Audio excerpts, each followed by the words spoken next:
Before we dive in, if you're new here, welcome to Novel Explanation, where we bring your favorite stories to life one part at a time. Hit subscribe and turn on the bell so you never miss what happens next.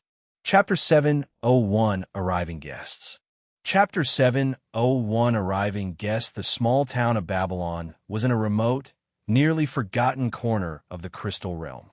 For so long, it saw no more excitement than a reputable trader passing through because their normal route was blocked by monsters. Once, the children of a noble family which owned the territory passed through the town, and it was considered the greatest news. Children gathered in the streets, and parents took off from work just to see their carriage pass them by. There was a vast class difference between them, sure, but there was also a difference of cultivation.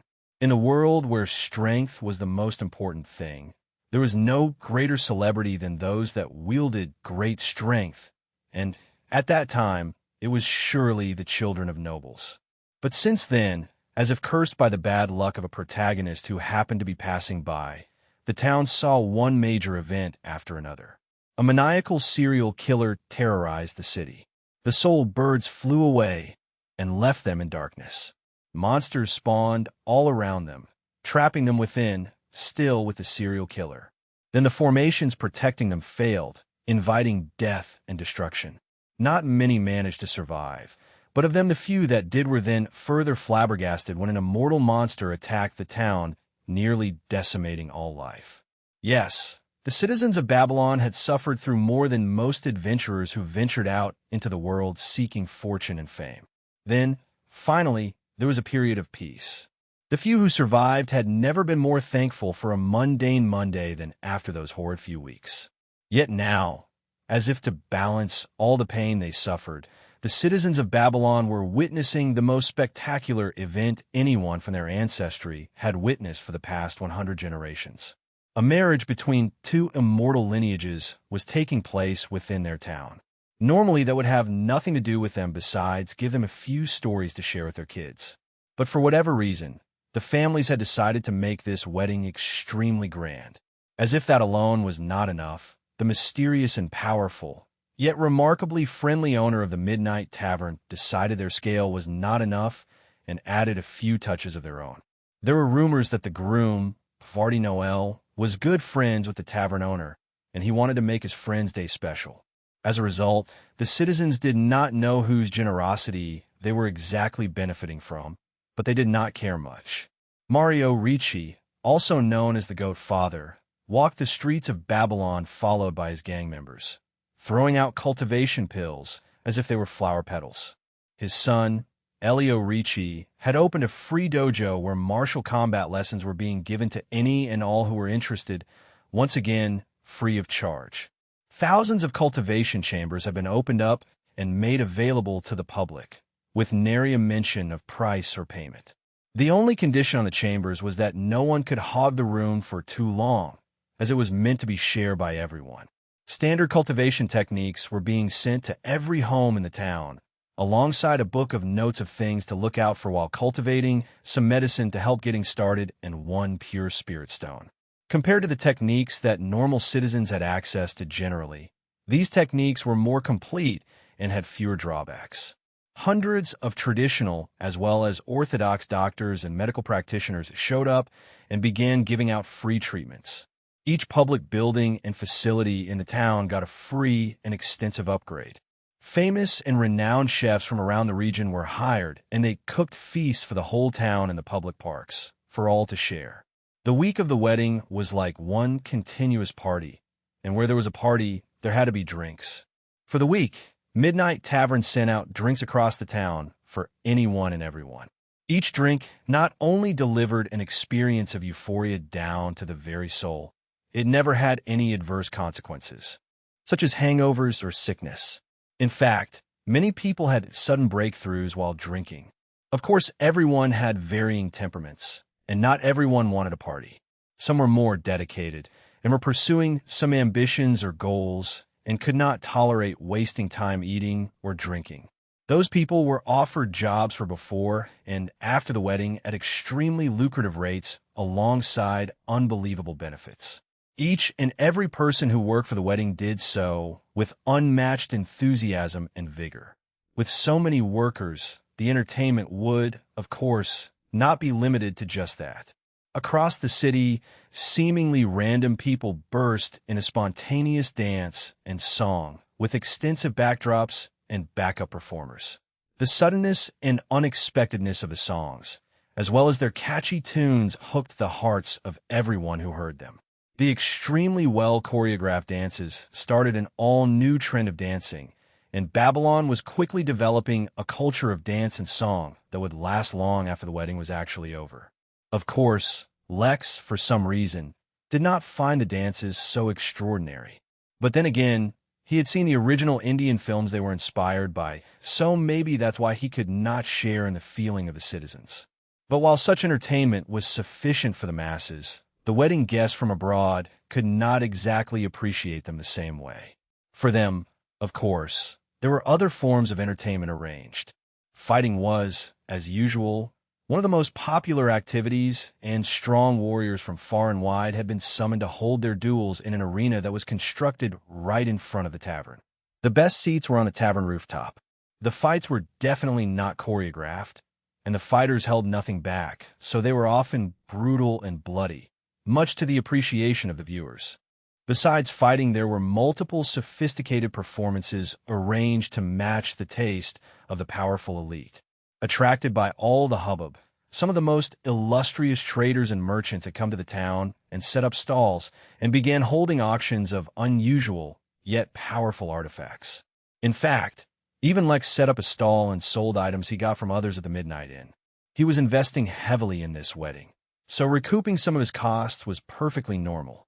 Amidst all this hustle and bustle, the actual two families involved in the wedding were actually the most nervous. This still could not believe Lex's claims, although they had seen the invitation for themselves. That is, until Cornelius too arrived at Babylon 3 days before the wedding. His arrival was very discreet, and none of his usual entourage followed him. Only a couple of his advisors followed him, and they too remained in disguise. The king made contact with both the Philip and Noel families to let them know of his arrival, before disappearing himself without giving them any information on his plans. They were only informed to follow along and give blind support to any and all of his actions the next few days. Somehow, learning of the king's presence as well as his arrival made the two families even more nervous. While everyone else in the town partied, whether to take advantage of all the free stuff or to forget their roles in the ongoing dreadful war, the Noels and Phillips found themselves unable to do so. While everyone felt time was going too fast, for them time seemed to drag on forever. In this excited yet lethargic manner, another day passed. Like the king before him, this time the incumbent ruler of the Varns arrived, but disappeared soon after announcing his arrival to the two families. No one had any idea where they were hiding or if they had already met. Even Lex, who was kept up to date by the families, could only guess at their plans. Fortunately, Lex was able to control his nerves, and so did not become nervous. Such a thing would easily be detected now that he did not have the protection of the host attire in the Crystal Realm. The same day, a seemingly ordinary butterfly arrived at Babylon. Although she looked very different from most Trollops, who had large bodies taking on the shapes of animals using some feature of their territory, the butterfly was the serving ruler of the Trollops. Amongst their race, such a title did not really hold too much value, except to say that she was the strongest of their race. The next day, one day before the wedding, the Poloids and Sentinels also arrived, all of them being discreet and hiding their identities. Everything was almost ready. Tomorrow would be the day. He only hoped this would be enough to get a SSS plus quest ranking. After tapping on his desk for a few minutes, Lex decided that it was not enough. He could take no chance. He had to get the highest ranking he could, so he would find a way to improve the score even more. From the Midnight Inn, Lex teleported away and appeared in front of the Infinity Emporium. Chapter 702 Gifts. What Lex had in mind was a little expensive, but that was all right. He could earn money again in the future, but if there was an issue with his cultivation, then that was not really something he could easily overcome. Moreover, once he was done with the wedding, He was intending on focusing on retrieving that special treasure on the rogue planet that the mysterious person had told him about in the Swear Galaxy. Treasure hunting was bound to be a profitable endeavor, right? With his many advantages, he did not expect so much trouble. He walked into the Emporium and was welcomed by the familiar presence of Powell. He seriously hoped that his guests found the inn as helpful as he found the Emporium, because it had helped him out of quite a few troubles. "Ah, Lex, it's good to see you," Powell said enthusiastically. Oddly enough, he was not completely in his traditional uniform for the Emporium. Instead, he was wearing a cardigan and had a pipe sticking out of his mouth, the smell of tobacco strong on him. "It's good to see you too," Lex responded fondly.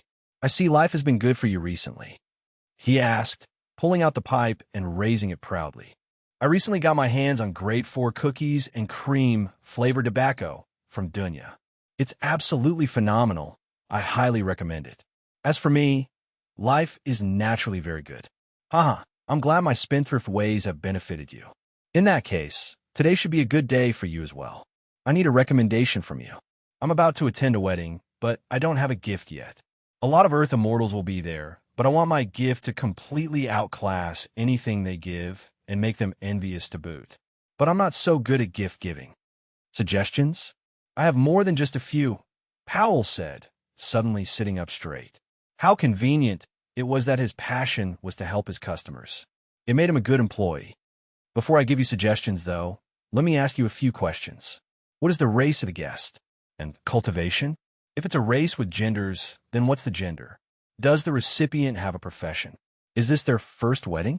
Do they have the ability to procreate? And if so, do they already have any kids? What kind of life expectancy are we looking at? Are there any food allergies that I should know about? What are the recipient's top 3 hobbies? During the wedding, is the recipient expected to complete any feats of great courage or honor? Does the recipient have an aversion to edible underwear? The questions Powell had were plentiful and quite thorough. Lex was not able to answer many questions, for example, any that were pertaining to undergarments. But he at least knew that he did not intend on giving any kind gift of that nature. It was at the end that he asked possibly the most important question of all, the budget. Placing a hand on his heart, Lex decided to go all out, as far as willing to trade even the teacup containing the law of femininity. Upon hearing this, even Powell was startled. This was no ordinary wedding present. The high cost Lex was willing to pay suddenly disqualified all the options Powell was considering. At this price range, there were actually very few items they had at all worthy of exchange. But just because they were expensive did not mean they would make great wedding gifts, as a gift had to be suitable. Wearing a serious expression, Powell said, "Please allow me a moment to compile a list for you of suitable presents." "Yes, unfortunately, I do not have long before the wedding begins." Another tough condition, Powell lamented before he diverted his attention to his tablet. Using his special access he had been given to be able to cater to Lex, he began looking through all their most precious items to see what was suitable. Just as he started, his eyes fell onto a specific item, the description of which startled him. Unable to restrain himself, he immediately showed the item to Lex, whose eyes began to gleam. There was no dawn or dusk in the crystal realm, and the hues of the sky all depended on the mood of the soul birds. Yet as the day of the wedding dawned, the sky was painted with a brilliant orange and gold in the far horizon, as if a magnificent sun were rising. Such an auspicious sight mesmerized even Lex, who was previously wishing his domain extended to the skies as well, so that he may create a wonderful display. Yet, through some fortunate encounter, it happened on its own. Lex quickly learned of the reasons. This was a rare occasion where a new flock of soul birds was entering the territory of the ones who currently inhabited these lands. Moreover, the incoming flock was clearly more mature, which could be seen by the brilliant display. Lex, the Noel family, the Philip family, and all the others who had gathered for any reason at all considered this a sign of tremendously good luck, for anything associated with light in the crystal realm was given great significance. After all, where there was light, there was life, and where there was darkness, there were monsters. Taking one last glance at the sky, Lex crossed his fingers before returning to the matters at hand. While he himself had to focus on the impending meeting, he also had to ensure the wedding procedures would go along smoothly. To ensure everything would be perfect, he had one last meeting with Ash, the wedding expert he had sent here from the Midnight Inn. As this was a union of two immortal families, especially two families subordinated to the royal family, there was a long sequence of traditional ceremonies that needed to be fulfilled. The two families and the bride and groom especially would be heavily involved at each step, though each family would have separate ceremonies. Then a procession would begin where both families departed from separate locations, but met together at the final destination at the same time, which in this case would be the tavern. Then, a few more ceremonies would follow, after which the two would officially be considered wed. On this day, there would be no dancing or fighting or plays or fabulous displays until the wedding was concluded, and the town would adorn a solemn feel. Only after the two were wed would the celebrations begin. During all this time, however, Lex would be busy with the meeting, which would start very soon. He asked, referring to the representative of the monsters. Yes, Rick responded seriously. To avoid any unnecessary troubles, he is staying deep within the sea for now. Well, send the fish. According to what he had informed the two families, the meeting will begin the same time as the ceremonies which will be taking place in their respective residences. Every time one of the royal family members appeared, the same information was shared with them. Edward was the first to arrive, since he was the only one who had directly contacted the inn. He appeared in the same human form he took so long ago when he immersed himself in human civilization to increase his exposure and learn more about the realm. He was extremely fair, to the point that he almost appeared pale, though that did not detract from his handsome appearance. He had crystal clear, bright blue eyes that mesmerized Naki, Nami, and Nanny when they saw him, and a gentle smile on his lips that made him seem mischievous. "It's a pleasure to make your acquaintance," Edward said politely when he finally met Lex, giving a soft bow instead of shaking hands. "The pleasure is mine," Lex reciprocated. "I'm glad that you could make it." "I hope so, though I admit my being here might invite some trouble for you. The matter we are here to discuss is greater than individual interests." "I sincerely hope that you are right," said a third voice, as a newcomer entered the room. Lex had, of course, already sensed his arrival inside the tavern. "Cornelius," Lex acknowledged with a simple nod. Lex, the king of the Hum Nation, similarly, simply nodded. Chapter 703 Alive. Lex knew all about the reason the king was looking for him, as he had had a conversation at length with Aegis about it. The king wanted his cultivation technique since it was one for the true path. Unfortunately, it was not one that could be shared even if Lex really wanted to share it, which he did not. "I've also been looking forward to meeting with you. And to think, once there were rumors in the academy that you're one of my children too." Lex smiled wryly. Now that those events were long past, he could really look back and find them amusing. At the time, though, it was more nerve-wracking. "I found it quite an honor that anyone would think to link me to you. But at the same time, one cannot put too much stock in rumors." This one statement, while complimenting Cornelius, also displayed the deeply rooted confidence that Lex held in himself and his future. Though not directly, he was already claiming that rising to the same height as the king was a foregone conclusion. Cornelius smiled, as if he did not pay attention to the claim, and said, "The boldness of youth always enables one to achieve outstanding results. Even I achieved most of my most famous achievements when I was young and loud." Cornelius' words seemed to be comparing Lex's claims to the brashness of youth, reminding him that until something is already achieved, it is not but loud boasting. At the same time, he was pretending to give Lex a compliment, but was laying the credit of his achievement to the mysterious author of the book.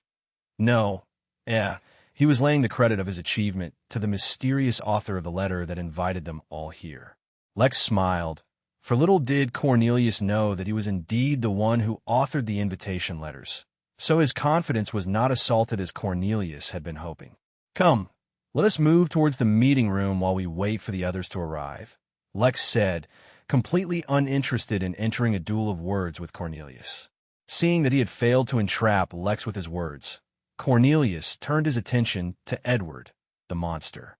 His own confidence, too, was unaffected, and he had many other ploys waiting to be revealed. It was not easily that he had brought humans, the race that was born the weakest, and made them strong. Besides the crystal race, which stood out firmly as the strongest, there was no clear ranking of which race was stronger or weaker than the other. As a result, while the humans did not gain a clear advantage over others, at least none could hold influence over them either. Even the seemingly mighty Trollops made deals with humans instead of forcefully taking territory. Other than his own clear genius in handling difficult situations appropriately, it was also because of Cornelius' strength, which was widely recognized. He was far stronger than an Earth immortal was supposed to be, and following the true path was not enough to make up for the difference.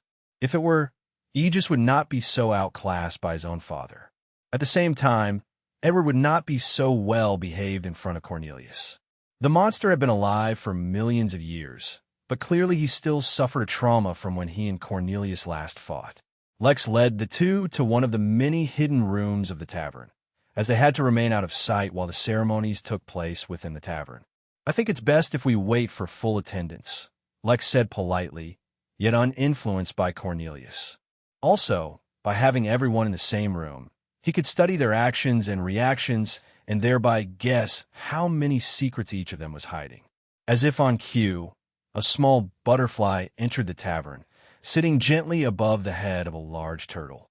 The ruler of the Trollops had a unique aura, as if despite the small size she retained her full strength that she wielded within her territory. It was as if wherever she went automatically became her territory.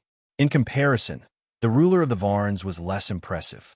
Maybe it was because he was used to seeing the galactic sovereign turtle, but seeing that the Varn leader had the form of a turtle, much of his aura was subdued. Not to mention, he was being ridden atop his head by the butterfly, yet he dared not complain. "Welcome to the tavern, honored guests. I am glad that you could make it," Lex said as he met them at the entrance and brought them towards the meeting room. It is not often when one receives an invitation radiating so much power. "It is a habit of mine to make powerful friends," spoke the butterfly, though his voice did not travel through the air. Instead, it appeared in Lex's mind, powerful and loud. Lex sensed something the moment fluctuate in the soul plane when Elena spoke.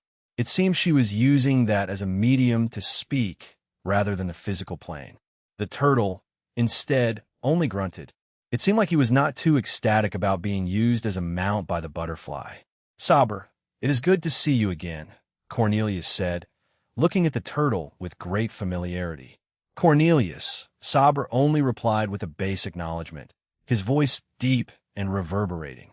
"Your Majesty Elena, it is an honor to finally meet you," Cornelius said, his voice a lot more humble, towards the butterfly.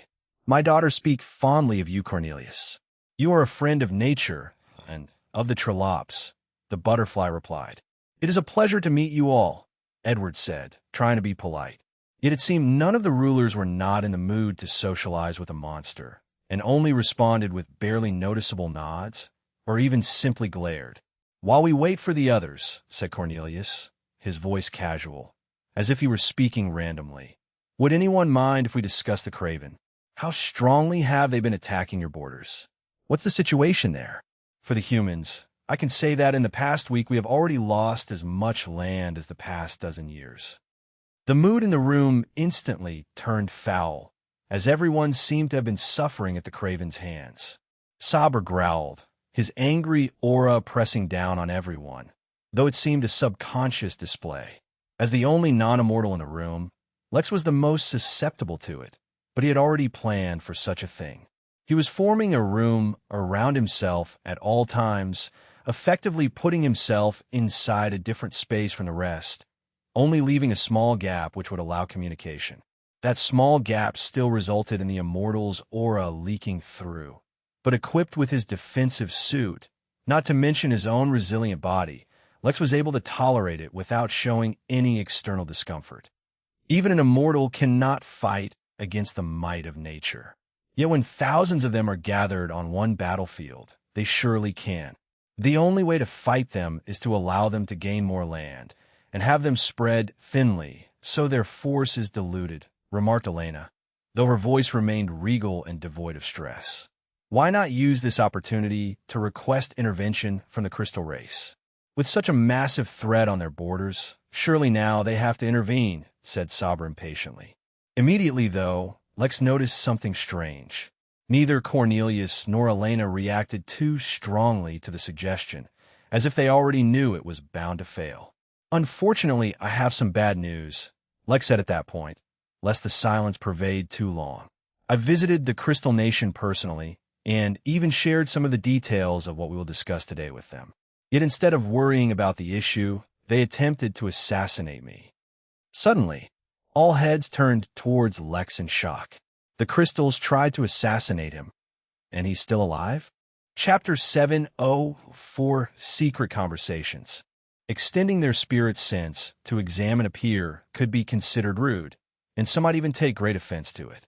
But in the Earth Immortal realm, why would they need to purposefully extend their senses?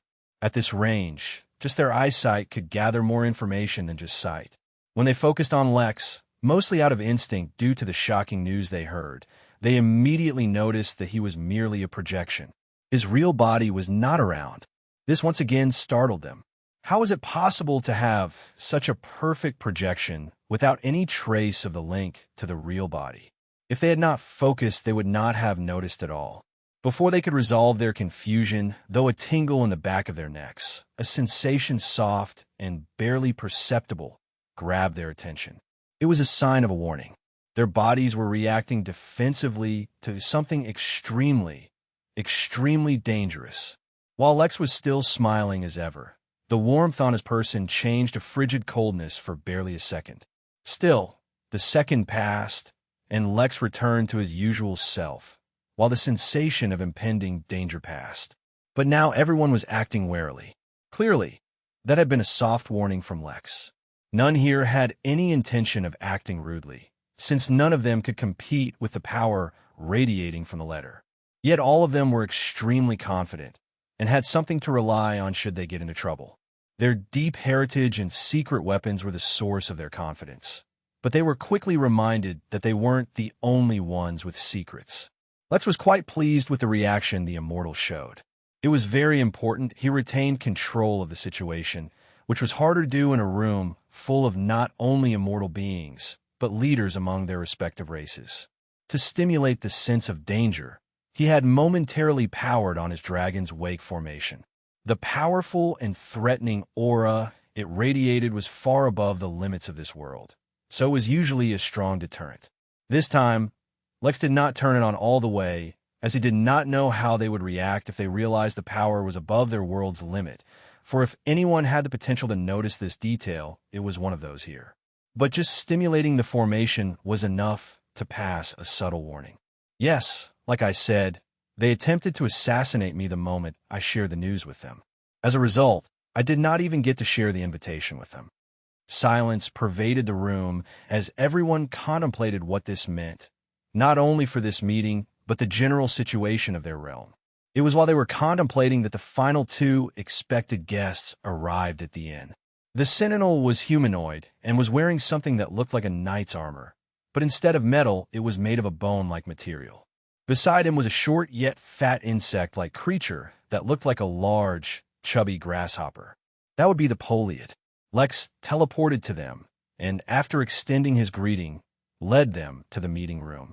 As he had done before, Cornelius was the first to welcome the newcomers. "Abras, I see you haven't croaked yet," Cornelius said, looking at the Sentinel wearing a look of schadenfreude. "Your fist is not as strong as you assume. You'll have to try harder if you wish to kill me," the Sentinel replied, once again speaking directly in the mind.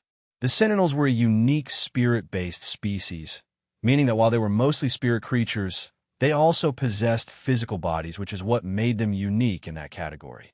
Unfortunately, their bodies happened to be their greatest weakness. But despite such a glaring weakness, they could not be considered a weak race, for they were far superior in terms of spirit control and manipulation than humans could ever be. "Critter, I have long looked forward to meeting you," Cornelius said, looking at the Poloid, not bothering to reply to Abra's. Critter waved its antennae, and its thoughts were transmitted to those around it. Cornelius, you bastard. Everyone in the room looked at Cornelius with a strange expression, while only Edward looked at him with some admiration. As completely unperturbed by the accusation, he responded, "Come now, Critter, it's not like Poloids haven't attacked humans before. Not to mention, everyone knows what happens when Poloids take back their victims' bodies to the hive." Critter's body trembled with rage, but he did not escalate the situation. It did, however, have to vent its anger somewhere, and the Craven became his victims. Who the hell can tell me what's going on with the new Craven invasion? They've yet to reach our new borders, but if we don't stop them now, the whole realm will be their playground. This game has gone on long enough. There was aggressiveness and anger in Critter's message, but Lex also suddenly realized something. His words seemed to be referring to certain shared secrets. He instantly entered a state of flow and noticed peculiarities in the speech of the various leaders. At face value, they meant one thing, but a deeper analysis would reveal hidden meanings. For when last has history seen the representatives of so many of the races gather together for a meeting? Cornelius had said while praising him, but the statement also left room for another interpretation. A meeting such as this, where the leaders of the various races were brought together, might have occurred before as well, who had the power to summon all the races save the crystal race, but they seemed too uninterested in foreign affairs to do so. It is not often when one receives an invitation radiating so much power. It is a habit of mine to make powerful friends, was said by Elena when she arrived, but her words also insinuated that this was not the first time she had witnessed such a powerful aura. But the aura of the innkeeper was deep and powerful, and only Dao Lords dared claim its equal. Yet no Dao Lords could exist in this realm. Where had she felt such an aura before? But wait, what I want to know is where so many immortals came from. Saber had asked when talking of the Craven, yet Lex recalled that no one explicitly answered his question or even referred to it again. Instead, Elena had directly led the conversation into the Trollops' ongoing fight with them. Later, when Saber asked about requesting the crystal's intervention, Cornelius and Elena did not take it seriously, nor did they bother explaining why such an action was destined to fail. So many hints, yet Lex had overlooked them all. It was only when Critter finally arrived and blatantly called the war with the Craven a game that Lex finally noticed the strange environment. It was as if there were two different conversations going on in this room. One was on the surface, and the words were taken literally as they were said. The second conversation seemed to be hidden behind clever phrases and specific wording, and between those who were already in the know about certain matters. No, wait. Perhaps there were even more than two secret conversations going on, but Lex had not picked up on them yet. As far as he could tell, Saber was left out and did not know the secret. There was also a possibility that Abraz did not know either, though he had not said much yet, so it was hard to judge his position. Lex quickly recalled all his political and history-related lessons back at the academy and to see what he knew about Saber. Since the Varn were allies of the humans and shared a large border, knowledge about them was pretty prevalent, and they had learned about them in great detail. Right, he recalled in one of his lessons that the latest Varn monarch, Saber, had only come into power around 100 years ago and inherited the position from his uncle who was badly wounded in a battle with the Craven.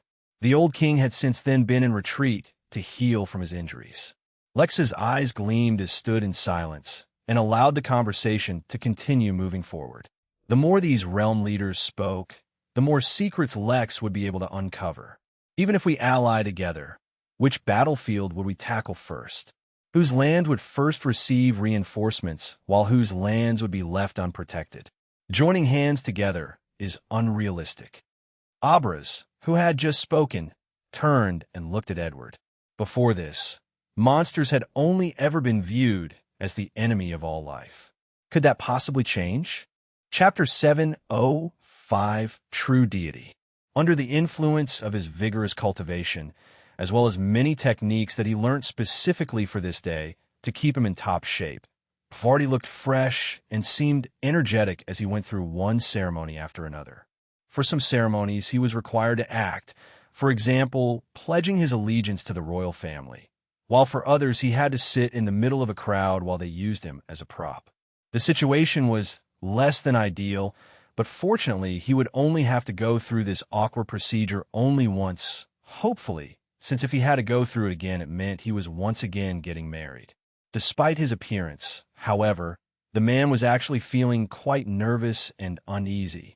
Although he was making the best decision for his future, and if all went well with the war, the resources at his disposal would be tremendous. His ascent to greatness would become but a matter of time.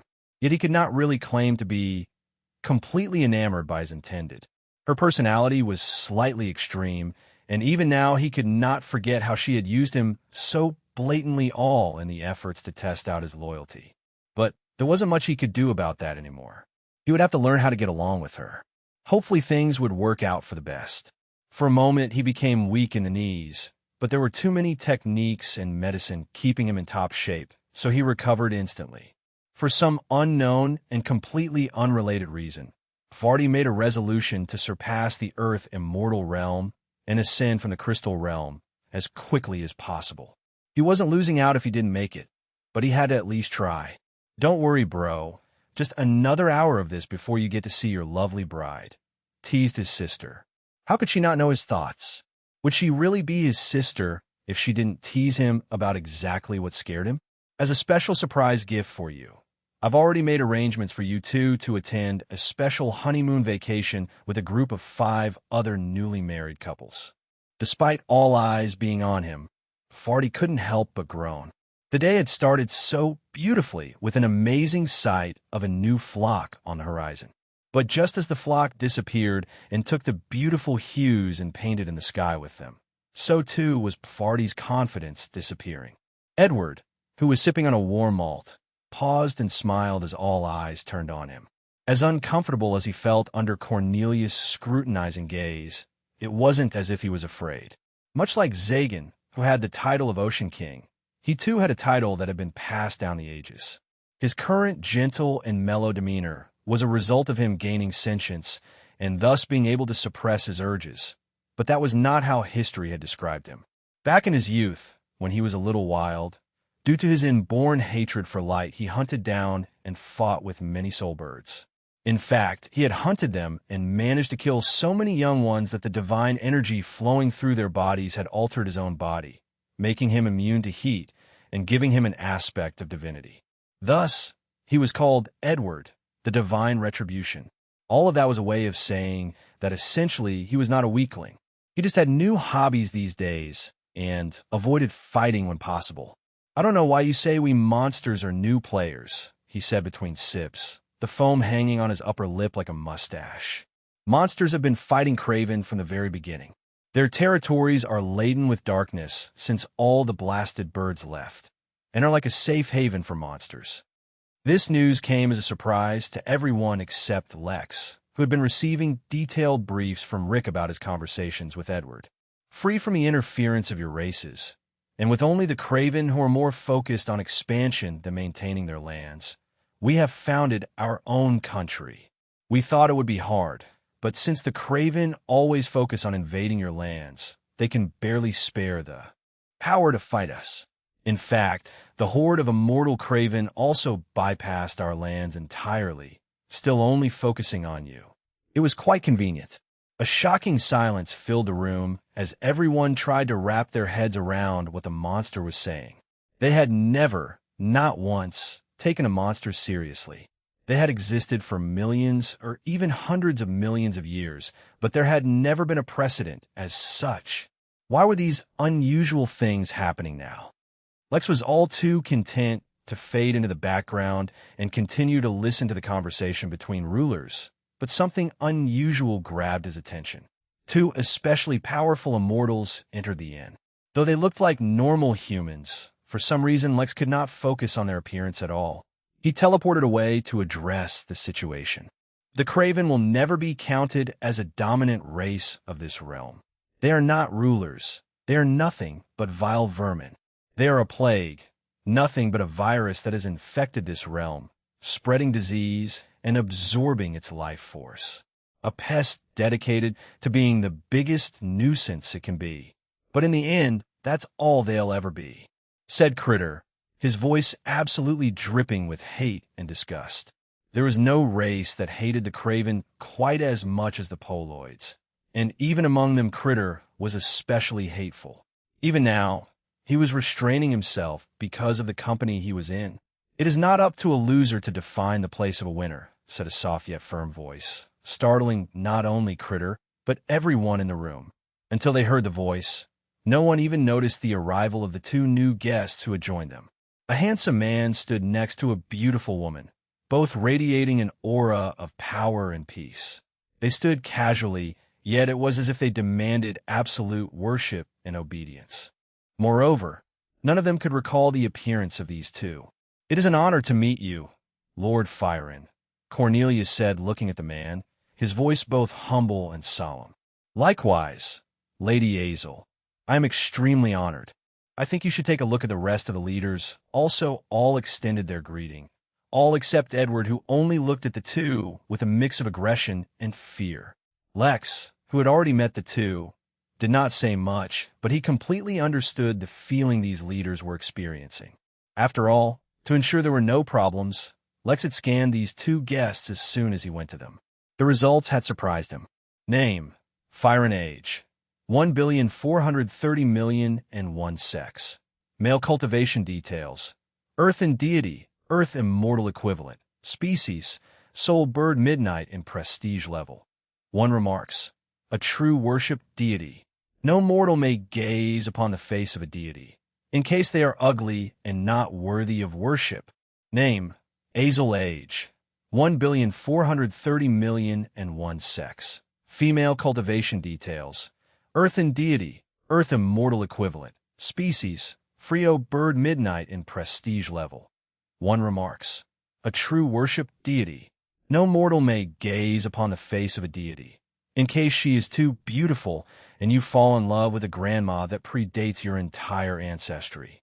He had no idea how they knew about this meeting, considering he never sent them an invite, but the primogenitors of the Soul and Frio Bird had arrived to attend the meeting.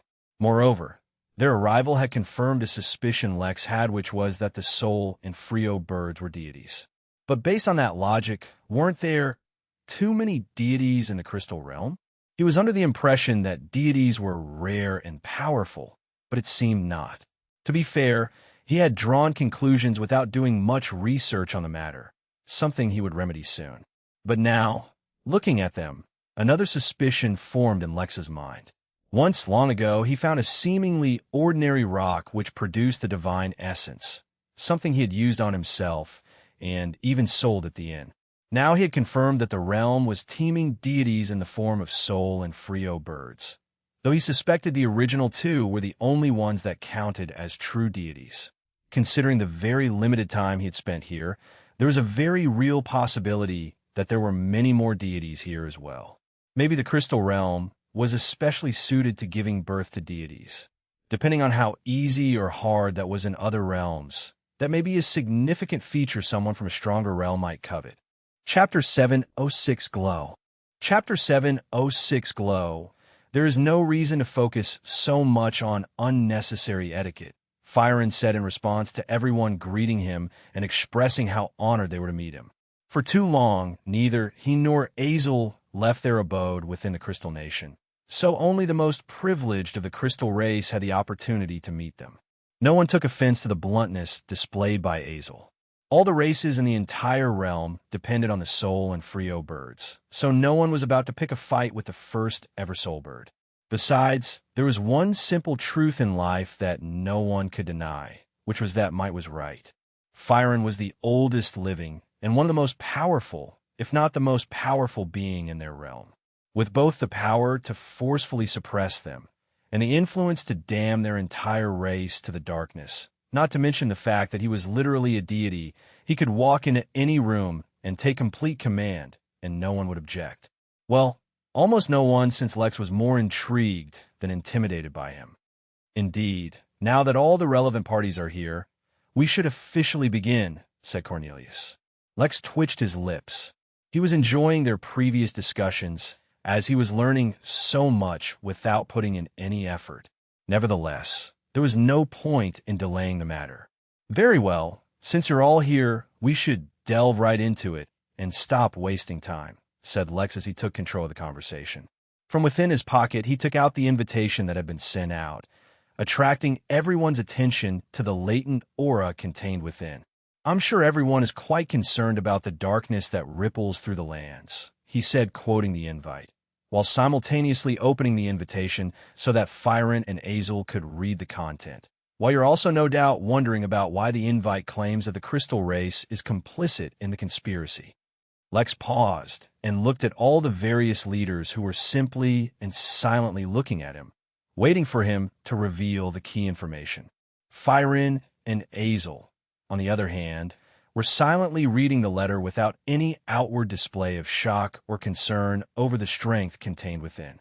In a manner of speaking, Lex's purpose in calling them here was already complete, for the importance and relevance of this wedding had already surpassed any other simple wedding. But if an important alliance or decision could be made today, the quest rating was no doubt going to shoot up, so Lex was still going to try his best and manipulate the situation to his advantage. And if in the meantime he somehow learned about the anomaly, then it would be like getting two birds with one stone.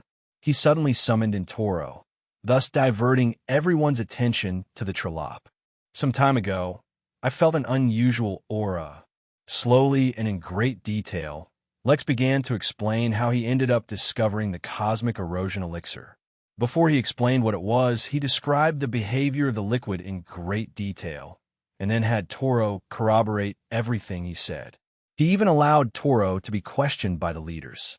The only thing they could not do was produce the elixir for them to see for themselves, as it had by now evaporated. Intrigued by the strange liquid, I sought the advice of my senior, the one who wrote the invitations, and learnt what the liquid was. "It's called cosmic erosion elixir." Lex continued on to explain in detail what the elixir was and what its presence meant. While he was speaking, he paid extra attention to the actions and reactions of each of the leaders. Despite their stoic expressions initially, he was able to pick out growing solemnity on their faces while he spoke. Well, for all except the birds, whose faces he could not see, and Critter, since he did not know how to determine the expressions of an insect. There was a reason why he expressly revealed that he himself did not write the invitations, and instead gave the credit to his mysterious senior. First of all, Cornelius would know his history in the crystal realm quite well, so it was impossible to pretend as such in front of him. Secondly, he wanted to reveal the backing of the Midnight Inn, which could transport him across realms. Sure, the drawback was that they were likely to treat him with great suspicion, but since he was telling the truth, mostly everything he said was verifiable. Once he was finished, silence pervaded the room. Everyone was having a tough time wrapping their heads around the news that their realm itself was facing destruction, as if the Craven invasion was not enough. To say that the crystal race is complicit or even aware of this is a grave accusation, Cornelius said finally, his voice low and solemn. "Of course, I cannot say for certain," said Lex while shrugging. "All I can say is that my luck must be horrible if they aren't. When I entered the crystal realm, at the border I met Lord Belmont. Considering my limited connection in the crystal race, I revealed this information to him. He immediately tried to assassinate me." Cornelius pursed his lips for a moment before speaking once again. "Still, that's not enough information to condemn the whole race." Lex shrugged and said, "The realm itself is on the path to destruction because of some anomaly. I've already explained that the elixir doesn't form under normal circumstances. For the entire realm to be suffering from some issue would require a very powerful force, or perhaps a very powerful race, to be pulling the strings from behind the scene. Think about it. I've already told you of the great benefits that the elixir can give, and that's just an accidental product formed from the situation. Imagine the kind of benefits one can possibly get if they're willing to compromise the entire realm. I'm not saying it necessarily is the crystal race." Sabra looked absolutely horrified, as Lex's possible explanation for the immortal craven was the most plausible theory he had heard yet. The others, though, did not seem to give it too much thought. "If you do not mind, I would like to verify this myself," said Firen, his voice still calm and level though he had suddenly become polite.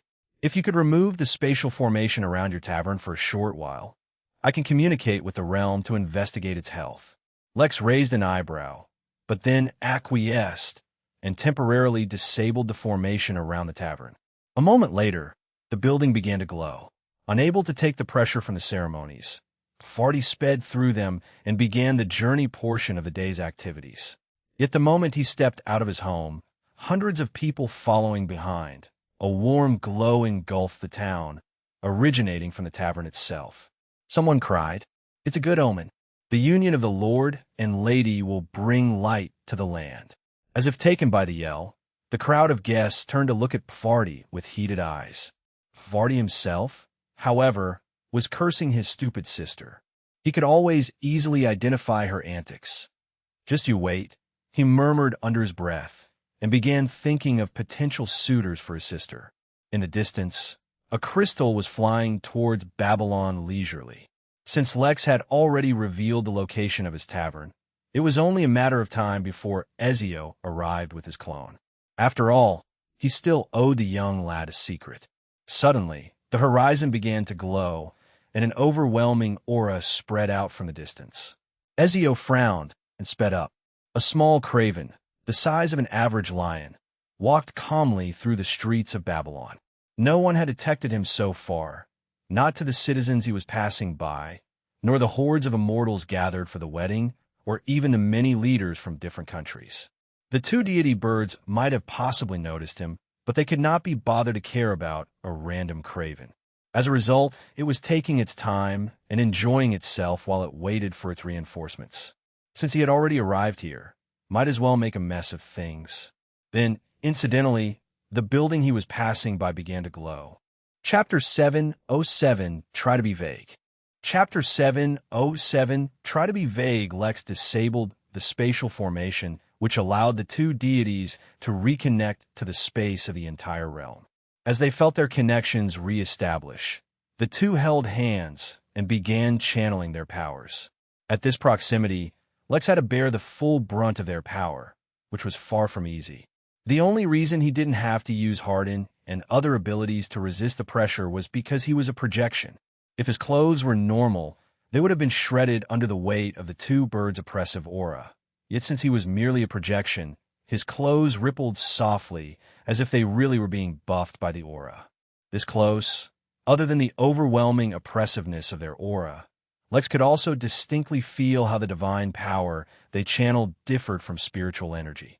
It was remarkably uniform, unlike spiritual energy, which was actually a generic name for a broad range of energies that could be used for cultivation. He also felt like it would be difficult, because it was about as pure as it could be, and it was also unlikely that the concentration could be increased either. In fact, likely the only metric that changed in divine energy, as one went from a certain level to a higher one, was quantity. Of course, that was just Lex's guess. He could not confirm anything, as his experience with divinity was still too limited. Lex himself, and that the inn was collecting accumulated divine energy on his behalf. Maybe he should try taking control of it back, and see if he was able to use it. The two birds began to emit a glow which combined together to form a white, holy light that seemed to encompass the world. The light suddenly grew in brightness, and passed through the walls of the tavern as if they were glass. Soon the entire building began to glow as the birds communicated with the realm, whatever that meant. He turned to look at the others and found that each one was observing the birds with great intrigue, except for Edward, whose skin seemed to be sparkling for some reason. He had a grimace on his face like he was constipated or something. Well, you couldn't ask a monster to be comfortable in so much light. The light kept glowing for a few minutes, but just as it began to dim, another considerably powerful person entered the tavern. This should not have been a concern, since many immortals would be attending the wedding, save for the fact that Lex recognized the person. It was Ezio, the Crystal Race member who Lex visited in prison. Or, more likely, his clone. Lex frowned, Then he sighed and teleported to him. Since he was here, he might as well be brought to the meeting as well. By the time Lex returned, the birds had stopped glowing. But before getting into the matter, everyone looked at Lex, who was now bringing a crystal race member into the room. Everyone, this is Ezio. He happened to be there when Belmont tried to assassinate me. He also heard my revelation at the time. From his tone, Ezio could tell that Lex's regard for him, as well as the crystal race, had dropped drastically. But all he could do was look smile wryly.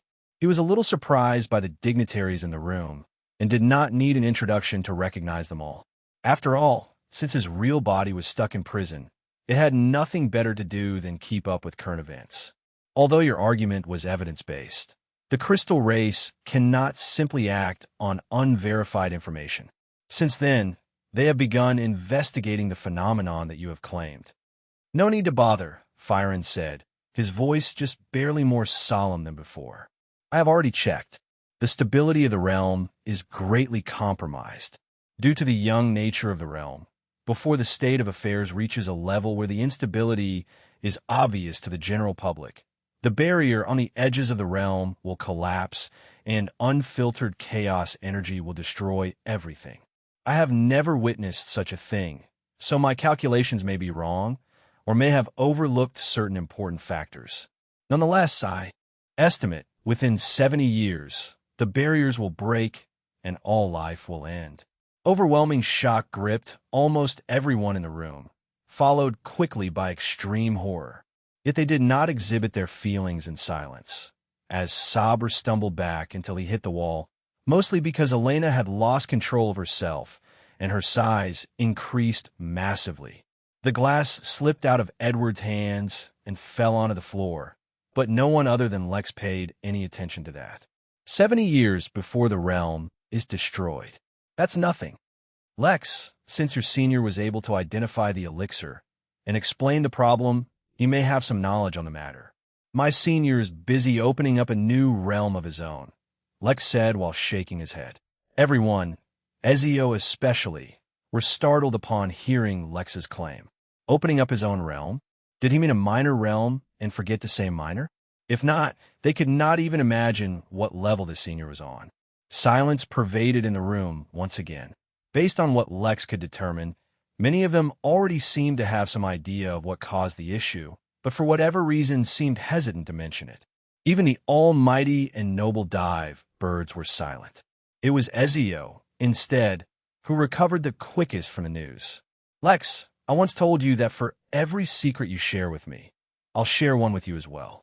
Since the secret you shared was a big one, I'll likewise enlighten you with something significant. Many in the room shivered, Cornelius included, as Ezio said those words. There are certain things even I cannot say, but, to make a long story short, all my efforts were to erase reminders of a very shameful truth. The Crystal Realm is nothing but a big farm. How are farms taken care of? For a moment he paused, as if he was having a tough time speaking, yet no one interrupted or corrected him. I've heard that a massive war has broken out. It seems the produce of the realm was lacking, and so special measures were taken for an especially ripe harvest this time around. Since the Craven have arrived with countless immortals, and none of the nations seem fit to fight them off, it should soon be time for our heroes to show up and save the day. His last sentence was ripe with sarcasm, but his eyes only depicted pain and despondence. You know, if you tried really hard, you could manage to be even more vague than that, said Lex in a rare display of irritation. If he had crossed the entire realm to reach the Crystal Nation, and all Ezio was going to reveal to him was the badly written blurb of a random fiction novel, then his irritation was justified. Before Ezio could answer, Saber burst out in anger. What the hell are you talking about? Don't spout nonsense about farming and harvesting. This is the fate of the realm we're talking about. So focus. Or are you Crystal Race, too noble to concern yourselves with this matter too? All anyone in the Crystal Realm has done for the past few hundred years is fight with the Craven. Many in the room exchanged looks, but no one answered Saber. I think we should focus on the matter at hand instead of getting sidetracked, said Firen, suppressing the agitated Saber with his aura. Lex, you managed to bring everyone here, and spread this important news. Your merits are unquestionable. Still, since you were aware of such a problem already, you must have already spent some time looking for a solution, right? Naturally, I have already looked into how this problem can be fixed, said Lex. After all, he had to ensure he remained relevant to the meeting, or once he revealed the information, the various leaders might decide to continue the meeting elsewhere. Chapter 708 Murderous Eyes. Chapter 708 Murderous Eyes. All eyes were once again on Lex. As an outsider, besides the backing of someone powerful, Lex needed something concrete to remain relevant as things progressed. One way or another, he planned on figuring out the reason for the anomaly from the group gathered here. Also, yes, it would be nice if they can save the realm, thereby ensuring the continued existence of trillions of living beings, or perhaps even more. But life would not end once he completed those tasks. He would continue with his other endeavors, and his connection with the crystal realm would also continue to persist. In that case, the best-case scenario would be if he used this current opportunity to build a strong relationship with these people. But building a relationship wasn't enough. He had to make it so that they would be the ones to consider him an important contact to have. Having the solution to a destabilizing realm was one of the ways he planned on achieving such an image. Before we can fix anything, we have to identify how the problem was caused. Unless we know what exactly is causing the realm's decline, there is no solution that will work. Instead of elaborating on the issue further, Lex became silent and stared at the group. Now it was up to them. If they knew what the issue was, they would have to tell him. If they had suspicions, they had to confirm it. If they had neither, then he would direct them. Either way, he would come out as the winner since he could complete this long, pending quest. As if to insinuate that the issue might have something to do with what they were speaking of before, Lex turned to look at Ezio. He only had an awkward expression on his face, as if he was struggling to say something. "All right, I've seen enough of this," said Azel, her voice cold and frigid. One could not say her voice was emotionless, for one could clearly discern annoyance and irritation in her voice. A long life at the top of the food chain has made you falsely arrogant and prideful. There is no shame in bowing one's head when one is weaker. The matter at hand is quite simple. "I have heard of it," said Lex, refusing to elaborate on the extent of his knowledge. He remembered Luther once brought the matter of workers possibly going to Ventura to progress their study, but Lex had refused. It posed too many risks. It only makes sense that you have. Ventura is the foremost academy for cultivation in the entire universe. They accept students from any race, so long as they are skilled or talented enough, and of course as long as you can afford their tuition. Or if you're specially recruited or go through some scholarship program, in which case you can avail all that they have to offer for free. She paused, momentarily, to look at Cornelius, followed by Elena. Neither of them shied away from the stare and continued to listen in silence, as if they were not the ones being talked about. Such an organization, due to its massive size, naturally requires many resources. It also needs to continuously gather extremely talented students. One of the ways to do both is to assume control over a realm still in its early development and artificially manufacture a conflict.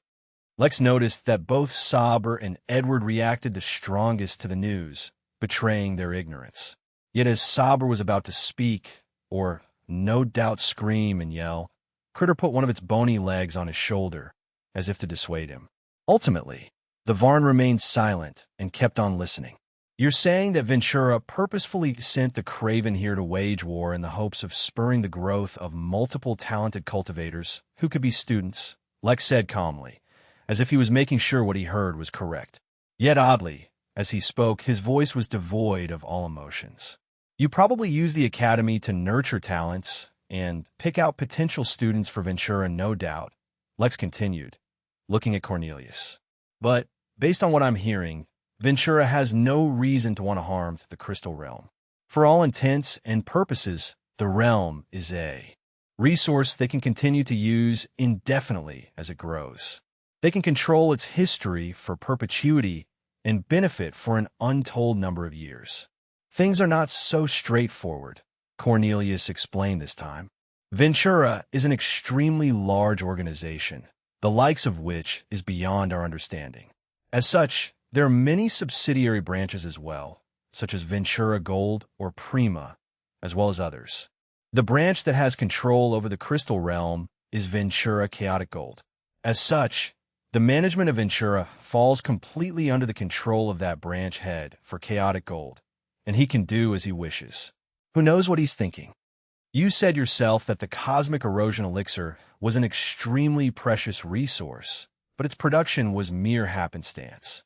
Lex pursed his lips and frowned as he considered what to do.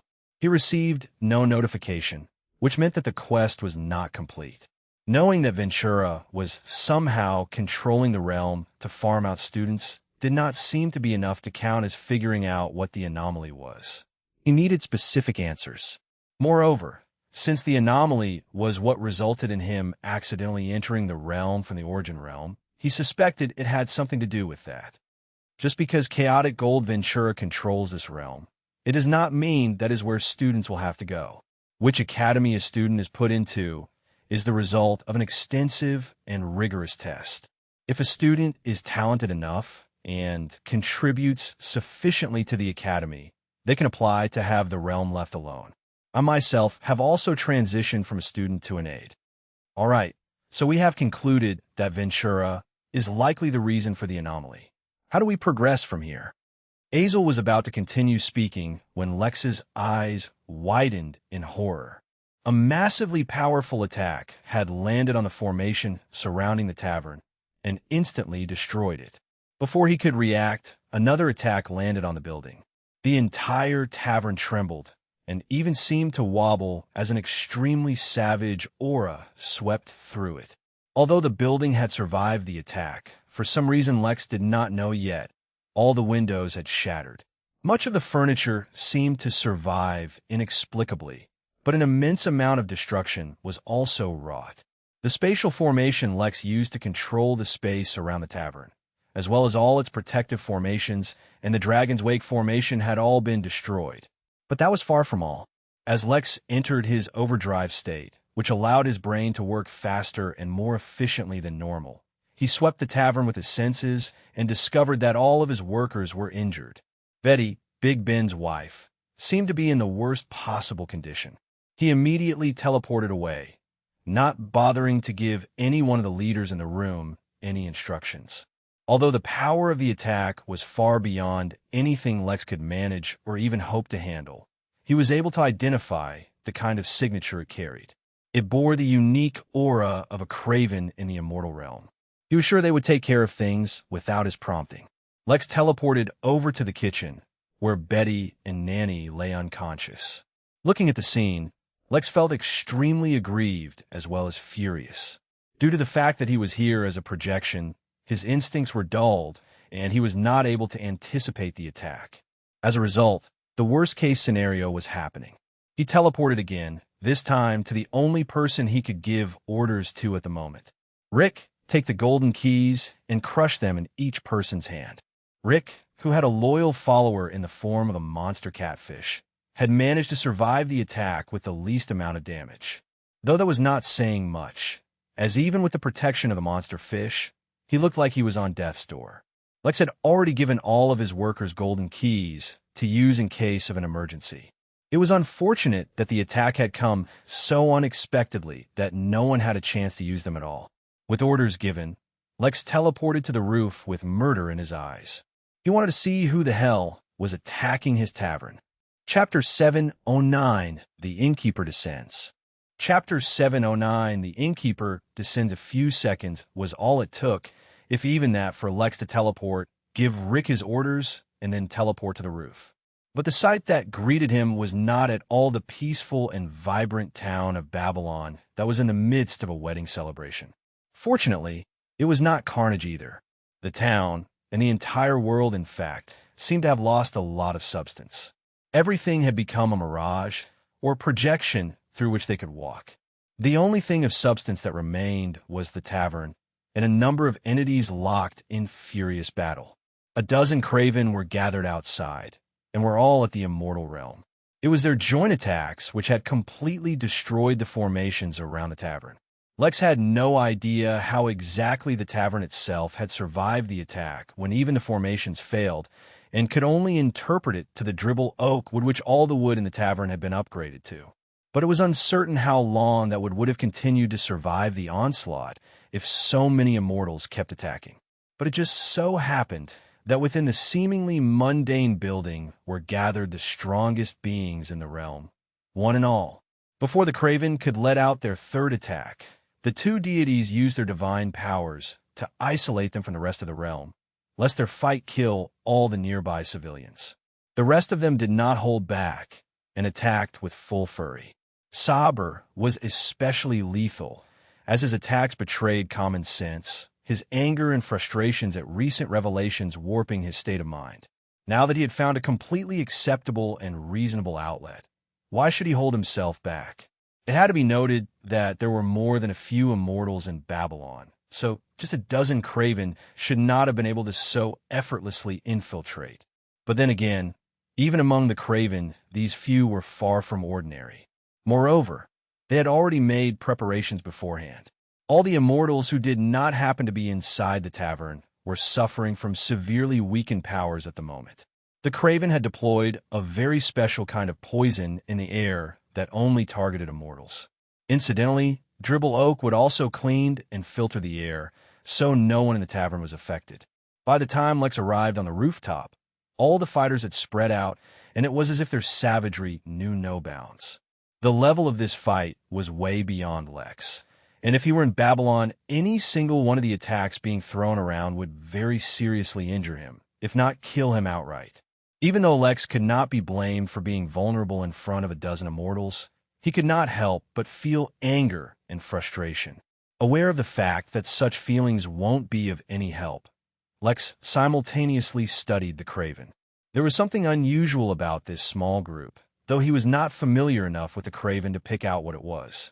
The one thing he did pick up on was that the leader of the group was a very small Craven that barely came up to Lex's chest. Yet, dwarfism had not prevented the Craven from being strong, as it projected the fiercest aura of the group. Clearly, he was the leader. Yet while the others fought, the leader stood unperturbed as he looked towards the two deities. Lex clenched his fist tighter as he looked at the Craven, for some reason reminded of his experience with Belmont. He had been slighted by him as well, though not nearly as much. Even then, Lex could not do much but play a few tricks on him. Yes, theoretically Lex could use an array that could reach the immortal level in strength. In fact, he even had the blueprint for such an array, one of the final lessons inside the book hidden within the ring he studied arrays from. Yet he had never been able to complete it, even with all his current strengths. What he wouldn't give to have another butter knife at maximum strength again, but since the knife can only be used inside the tavern, it would be useless in his current situation. The Craven and the birds continued to stare at each other, and Lex suspected that they were conversing in spirit sense. "It's done," said Rick weakly, as he entered the roof. He looked pale and was out of breath, but his weakness had not stopped him from acting as quickly as possible. Lex, whose original body was still inside the inn, scanned it and quickly checked up on all his workers. It wasn't that he could ignore his guests who had been hurt at the tavern, but that he only had a limited number of keys at the tavern, as he had not expected such a disaster. All of them were in the recovery room, being healed, but just that alone did not guarantee that they would survive. Even tolerating the aura of an immortal could damage the spirit of a mortal, as everyone had suspected of Lex when he first arrived in the Crystal Realm. Suddenly, he stopped, and he felt his heart plunge. While their survival was still in question, there was at least one thing that could be confirmed. Betty, Big Ben's wife, who had been expecting, suffered miscarriage. An ominous cloud began covering the skies at the inn. Anyone who was familiar with the inn's history began wondering who had crossed the innkeeper this time. Maybe there would be something interesting to gossip about soon. But no, the enemy of the innkeeper was not inside the inn this time, and Lex had almost no way of harming him. Almost. He used targeted scan on the lone Craven, just to see if he could learn anything about him. Name, Belial, Saccharine age, 17 sex, male cultivation details. Species, Craven remarks, special material detected on target. acquire to trigger a special quest. Rick, use the card I gave you earlier, said Lex, his voice deep and filled with suppressed emotions. Without asking any questions, Rick reached into his pocket and pulled out an ordinary-looking business card. Yet when he began channeling his spirit energy into the card, things quickly changed. Sensing the same aura they had seen in the invitation Lex showed them, the deities who were negotiating with the Craven suddenly turned to look back. On the roof stood two figures, Lex and Rick. Yet a moment later, another projection joined them. The unique, isolated realm they had created around the battlefield trembled for a moment, as a being much more powerful appeared within. It was, of course, the innkeeper. Like he had done when Luther and the rest were heading off to war, Lex had given Rick one of the innkeeper's business cards when he went out to deliver invitations just in case he ran into trouble. He had not needed it then, but it came in handy now, although Lex knew that he had no real power. As the innkeeper, or even as his projection, the system held up to its promise of maintaining a powerful facade. The aura emitted by the projection was quite real, to the point where it began affecting the crystal realm. For a realm that could not support even a heaven immortal, the innkeeper and his associated strength were too much. The clouds in the sky started quivering, as if the clouds themselves were boiling, and a red hue colored the sky, far past the horizon. In that moment, across the crystal realm, all monsters suppressed their raving hunger and hid. In that moment, even the most gloriously shining soul or Frio bird withdrew its feathers and dove into a hole to hide. In that moment, the Congress in the crystal realm came to a halt as their protective formations sent out warnings of impending danger. In that one moment, when the innkeeper's incarnation descended onto the crystal realm, all life seemed to cower. Belial, the Craven who stood so confidently in front of the two divine birds, looked up and saw not a person, but a vision of his own death. In the origin realm, a Braven Harbinger stood in its study, meticulously polishing its weapon. Braven Harbingers were a race of tall, centaur-like creatures with 6 legs instead of 4, 4 arms instead of 2, and 6 eyes. 4. They had rough gray skin, and usually had long black hair. Like most in his race, this one was fond of close combat, and his weapon was a double-sided blade, meaning a blade extended from both sides of its handle. 5 meters, long on each side. Within the polished blade, a smiling reflection of its master was visible. But suddenly, that smile turned into shock. Chapter 710 Games. The isolated realm in which the battle was being fought ultimately did not collapse. But even if it had, it would not matter too much as the fighting had come to a halt. The Craven retreated and surrounded Belial as they looked up in fear. The various leaders, too, were stunned still and looked up at the tavern roof. None of them ever doubted Lex's mysterious elder for even a moment, if not for any other reason than because Lex alone would not be able to source the wood for his own tavern. Wood from a tree that specifically required immortals to cut it down was far from simple, and the wood received from it was the least of its boons. Cornelius especially believed Lex had a mysterious background, for he himself had many unique life experiences and knew the benefits a solid backing afforded one.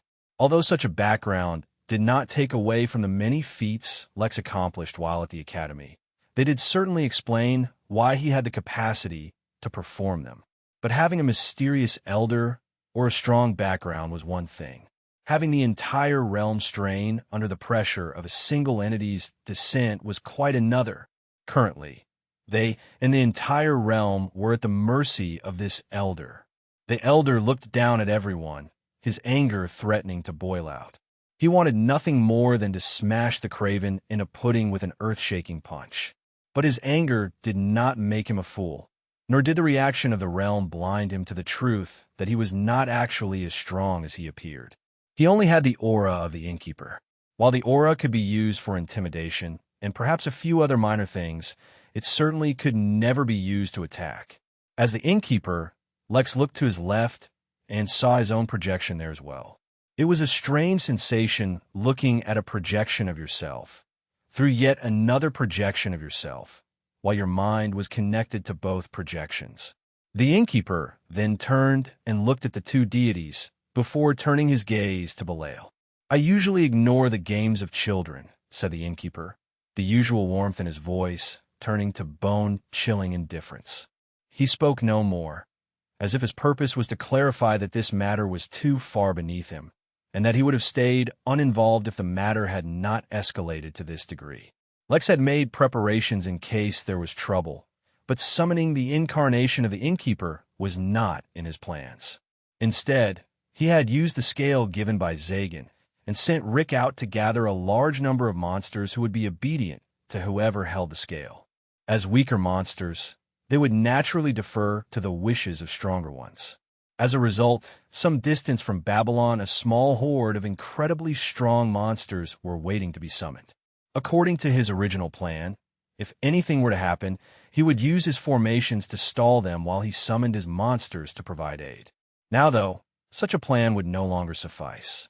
The new plan, however, still started with Zagan's scale. He held out his hand, and without prompting, Rick handed the incarnation the scale. Without even looking at it, Lex focused all the innkeeper's aura and surrounded it with the aura and spoke. "This scale belongs to Zagan, once a monster of the Crystal Realm, now my employee. In exchange for working for me, I allowed him to safely cross the tribulations and enter the heaven immortal realm." Although the innkeeper spoke softly, it seemed to transmit from the scale and to each and every monster in the realm. The innkeeper's aura was causing a strain on the entire realm, which meant there was nowhere in the realm free from his range. By adding the aura of the scale and his voice to the mix, he was able to transmit both across the realm. Of course, only the strongest of the strong could actually detect the aura. Just as the innkeeper finished his message, the scale crumbled as if it could no longer bear the burden it was under. The innkeeper, too, was ready to depart. The trick about maintaining a mysterious and powerful image was to give others as little information as possible to study. The more time he spent here, the more clues he would leave. Yet just as he was about to depart, his senses picked up something, and he looked up. Above him, in the sky outside the isolated realm, there was a small patch that seemed unaffected by the red hue coloring the sky. The fact that such a tiny patch remained unaffected by the innkeeper's aura was highly suspicious, but other than looking at it, Lex did nothing. There was no point in pursuing such a matter. The incarnation disappeared. Inside Lex's heart, his anger still remained. Instead of Belial, he wanted all the perpetrators to suffer. But he knew that his means were limited, and using the innkeeper's identity came with the restrictions of acting as someone of such a station.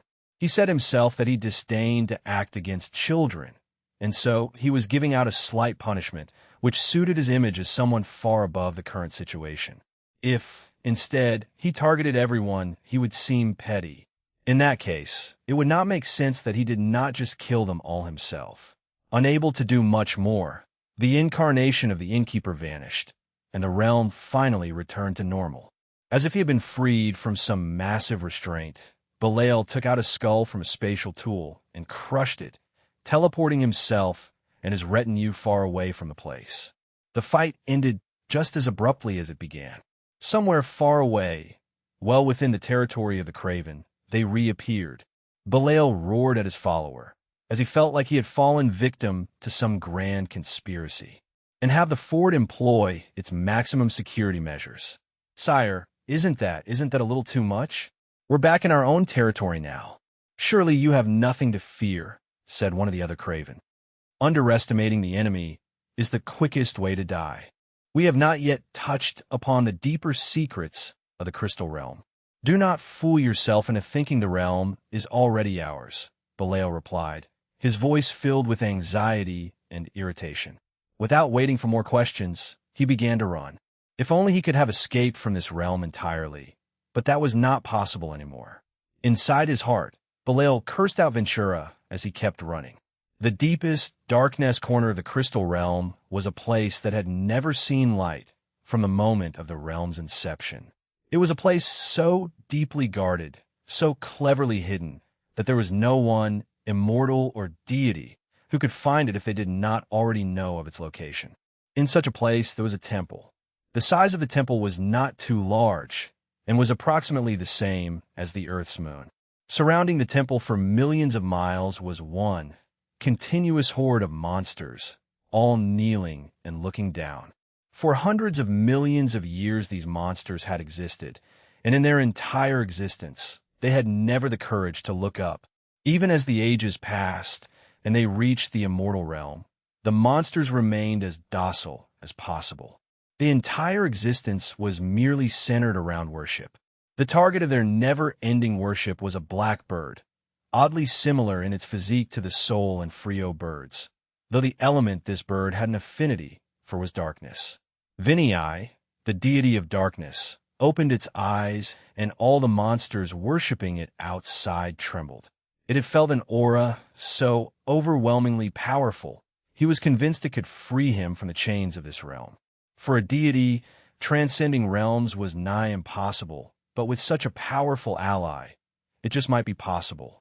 Assemble, it whispered, and the largest army to ever appear in the crystal realm stood up from their kneeling position for the first time in their lives.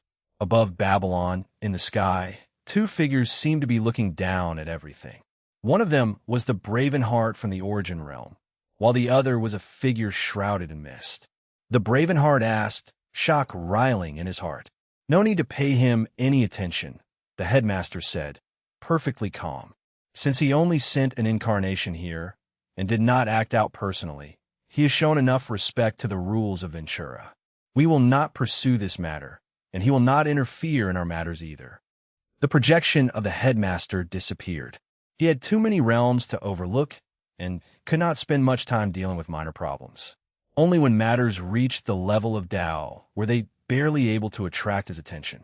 Chapter 711, Quest Complete. An awkward peace returned to the isolated realm. The leaders were still spread out where they had been fighting the Craven, while the two deities stood in front of the tavern. While the leaders were mostly fine, feeling only embarrassed that the Craven had come and gone, and they could do naught but watch. They had not even been able to kill a single one, though admittedly it was unfair to ask anyone to kill an immortal in only a few moves. But besides their ego, they suffered no hurt. The ones feeling the most awkward were the two deities. Although they had contributed by bringing the fight to the isolated realm, that was the end of their contribution. Normally, that would be more than enough for them, as beings who lorded over the realm and had ultimate power. But Lex was not hiding his dissatisfaction at their lack of participation. To be clear, he had not said anything, but his expression while looking at them was enough. Moreover, although there was no proof, anyone who even glanced at the situation could tell that the two of them were conversing with Belial in secret. Their purposes were hidden for now, but even if they truly were noble or for the greater good, what did that have to do with Lex? By making them aware of the situation, he was already contributing massively, yet this was how he was being repaid. Strictly speaking, they did not owe him any help. But when one had such a ridiculously powerful elder, who cared about such trivialities? I, for one, did not share an invitation with the Craven. I wonder how they learnt about this meeting, Lex mused out loud. He did not accuse anyone outright, but his glare was still pointed at the birds. Even if a secret is kept close, when such significant figures are involved in matters, unless special preparation has been taken to hide or masquerade the tides of fate, it is easy to divine something. Lex looked around and discovered that everything had happened very quickly. Barely a couple of minutes had passed by. Although the tavern had been attacked, the town itself remained wholly unhurt. The wedding could, theoretically, still continue. He had to wrap this up and ensure that the ceremonies were not interrupted, for he really needed a good result for this quest. I'm no longer in a mood for a long conversation. How are you planning on discovering the anomaly? Previously, I estimated that the realm had a few decades of time, but due to the strain the realm suffered while your elder arrived, that time has surely reduced, though I cannot say by how much. Taking our time with the matter is no longer advisable.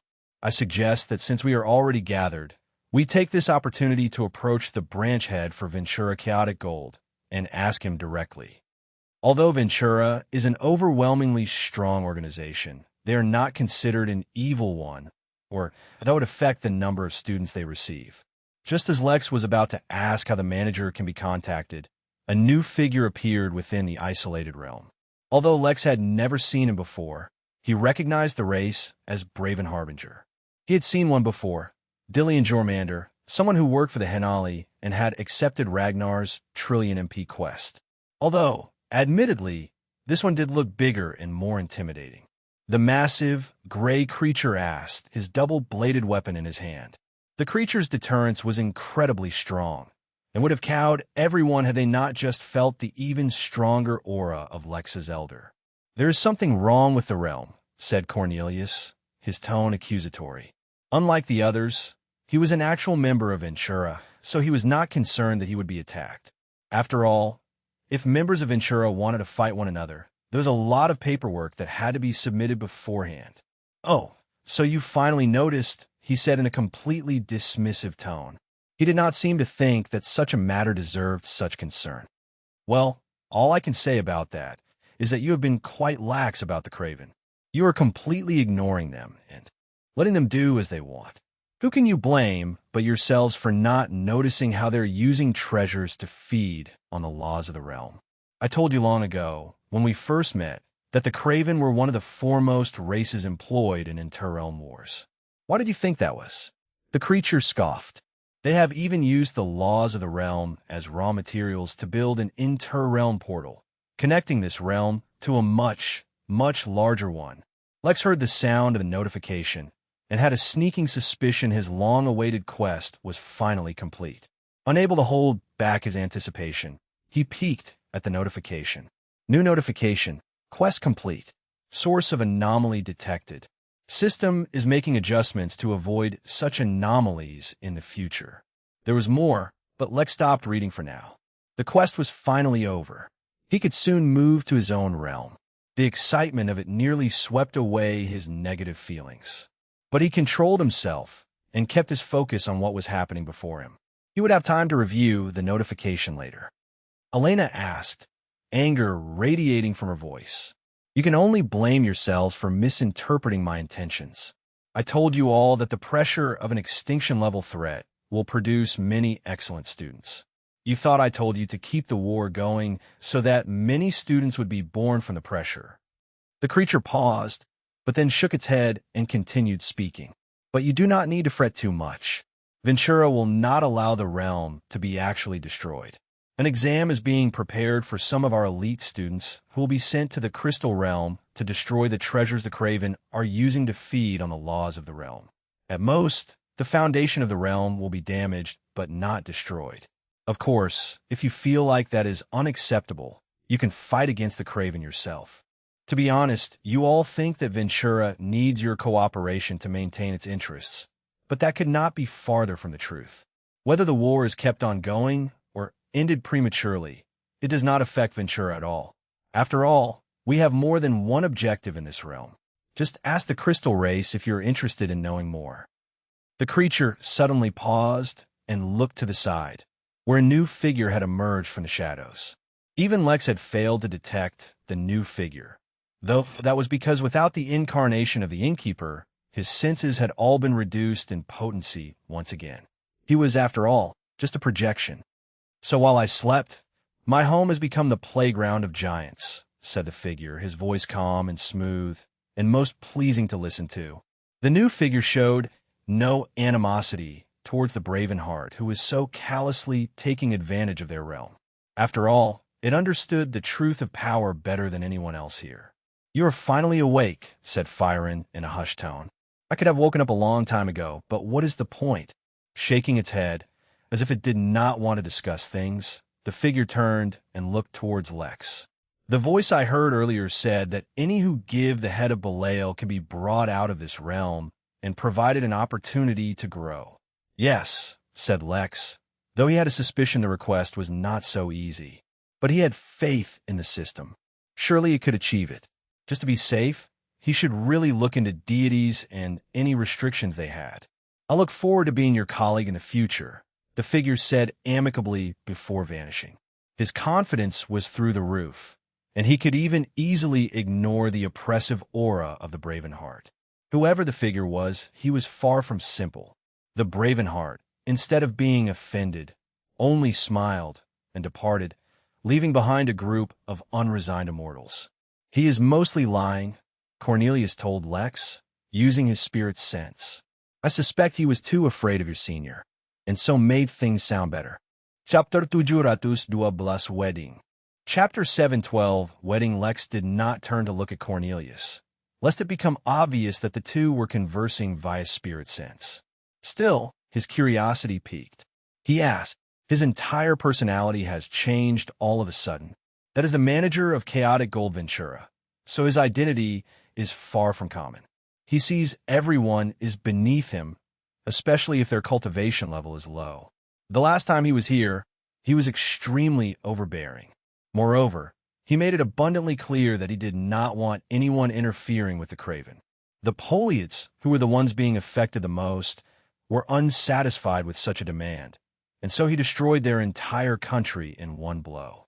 How else could the Craven have taken over an entire country so quickly, but not be able to replicate the feat hundreds of years later with the rest? No, I don't think so, and I think that has something to do with your elder who came. He must have a special identity, or something we don't know about must have happened, or he would not be behaving so well. Lex reflected on all that had happened. Besides the conversation he had with Cornelius, there were a few more interesting things. For example, the shadowy figure that appeared out of nowhere, but could ignore the Ventura branch manager, and seemed to be familiar with the two deities. There was also the conversation they had about how the crystal deity betrayed them. Did that have something to do with the unusual behavior of the crystal race? Not to mention, although the figure was clearly using divine power, he also strongly radiated the power of monsters. What was his relationship with the monsters? Lex could just assume that he was the reason that the monsters existed in this realm, or were born from the darkness, but then that would make the figure much too powerful, even more than the other two deities. Something was definitely amiss. Although Lex had gotten the answer to his question, which was what the anomaly was, it seemed the mysteries of the crystal realm were far from over. But that did not matter, right now at least. He had a wedding to finish, hopefully. After all, he was not aware of the damage the Craven had caused besides attacking his tavern. Lex asked out loud. Besides the few who were near the tavern, no one else was hurt. No one even knows about the Craven attack, though they most definitely felt the aura.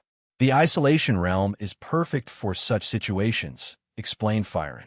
In that case, I have a wedding to finish. Since you've all already arrived, stay till it's over, said Lex, though he could not make demands of them. He was not yet sure if their participation in the events that took place here would count as a part of the wedding yet. Turning back to his tavern, which was in a poor condition, Lex immediately began working. He summoned workers from the inn, much like he had summoned Ash, and got them working on cleaning up the place immediately. Moreover, he had them collect all those who were hurt or harmed and sent them to the inn to be healed. He looked at the formations he had available. Originally, for the tavern, Lex was using formations that were beyond his current authority level. Now, though, he could only stick to what he had. Still, he had grown a lot since he founded the tavern, and so even without the cheats, he had decent protection available. Although there were no spatial formations, setting up a protective formation that could block a few attacks from an immortal was still possible, albeit expensive. In half an hour, the place looked brand new, with the only indicator that anything had happened at all was the strange lack of guests and the new workers as compared to the ones everyone was familiar with. The leaders had, for one reason or another, decided to stay till the wedding ended. Although Lex did not join them, they seemed to be discussing alliances and what to do moving forward. Until they stopped the Craven from actively destabilizing the realm, there could be no remedy, so no one bothered Lex for now. Only once they finished their own objective would they come back to Lex and seek his help. It was at this time that the two processions finally arrived at the tavern. They had slowed down due to the attack, and had more or less come to a halt while their own immortals investigated the situation. The Craven had cleverly laid down a few formations around town meant to slow down reinforcements, which the divine birds removed once the battle was over. Seeing that there seemed to be no issue, the processions had continued, although now they were slightly more cautious. Yet when they arrived at the tavern, all their worries vanished, as Cornelius too, the king of the Hum Nation, was standing there, awaiting their arrival. The The rest of the leaders decided it would be best if they remained hidden from sight. Lex watched from the sides, not able to enjoy the event nearly as much as everyone else, for he had a lot riding on this.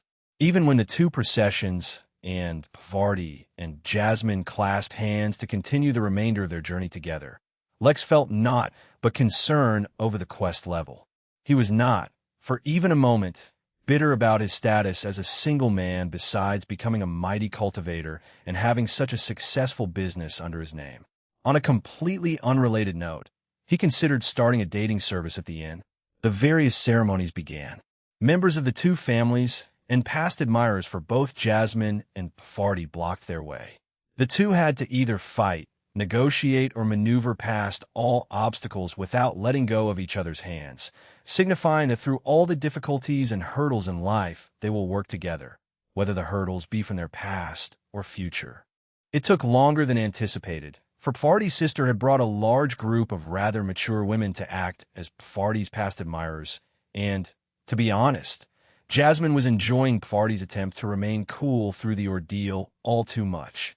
But even without that, Parvati was quite a sociable person, so his list of admirers was actually much larger than Jasmine's, despite her status from such a noble family. Once they finally entered the tavern and took their seats at the place of honor, more ceremonies, this time of a solemn and serious nature, took place. A majority of the guests remained outside, where music and dancing was used to entertain them.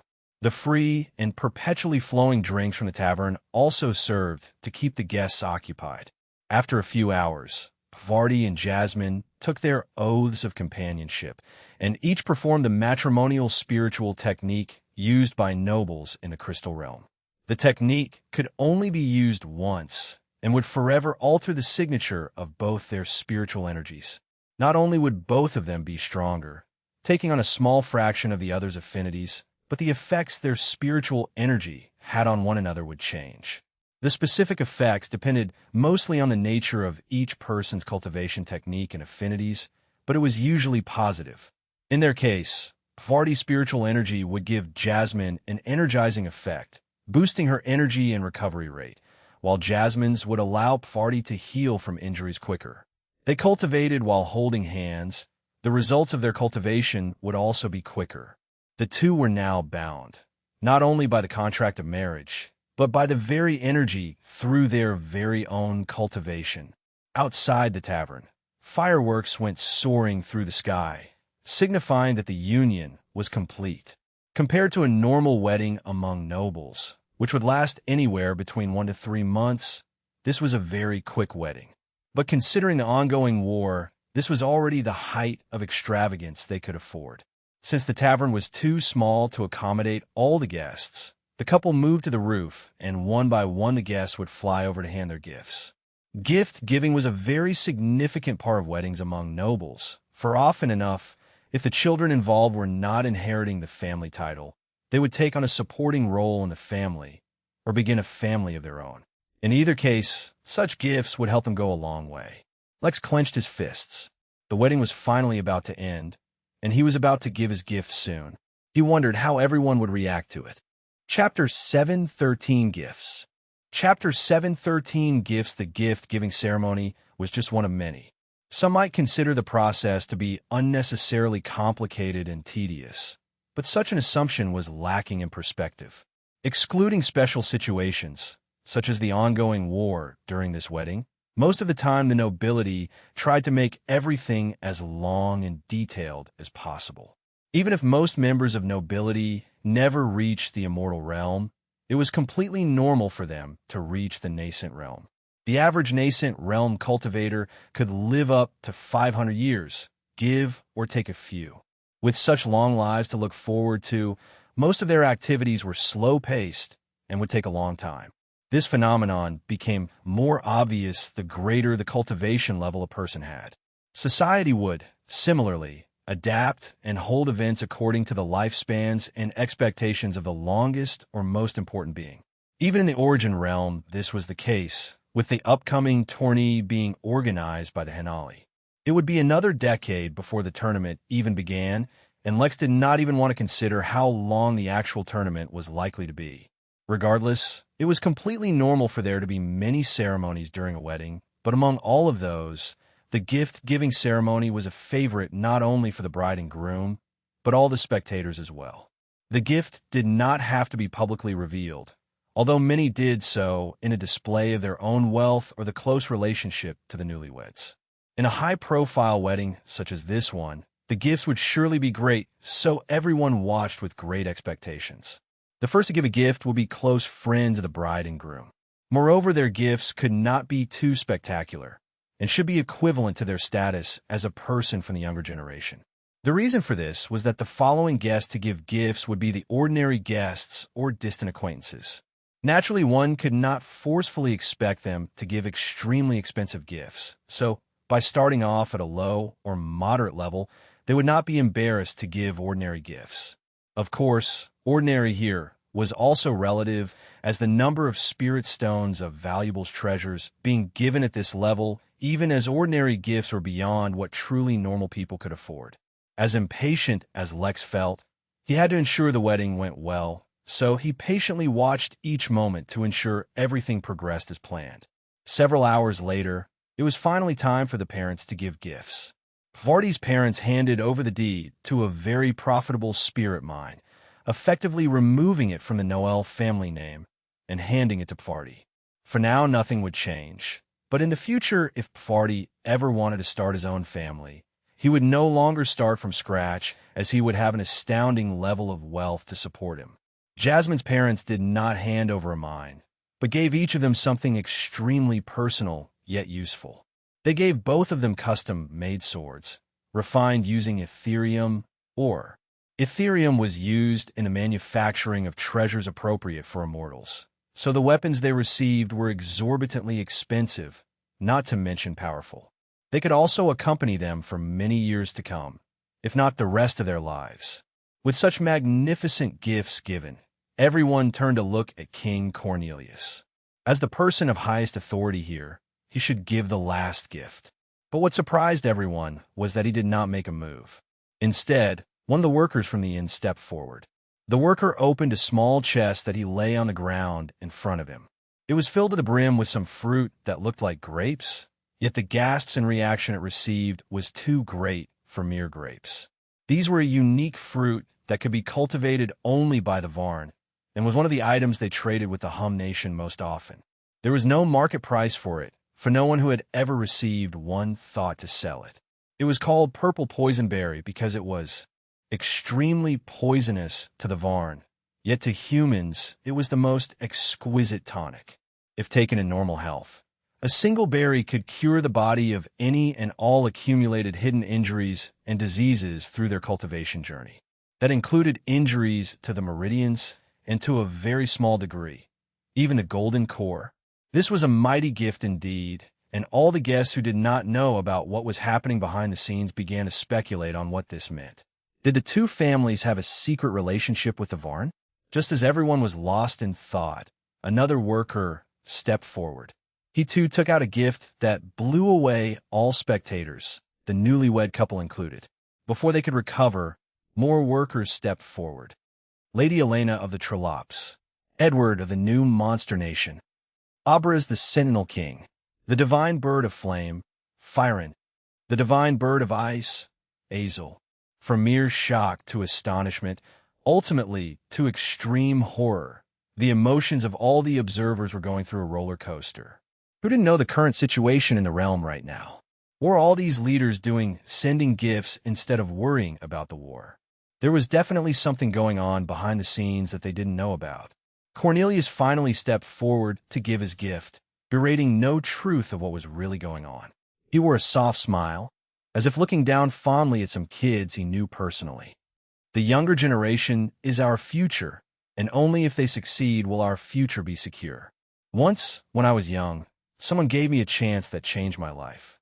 Now, for you, I will do the same. Take these cards and use them when you are ready. The cards Cornelius was giving were actually invitation cards to Ventura, but Ventura was a secret he could not openly disclose. So instead, he titled it an opportunity to receive guidance from a heavenly immortal. This time, guests were too shocked to even gasp and just froze. What did they just hear? What did they just hear? Just as everyone was reeling from what they heard, another figure came forward, this time from within the tavern. By now, everyone was too fatigued to continue to feel surprised. They just looked at the person and wondered who was worthy of presenting a gift after the king. It turns out it was the tavern owner. Shouldn't he have gone before? Why was no one bothered that he went last, which was usually reserved for the most honored guest? Farty, when you first entered my tavern, so long ago, with the intention of partying with the locals, I never would have imagined you were actually hiding the depression of an engagement broken. Yet now, here we are, at your wedding to the same girl. As your friend, I could not be happier for you. And Jasmine, you have the great fortune of ending up with my good friend Farty. From afar, one might assume that he is too casual about life, but I know no one else who would face the pressure of a great noble family, such as yours, based solely on their principles and morals. You have with you a man who would rather give up on his life of comfort than compromise on his beliefs, and that takes great courage and dedication. To build your new life together, especially in these times, will also require great courage and dedication. As much as it hurt him, Lex used up his teacup containing the law of femininity in exchange for this item. He considered it an investment in his own future, as he really needed the quest to get a good evaluation. From within his spatial bangle, he produced a single apple.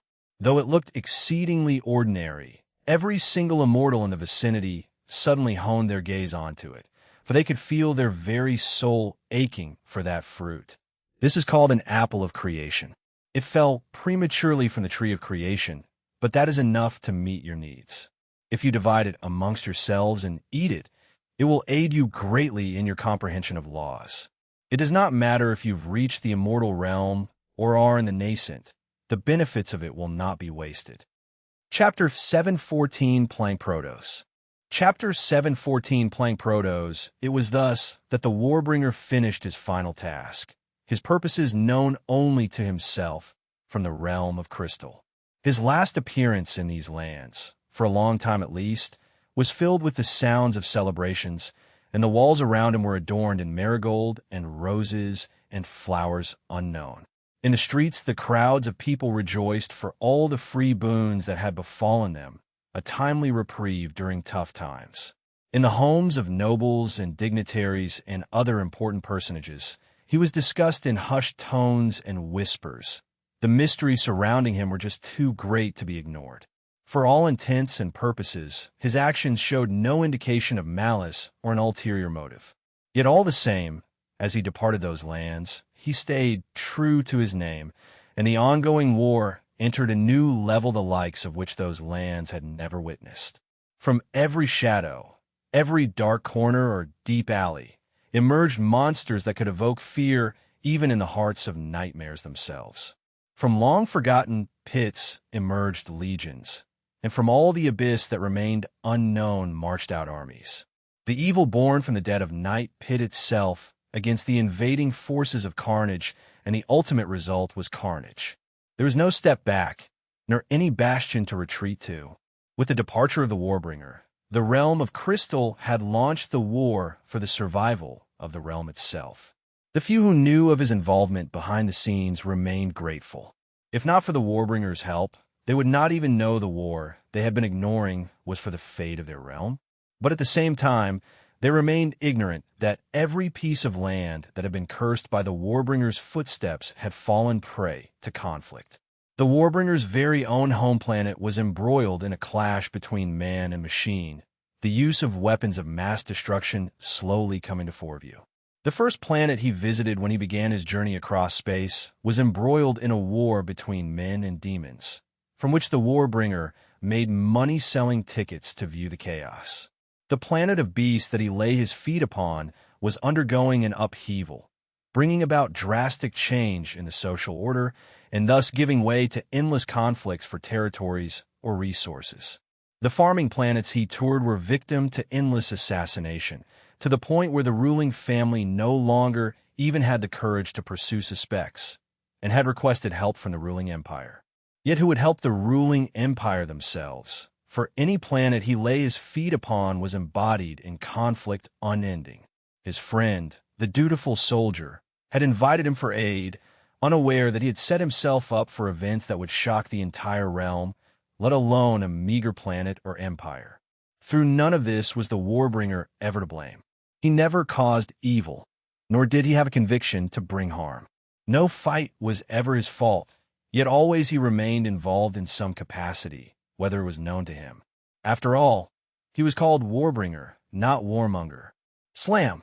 The acolyte who was writing in his visions, recording all that he saw in his crystal orb, shut the heavy journal when he heard his master call out his name. He asked politely, "That's enough practice for today," answered his master, who entered the room.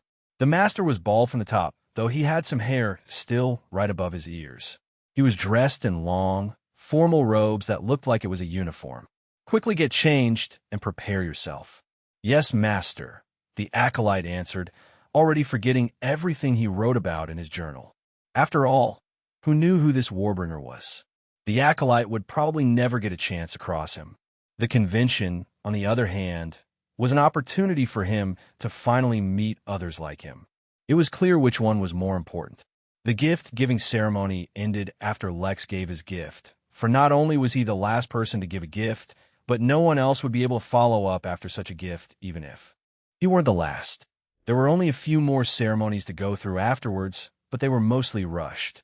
Not only did everyone have to get to their various responsibilities, the bride and groom themselves were impatient to try out the effects of the apple. As such, in the seeming blink of an eye, the wedding was finally over. Lex bade his farewell to the leaders and dismissed his projection so that he could finally look at his quest completion notification. New notification: quest complete. Source of anomaly detected. System is making adjustments to avoid such anomalies in the future. Quest: investigate the source of the anomaly in the crystal realm. Quest complete. Anomalie source perpétuelle interrealm wormhole. Reward: realm seed. Remarks: host has the foresight to prepare aids for the sprouting of the realm seed. How unusual. New notification: taro fertilizer detected. Should the realm seed be fertilized? Ibarra diagonal. Lex did not hesitate to give his permission. Of course, he could not wait to get his own realm. He had already waited long enough. New notification: realm seed has been planted within the system. Realm seed has been fertilized. New notification: warning. Due to system maintenance, midnight and will temporarily stop accepting new guests in 6 months while new changes are implemented. Existing guests will be allowed to stay and can leave at their discretion. New notification: approximate time to sprouting of realm seed is 2 years. Please make thorough preparations. The notifications immediately dampened Lex's mood, for a part of him was expecting immediate results. Logically, he should not expect such massive results to appear immediately, but he could only blame the system for spoiling him by getting him used to immediate benefits. He was also a little disappointed because he did not want his workers to continuously fight for 2 years. They themselves were not 2 years old. He could not even imagine what 2 years of war would do to their psyche. Moreover, despite his preparations, what if they were unable to survive? But he could not do anything about that for now. Even this was already more than any normal person could reasonably ask for.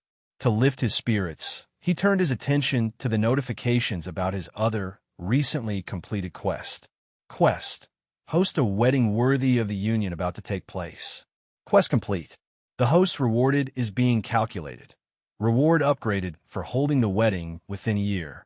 Reward upgraded for achieving an unprecedented guest list. Reward upgraded for Monster Nation revealing themselves during the wedding. Reward upgraded for wedding hosting an epic-defining meeting. Reward upgraded for wedding gifts altering the destiny of the realm. Reward upgraded for attendance of multi-realm organization Ventura. Reward upgraded for attendance of projection of being above Tao realm. Reward rank: authority insufficient. Reward rank: death reward. 1 pp. Plank Protos. 1 times 10 to the power of negative 32 Protos Joule. Chamber of Rebirth. Single use. Midnight Castle Blueprint remarks: the host finally got a PP. New notification: 1 Plank Protos detected. Used to repair system? Ibarra diagonal. Reading the notifications, Lex was genuinely confused by the ranks the system was giving. He had been researching on Destiny rank, especially since he got locked in a Destiny rank formation, but had yet to discover something. Now he was facing the Death rank. Why did these not really sound like ranking? Moreover, when had he been visited by a projection above the Tao realm? My goodness, was there even a level above the Tao realm? He had never heard any mention of it anywhere. It was beyond scary. He had nearly died just from entering a hall meant for Tao lords. What in the world could be above them? Moreover, what was up with his rewards? Why did nothing look like it could solve his cultivation problem?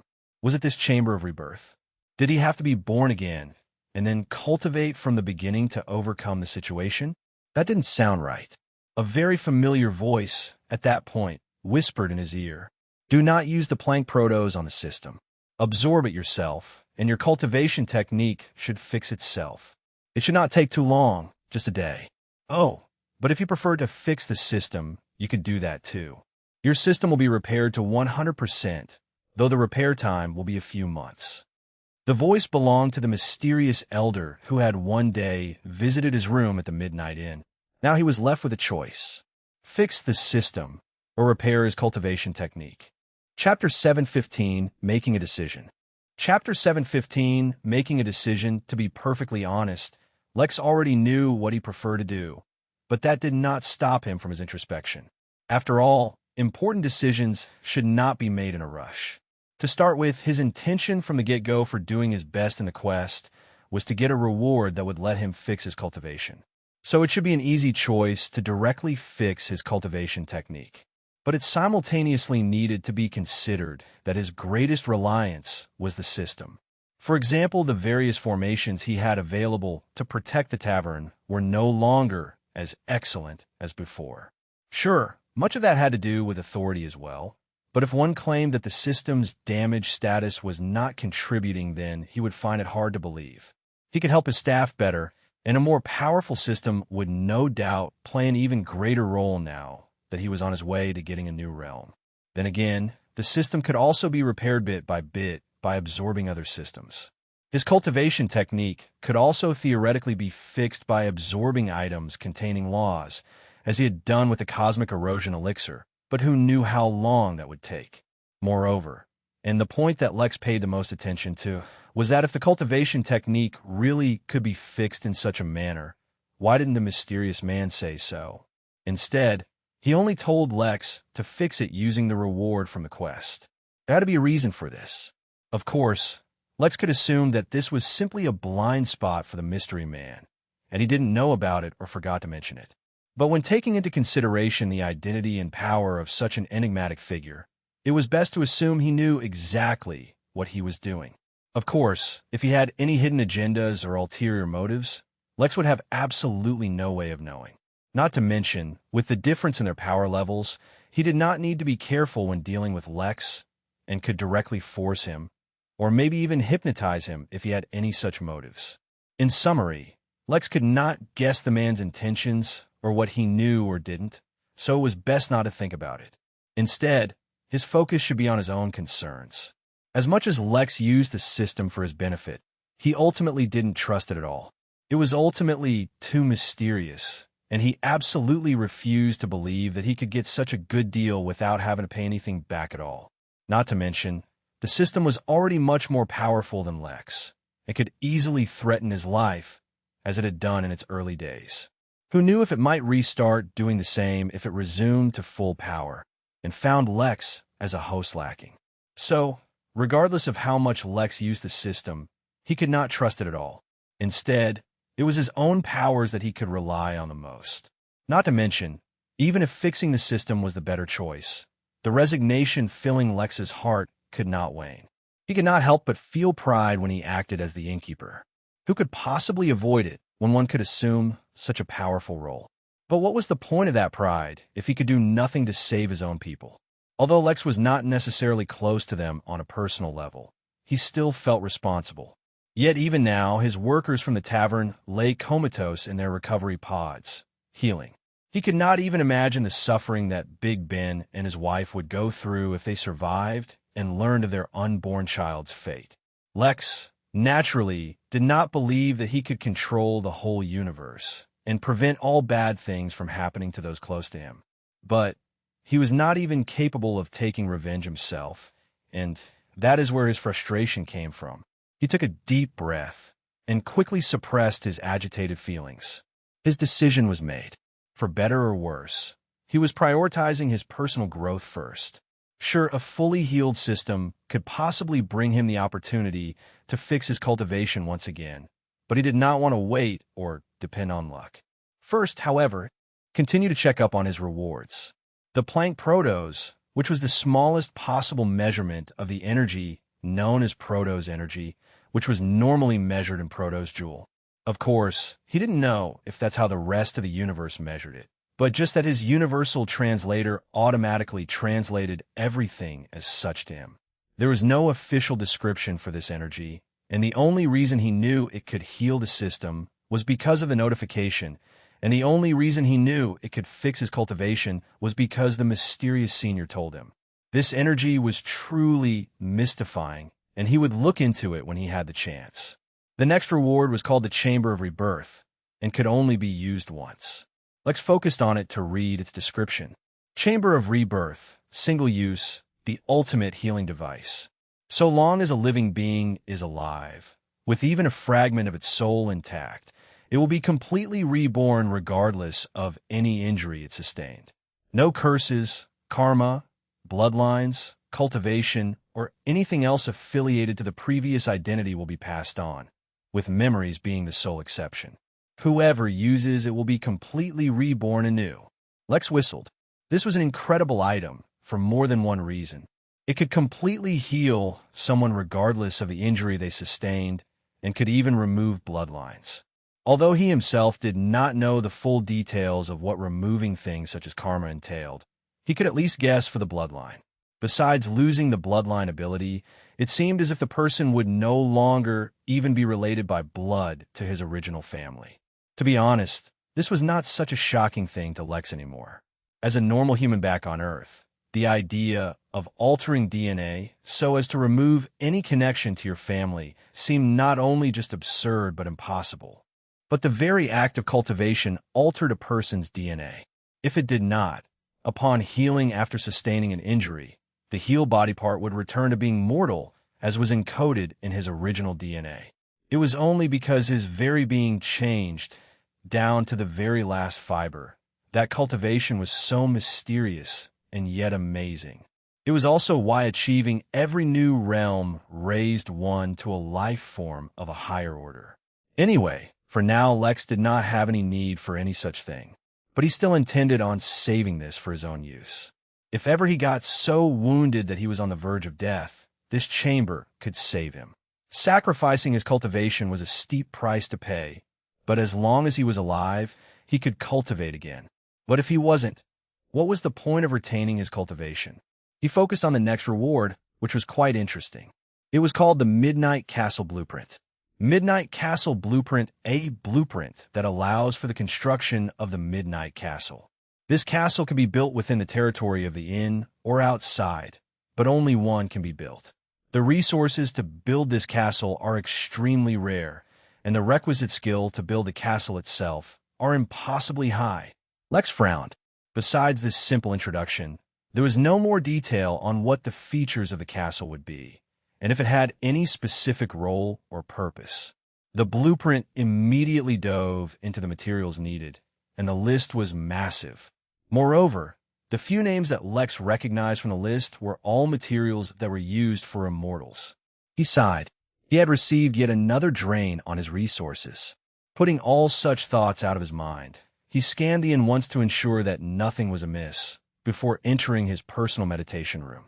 Although he was warned that the upgrade to his cultivation would be quick, he did not want to take a chance. After clearing his mind and meditating until he was in his best state, Lex chose to absorb the Planck Protos. The reward entered his body directly, and he never saw it or the container in which it was kept. The only reason he even knew that it had entered his body was because his cultivation technique began to circulate on its own. Soon, Lex got lost in the sensation of cultivation. Moments after Lex's scan of the inn, a guest blared her pressure down on one of the inn's workers. Chapter 716, Accepting a Challenge. Chapter 716, Accepting a Challenge. Alyssa Harmony had a long and deep history with the Midnight Inn. Once, long ago, she was not more than a simple YouTuber who used to upload songs on her video channel. She had a great voice and a natural talent for singing, which made the process easier and fruitful. She had a decent number of followers and hoped to become a real celebrity one day. Then, in the Midnight Games, she won somehow. That not only got her the attention of the many cultivators on Earth, but the cooperation of many governments. Even a few powerful individuals and organizations who thought to use her connection with the inn began to sponsor her, and soon her popularity blew through the roof. Suffice to say, her singing career took off, and she was even introduced to the cultivation world. Moreover, she got herself a cultivation technique expressly suited to enhance her charisma and appeal, further boosting her popularity. Then the war happened. She became displaced, and all her popularity was for naught. Feeling completely distraught, she escaped to the inn and eventually became a refugee in their new minor realm. Yet the minor realm was a newly developing escape for humans of Earth, and her singing talents had no use, as no one had the time to enjoy songs. But when the deities came to Earth, she once again found her calling. She returned to Earth, giving up her refugee status, and willfully became an acolyte for Adamus, the deity of diamonds. Her singing talents were once again put to good use, singing gospels and raising morale. She quickly gained the attention of the deity's strongest messengers, and then she was promoted time and time again. Before she knew it, she even gained the right to use a small amount of divine energy, sent directly from the deity himself. She took on her new role as the highest priestess of Adamus on Earth, and became a true, devout follower. But lately the situation on Earth had come to a standstill. The miscreant Marlowe had deceived a way to create spiritual nuclear bombs, or the equivalent using only talismans. Why was this a big deal when actual nuclear bombs existed? For lower-level cultivators, they would be a deterrent, sure. Even if a few nascent cultivators were targeted, the threat could not be eliminated. But there was a fundamental rule of the universe that there were different tiers of energy, and even a small amount of energy from a higher tier could suppress a larger amount of energy for a lower tier. A nuclear explosion caused by a bomb created through normal technology harnessed the most basic and fundamental energy that operated in the universe, and had no trace of spiritual energy. Enough cultivators could easily suppress the explosion, or perhaps even harness the energy from the explosion for their own use. Just because Earth lacked the means or cultivation techniques to do so did not mean others were the same. A speck of divine energy was enough to contain an ordinary nuclear explosion, for example. But Marlowe had created a similar result using spiritual energy. This was no ordinary feat, as the science behind it was completely different from ordinary bombs. Moreover, packaging such a payload into something as nominal as a talisman, it was the result of sheer genius. I suddenly became restricted by certain Hinali conventions. But this was only a short delay. The war would resume. A few interested parties had already started developing the solar system to become the site for many modern conflicts. The natives of the Earth could no longer ever hope to return for a peaceful resolution. They either had to leave or join with the camps. King Marlowe and his new empire were the only remnants of the old world, and the last remaining hope of those with the hopeless dream of reclaiming their lands. During this pause, Alyssa did not have much to do, so her heart suddenly yearned to return to the inn and spread the glory of the diamond deity there as well. So long had she spent surrounded by the worship of the deity's followers that the lack of it at the inn suddenly made her uncomfortable. Still, she knew much about the inn, and so did not start any conflicts. She humbled herself and spent some time among the ignorant non-believers. Soon the feeling of discomfort faded, as she was reminded of her own simple roots. Comparing her life now to what it had been before truly increased her devotion for Adamus. As such, she decided to preach a little while she was enjoying her vacation. Casually, she struck up a conversation with one of the workers who was nearby and asked them what they thought of Adamus. To her surprise, this worker had never heard of Adamus. She immediately began to preach, but to her increasing irritation, the worker only responded politely but did not seem to be interested at all. This was a stark contrast to what she had experienced on Earth, where the pathetic mortals had been easily impressed by the divine might of Adamus. In the end, the worker could not help but say, "The members of the Inn don't really follow any deities. Besides, even if we had to worship anyone, why wouldn't we worship the innkeeper?" Technically, the worker should not have said that, as it was impolite towards the guest's belief. But no one was perfect, and it just came out. Alyssa was immediately infuriated, and her aura burst out. She roared, her anger clouding her judgment. But the worker did not even flinch. Where was this? The Midnight Inn. The security team was no longer inexperienced and ignorant, and they were perfectly capable of handling things. Even without the many powerful workers who had gone off to war, there was still the entire security team, young MacDonald, Kawain, Lady Anita, and many others. Lately, Captain Cirque had even learned how to use the massive spaceship security features, and so could immediately target anyone within range. Last but not least, Lex continuously had events going on at the inn so that he could hire the extra security. How could anyone threaten someone inside the inn and get away with it? Yet, as it happened, it was none of those who interfered. A large, strong suddenly gripped Alyssa's arm, suppressing not only her aura, but restricting her movements as well. "Actually, they can," said a warm, yet firm voice. A man garbed in full metal armor had mysteriously and spontaneously appeared beside them, and prevented the situation from escalating. The Midnight Inn has provided a safe haven for all, irrespective of race. It is a noble and respectable act, and one which takes immense courage and power. I do not know which deity you serve, but there is no reason to create animosity between the innkeeper and your deity. The man who spoke was Lovis, a paladin knight. Although he had not yet had the opportunity to meet the innkeeper, he had begun to admire the inn from the bottom of his heart. He could not tolerate anyone disrespecting such a wondrous holy land. "It is the innkeeper who should be careful," she replied in an agitated state. But even if she was putting on the front of anger, her heart was quickly filled with fear. She knew the strength of the inn well.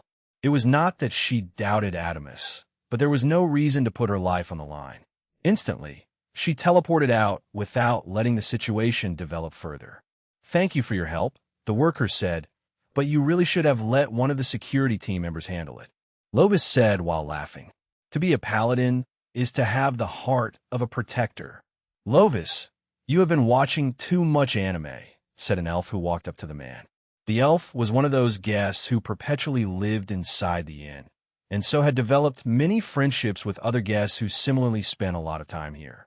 He said, once again roaring into laughter, "Besides, I have not much else to do these days. The murder grounds are busy, so I can do nothing but wait. The paladins and the Diplo can no longer tolerate each other's existence, even if it is as neighbors in the inn." As it happened, just as Lovis said this, there was an announcement inside the inn. General Ragnar of the Jotun Empire had once challenged Warheil Fendel to a fight in the murder grounds, but the devil has responded and selected the inn's Colosseum as the venue of the fight. The inn was suddenly filled with energy and excitement as everyone began discussing the upcoming fight. The challenge was well known and frequently discussed.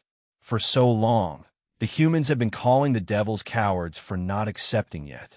But now they had finally accepted, and accepted it with style. Elsewhere in the inn, a devil was smirking as he saw the excitement spread, as if he was satisfied with the results of his announcement. Suddenly, a member of the security team teleported in front of him. For noise pollution and causing a disturbance without permission, you are fined 1,000 MP as a first warning. Chapter 717, Don't Aim Too High. Chapter 717, Don't Aim Too High. Primary Realm. Gaia's graveyard outside a cottage made of the most sublime wood. An old man was watering the ground from a common watering can. The can was completely and totally normal, and not made from the bones of the Juggernaut King, whose body was identified as the hardest existing material in the universe. The water, too, was ordinary well water, and not the dew condensed on the surface of the tablet of life, a divine item some believed was the source of all life in the universe. It was this old man's habit to spend his time doing such mundane things, as they filled him with a sense of simplicity. There was no ulterior motive in his actions at all whatsoever. But today something extraordinary happened in this otherwise completely ordinary and not at all fantastical place. A closed scroll began to materialize in his hand, at first just as a vague image, as if it was not more than a mirage. But slowly it began to solidify. The man smiled and kept the scroll in his vault, which was filled with other miraculous things. In front of the scroll was a small plaque that read Regal Embrace. This was a cultivation technique of an extremely spectacular status, and could only be practiced by one person in the universe. After all, the strongest was not a title that could be replicated, or else it would no longer be the strongest. Similarly, there could only be one person who had the best defense. But even the Regal Embrace, a cultivation technique which could allow its cultivator to survive the destruction of the universe itself at its peak, did not require a resource as rare and powerful as Proto's energy. At the point at which Lex absorbed this, his cultivation technique used the spectacular features of this wondrous energy and evolved beyond the Regal Embrace. No one could say for certain what it would evolve into in the future, not even the humble old man in the cottage. But since it surpassed the limits of what Regal Embrace could achieve, the Regal Embrace was naturally once again available for cultivation. Their parting had been so short, much shorter than the last time someone tried to cultivate the Regal Embrace. The only difference was that this time, the cultivator did not die prematurely. Midnight in as of late, Lex had started to feel the effects of his busy schedule on his cultivation. He barely had any time to cultivate, but in his earlier realms the effects of such an act was always mitigated, either through absorbing the abundant energy of a claimed minor realm, or discovering a magical plant that boosted his cultivation. He would always speed up his cultivation. But in the Golden Core, it was a lot harder to suddenly boost his cultivation. He had also been a lot busier, and so could not randomly go on an adventure and gain spectacular results. While he did cultivate on and off in his free time, he could only lament his slow growth. Of course, only Lex could say he was cultivating at a slow pace, and anyone else in the universe would beg to differ. But despite his many complaints, only now that he was forced to cultivate dedicatedly and without distraction for a long time that he realized that done a true disservice to his cultivation. Though he cultivated with peace of mind, as he had become used to meditating, he had never reveled in it. He had never thought about the mysterious flow of energy in his body, nor had he enjoyed the process it was a part of. His care was only for the results. Though one cannot really blame him for only caring about the results, he realized that he needed to give more attention and respect to the process as well. It was the process by which he was undergoing an evolution. It was laying the foundation for his future. It was extremely mysterious. It was also extremely boring. Sitting still and unable to do anything else as his cultivation technique ran on its own, Lex had countless thoughts. Although he did realize the drawback of not giving enough time to his cultivation, he also realized that it would be much harder to do so if he didn't thoroughly enamor himself with the process in the future. As he cultivated further and his mind evolved, his processing power would increase tremendously. While previously all his focus was spent on his cultivation, eventually he would reach the stage where a large portion of his mind was free to have random thoughts and also to be bored. It was something he would have to overcome. For now, he could only occupy his mind by focusing on the changes his technique underwent. Despite his secret hope, absorbing the Plank Protos did not make his cultivation explode like it did back in the Foundation realm. In fact, his cultivation level did not move at all. Instead, it seemed like his technique was evolving with each cycle it went through. Lex's newly improved memory allowed him to easily identify even the subtlest of changes and memorize exactly how it changed each step. Although for now he could not understand its relevance, Maybe one day in the future he could look back and learn or discover something from it. Like this, an entire day slowly went by, and then the better part of the second day. It was only when dusk was beginning to fall that Lex's cultivation finally finished, and he regained control over his body. To his disappointment, his cultivation did not change at all. It seemed he would not be getting a shortcut to a higher cultivation level anytime soon. But he simultaneously could not say that there was no change at all. Like when he first entered his new realm, his cultivation technique barraged his mind with a stream of new information that allowed him to understand many things in greater detail than ever before. Moreover, he also faced the revelation that his cultivation technique had evolved and had surpassed the regal embrace, and thus was nameless for the time being. Whatever it was called would be his decision in the future. But that information was not nearly as important as what it signified. Regal Embrace gave Lex the best defense in the universe, but it achieved as much by putting heavy restrictions on Lex, which would become even more obvious as his level grew. The most obvious restriction was his inability to learn attacks. This was because the kind of laws that the Regal Embrace relied on were so heavily focused on defense that even the idea of offense was repulsed by the technique. For now, Lex found a way to circumvent this situation by relying on arrays. But in the future, he would have discovered that things were not so easy. One could not achieve the most in any field without entering some kind of extreme. His new nameless cultivation technique removed that flaw. At the same time, the traits of his future cultivation were extremely malleable. But a lot of it would depend on his own actions as well. If he now began to develop his cultivation technique to become strong, while reducing his focus on defense, then in the future he would no longer be able to achieve the status of having the strongest defense. This was because even though the technique had surpassed the Regal Embrace, its ultimate result would be dependent on himself.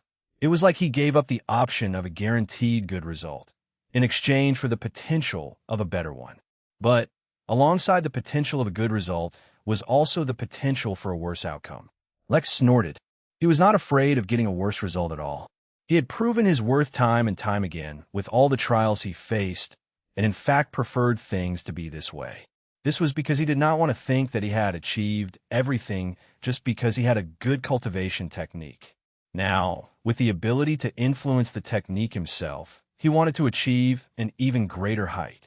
He remembered that Regal Embrace could survive the destruction of the universe, and had another technique beside it which could destroy the universe itself. If that was the case, he wouldn't aim too high. He just wanted to achieve such incredible strength that he could even break the Regal Embrace at its peak, and have such a sturdy body that he could face Mo's Blessing's strongest attack without flinching. Since he had this technique, which could surpass the Regal Embrace, then he would make it so that neither the Regal Embrace or Mo's Blessing could ever match up to his level. Somewhere far off in the Origin realm, a celestial who was cultivating suddenly opened his eyes. For some reason, his cultivation technique felt like it had been challenged. Chapter 718, Preparing. Making the most out of his cultivation technique involved more than just deciding to do better. The nameless technique he was now cultivating was similar to Regal Embrace in the regard that it could adapt tremendously and had no upper limit. Unlike the Regal Embrace, however, it would not run into a problem where growing further could lead to death. It was also extremely intuitive. For example, the moment Lex decided his goal of surpassing Regal Embrace and Mo's Blessing, the cultivation technique adapted automatically and informed him of what he needed to do to proceed. As it turned out, cultivating the most powerful cultivation technique in the universe was extremely resource-intensive. On his defensive front, there was not much work needed, as Regal Embrace had built an adequate foundation for him to proceed from. The issue was his body's attack capabilities. He was severely lacking in them. Much of that would automatically be fixed while he cultivated, and his new nameless technique adapted his body. But unless he wanted to spend the next 100 years just fixing his cultivation technique before even moving on, he needed to supplement his technique with multiple resources. His body's base strength was incredibly high, which helped a lot.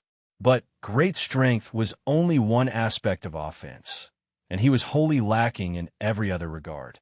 Fortunately for him, Most of the resources he needed to fix his existing cultivation could be easily found. Unfortunately, some of them were on the rare end of the spectrum. That was also only considering his existing cultivation. To continue to cultivate while maintaining the standard that he wanted, he would either need to procure increasingly rare resources or cultivate normally and spend a ridiculous amount of time to allow his cultivation technique to replace the effect of those resources normally. Lex compiled the list of the resources he needed right now and checked if any were available at the inn. Surprisingly, a fair number of them were being sold at his very own guild room by various merchants. Who knew his guild room had grown to such a level? Without wasting any time, he put up a request for the remaining material in the guild room and bought what was available. He teleported all his newly acquired materials to his meditation room, unable to suppress his eagerness to grow stronger. Although his versatility with arrays was commendable, the sheer effectiveness of a proper attack was also not something to be overlooked. He couldn't wait to acquaint himself with some new techniques and see if he could learn them as quickly as he did with defensive ones.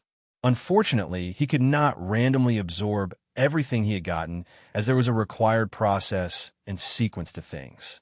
This would be a time-consuming process, but compared to normal cultivation, he expected a quicker growth in his strength.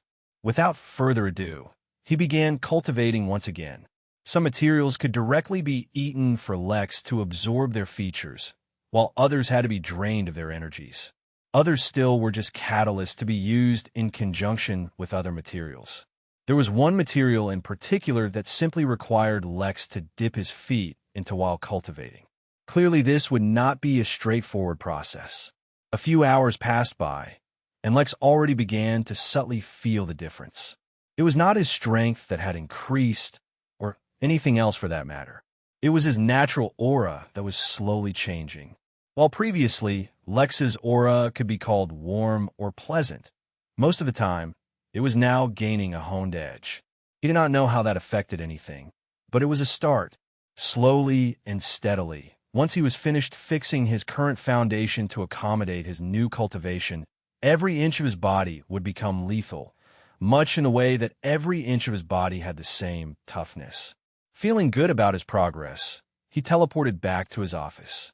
It wasn't that he didn't want to continue cultivating, for the feeling of becoming noticeably stronger was quite addictive. He had not run out of materials yet either. Instead, there was an optimal amount of time he could cultivate each day. Any more after that would only give diminishing returns. Lex asked Mary, more as a habit than from any expectation of anything happening. Yes, actually, you're just in time, in fact. Ragnar's challenge to the Devil Warheil was finally accepted. They're about to conduct their battle in the Colosseum in a few hours. Lex raised an eyebrow. This really was an interesting event that he had also looked forward to. In fact, he already had plans set in place for when this happens. Yes, the moment the challenge was accepted by both parties, I immediately put the marketing plan into effect. Lex nodded as he overlooked the Colosseum and began placing various formations. Ragnar had been the first one to require special attention while breaking through, and the amount of MP Lex investing in ensuring that no one suffers any harm due to him was a lot. As such, he felt no guilt about monetizing his fight for his own personal gain. It was just business. There was still some time to the fight, so while Lex prepared to get the most benefit, he also began to wonder about his next steps. He would first check if Alexander needed his help, or if there was an update on the situation. If not, it was high time he went after that treasure the mysterious man told him about. He recalled that the man had said he had approximately 6 months to find the treasure until someone else found it. He also said it could be sooner or later than that time, but not by much. In essence, Lex considered it as if he had no time at all. But the issue with finding the treasure was that besides knowing which galaxy it was in, he knew next to nothing. How was he supposed to locate a belt of rogue planets across the entire galaxy? The mystery man must have known something, or else he would provide more information. For example, what were the chances that the battlefield that his workers went to just happened to be in the same galaxy? Though the inn itself was not linked to that galaxy, and the only connection present was through a teleportation formation that the system hijacked, that was just getting into the technicalities of things.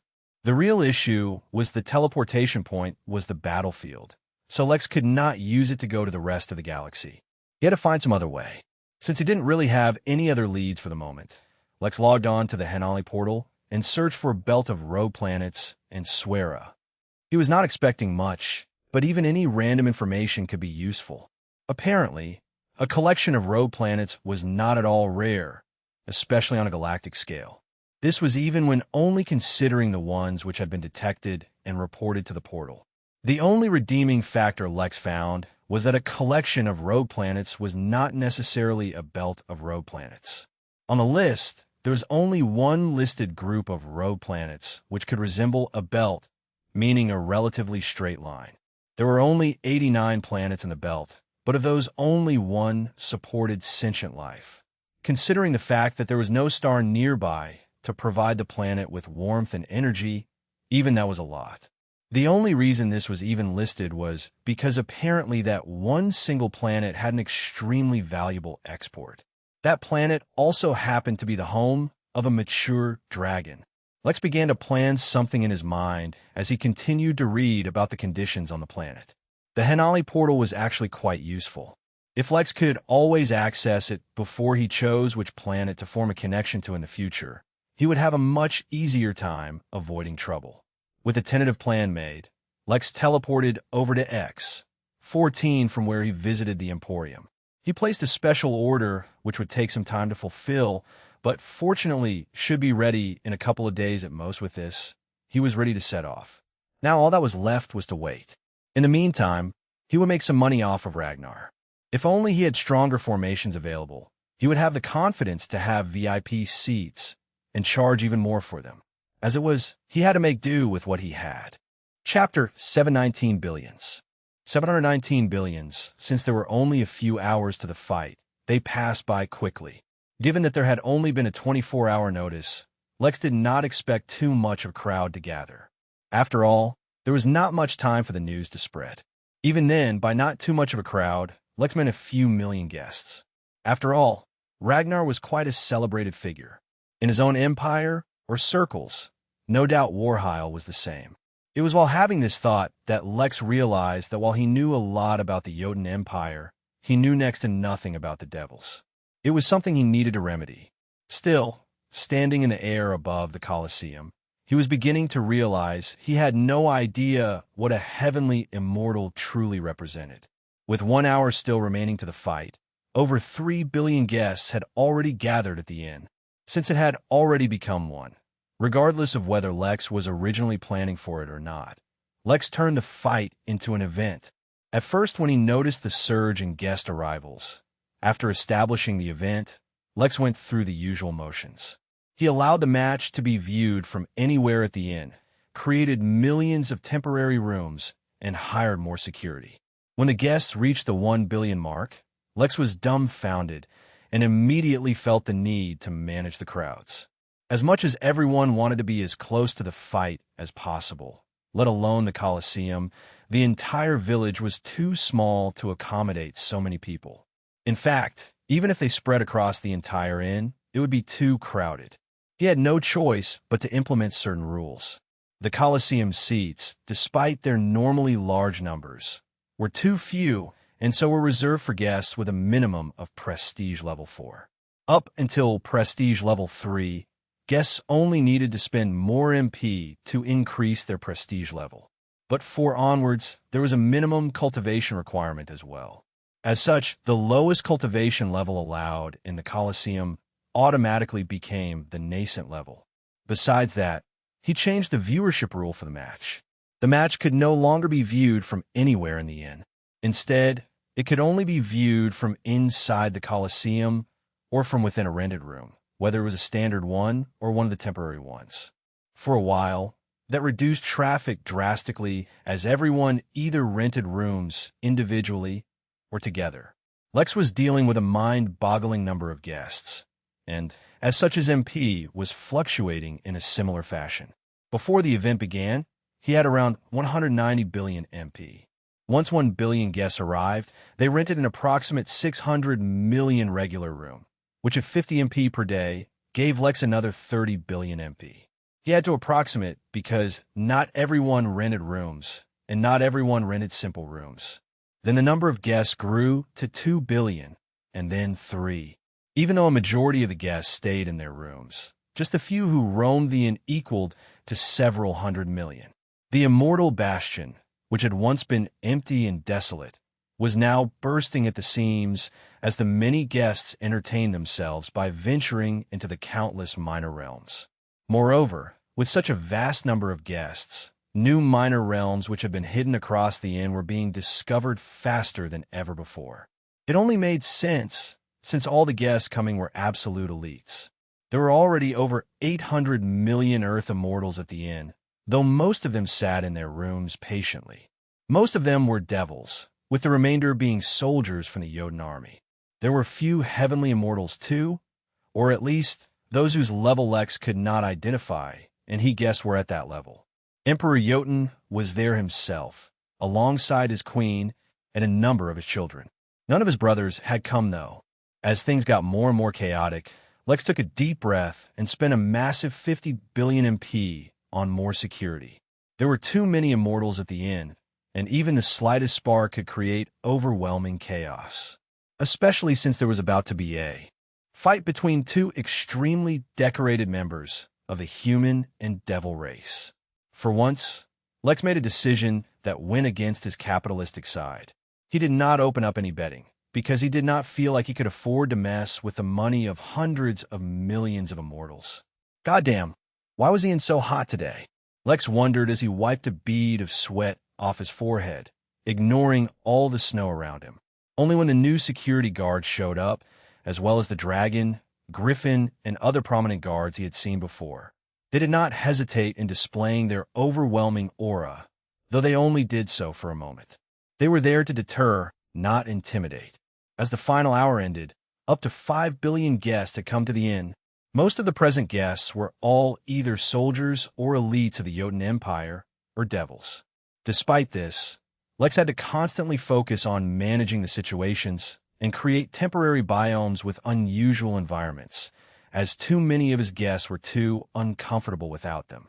So caught up was he that he almost missed the fact that Emperor Jotun excused himself for a brief moment and in secret visited Warheil. Almost. Lex was not one who enjoyed gossip, but at that moment all his attention was diverted to the meeting. Unfortunately, they spoke through their spirit sense, if they spoke at all, and separated immediately.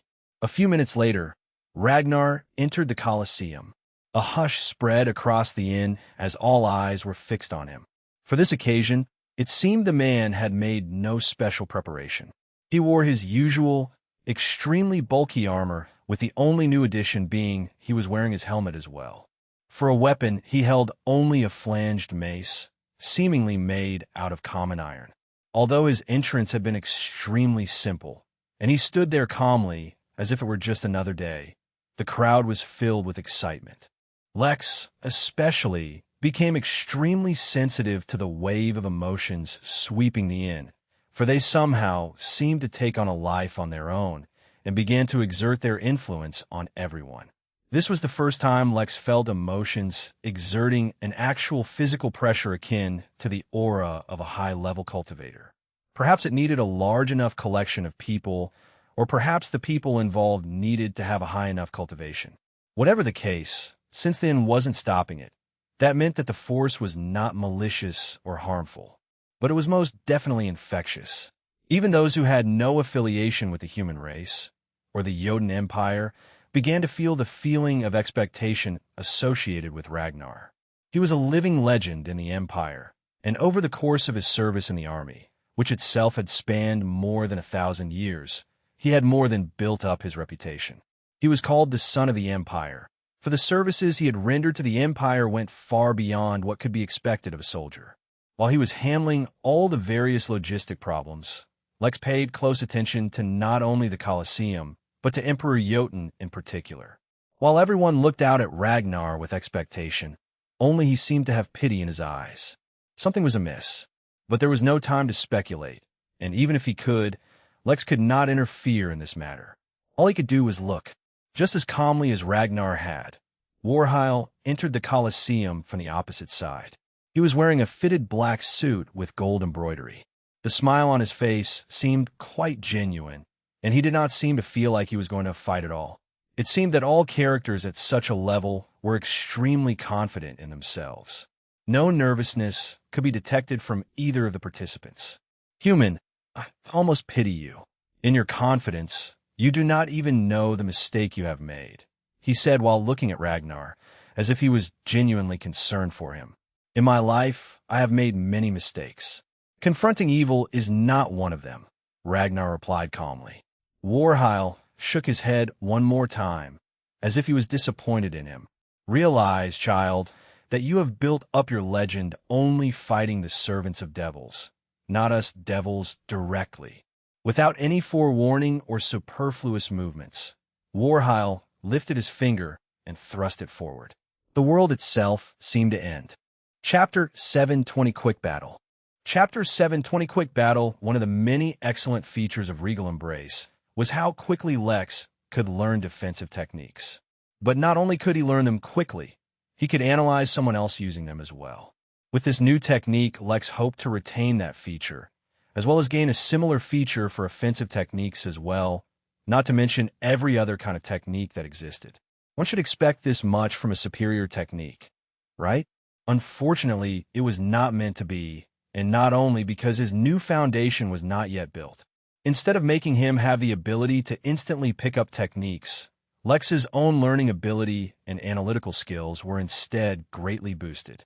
Yet, as of right now, these skills had no effect on the fight Lex was watching. Not only could he not learn anything, he was absolutely lost in terms of what was happening. Warhile extended his finger, and everything seemed to end. Light faded, sounds faded, thoughts faded. There was only the finger, which moved swiftly and slammed into Ragnar's chest. The world returned to normal, and so did Lex's thoughts. Of course, he was never truly affected, as the host attire would prevent it, but he was allowing himself to experience as much as possible. Ragnar was either caught unprepared or couldn't be bothered to defend. Either way, his body was thrown back, but in slow motion, as if time itself was moving slowly around him. The thing that Lex felt was most incredible was how there was no aura of the attack at all, or any devastating repercussions. There were no sonic booms or fallout damage, and everything was contained between the two participants. Then the fight picked up its pace, and Lex lost sight of the two. He could always watch the entire fight slowly later, as he was recording it using the inn, but for now he just allowed him to experience how vast the difference between himself and those two was. On the battlefield, the fight was a lot more one-sided than anyone had assumed. Ragnar was on the receiving end of Warhile's savagery, and it seemed like he could do nothing to fight back. Normally, a fight between higher-level cultivators took much longer than normal, and could go from months to even years. But that did not seem to be the case here, as Ragnar's armor had already been torn off of him in the most brutal way. Ragnar's body, despite its devastated state, was not bleeding, for every single drop that escaped his body would turn to ash and fly away. Although, to Ragnar's credit, despite being so beaten, he was still doing his best to fight back, and despite being so overwhelmed so completely, his eyes were only filled with determination, not desperation. In front of him, Warhile looked at him with derision in his eyes. The devil wanted nothing more than to end him, but he recalled the meeting he had with Jotun.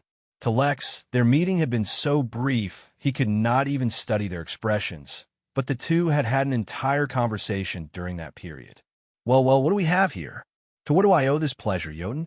Don't tell me you're here to plead with me to let your general live, he had said when he saw the man. No, I'm here to make a deal, Jotun replied placidly. He seemed to be doing a tedious chore. Oh, a deal with an emperor. I'm quite excited. What do you have to offer?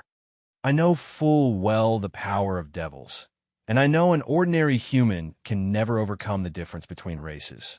Ragnar is a very promising young lad, and I have plans for him, so I don't want to lose him yet. Huh, you're threatening a devil? You think that'll work? I said ordinarily, humans cannot overcome the difference. What about me seems ordinary to you? I might have been afraid if this were anywhere else, but inside the Origin realm, Even you devils have to behave in front of me. Now you take your time and think about my offer."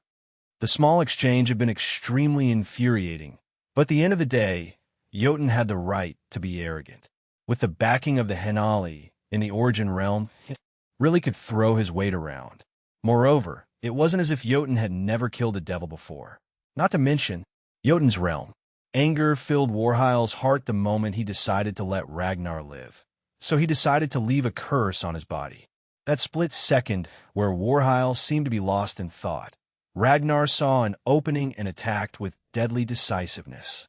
He swung his face with full force, holding it with both hands. The weapon did not even come close to making contact, yet Warhile's expression changed. Around them, the universe seemed to change. The Colosseum disappeared, and a desolate, barren land replaced it. Clouds filled the sky, but instead of rain, chains fell down, and instead of thunder, they rumbled with the clinking of metal. The chains latched onto Warhile, locking him in place, while hands emerged from the ground and seemed to tear at the devil's soul. But before any real damage could be done, Warhile's eyes changed. From ordinary brown-colored eyes, they changed to a fiery orange while the skin around his eyes faded just a bit, revealing reddish skin. The change was minimal, but that was all that was required for Warhile to break free forcefully from his bindings. There was no more hesitation in his actions. Warhile took a step forward, his first step during the fight, and instantly reached Rangar. With overwhelming speed and strength, he stabbed his nails into Ragnar's neck. The stab wound was not deep, but it did not need to be. Warhile cast his curse, invading Ragnar's body. For the first time, the general felt weakness invade him, and he lost control of his body, falling limp. The fight had not lasted long, barely a few minutes, yet a conclusion was reached. Warhile stood unharmed, with his clothes ruffled a little at most. In front of him, Ragnar lay on the ground, awake but unable to move. A deafening hush fell over the inn as the spectators were left shocked. Ragnar was no weakling. That much the man had proved. Yet only in a few minutes he had been reduced to this state. Warhile truly was a devil. In the future, do not feel arrogant just because you acquired a little power. In the universe, you are nothing but a little bug, Warhile said with a mad grin, as if he was enjoying Ragnar's condition. Although he had left the man alive, as per the deal with the Emperor, but he had also cursed him. If they did not find a way to cure him, soon Ragnar would turn into a zombie. Then, as a demon, he would be at Wahil's beck and call. As the creator of the zombie demons, Warhile had an extremely deep understanding of them, and could turn anyone into a zombie by cursing them. In fact, that was how he created the very first zombie. As far as demons went, zombies were not the best, but Warhile had received a lot of praise from his elders for such a creation. Now, he was looking forward to acquiring a heavenly, immortal-level zombie under him. After all, no one other than him knew how to cure the curse. With a mad grin, the devil turned and left the Colosseum. It was only when he turned that the crowd awakened from their stupor and burst into cheers. Just because those from the Jotun Empire were devastated by the defeat did not mean that everyone felt the same. The devils obviously celebrated the victory, but there was no small number of beasts and even other humans who were cheering for the departing devil. Countless cheering guests exited their rooms and swarmed onto the busy streets, nearly causing a stampede.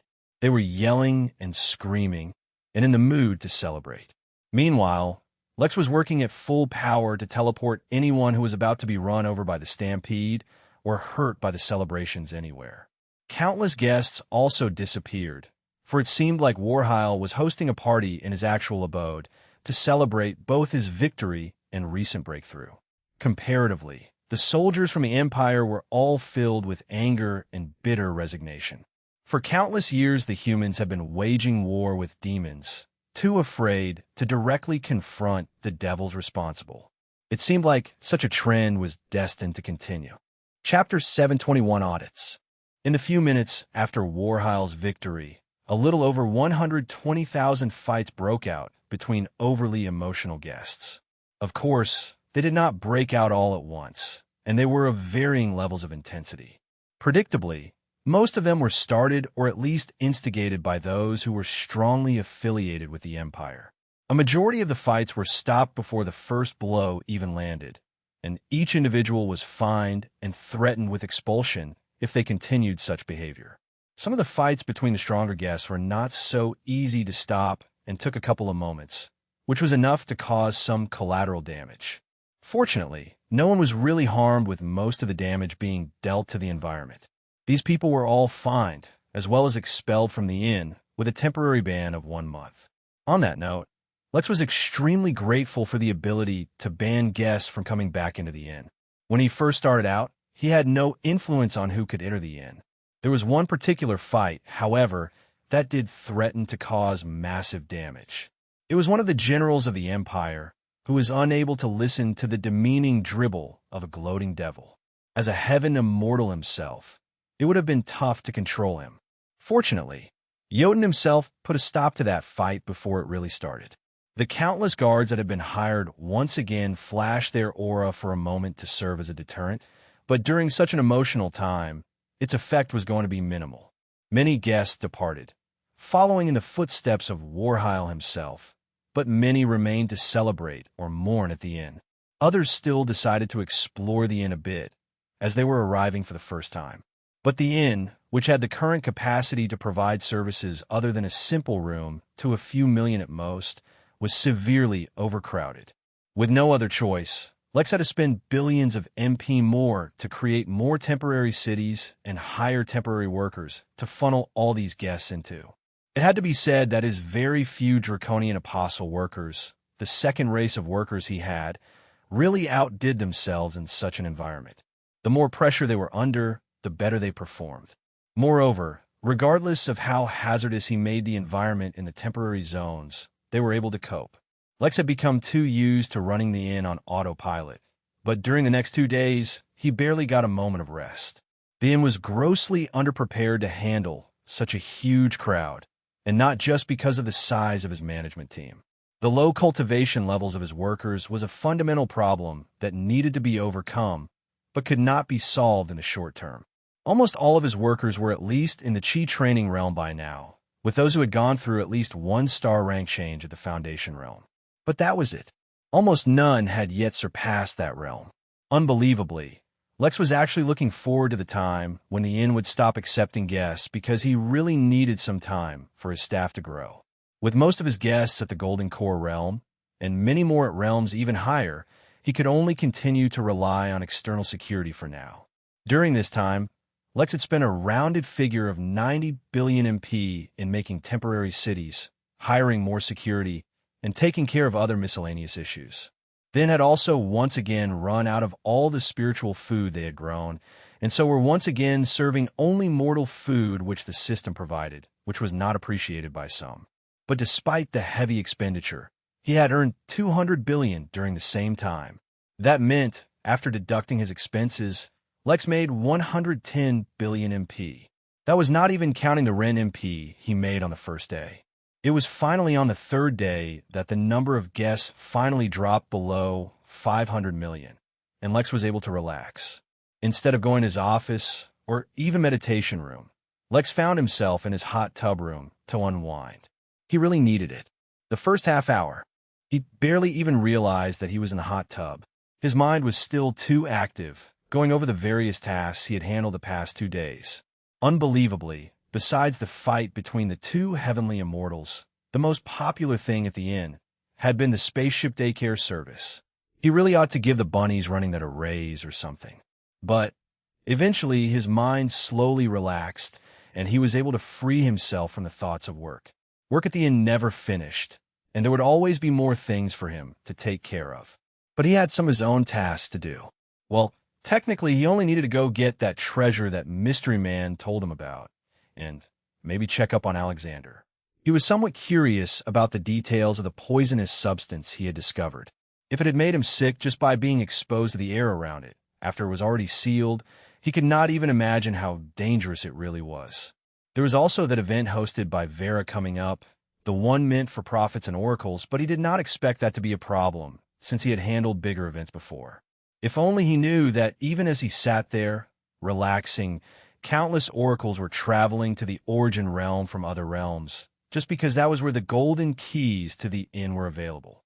After Lex finally felt like he had recovered mentally somewhat, he left the hot tub and went to cultivate. He had already missed 2 days due to how busy things were. He could not miss another day just because he felt tired. He continued to absorb the various materials he had gathered, upgrading his foundation bit by bit.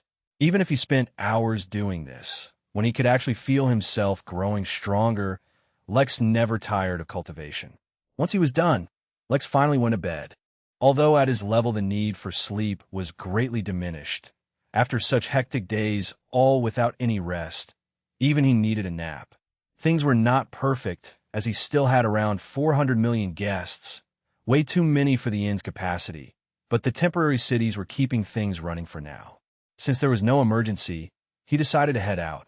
Before he returned to X-142, though, he decided to check up on Polbitv once.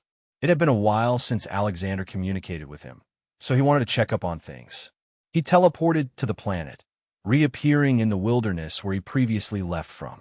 A scan of the area with his spirit sense revealed that he was alone, so he tried to contact Alexander through the local equivalent of a phone, something he had kept in his spatial bangle, but discovered that he could not connect.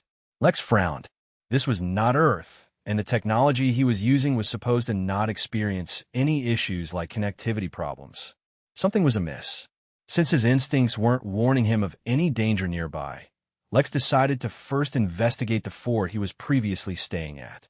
Maybe he could learn something over there. Not to mention, he still had not investigated if the local rebel leader was cooperating with the terrorists Alexander was after. He was not worried his previous identity would suffer any extra suspicion, for he really hadn't done anything or appeared anywhere else on the planet. Even if they tried to investigate him, the rebels would not get anywhere. Elsewhere on Polbitv, 2 men casually walked around as if the planet was not at war. In that respect, they behaved much like Lex. Yet there was also a difference between them. When the two walked through crowded streets or passed by other people, no one seemed to notice them. One of the men was holding a clipboard and was taking note of various things. But what was strange was that he did not seem to be observing the people or the buildings. In fact, none of his observations seemed to have anything to do with the locals. Instead, he seemed to be observing the flow of energy and its density, among other things. Auditor Ripley, as you can see, the Henali have been very careful in maintaining an organic growth of this realm.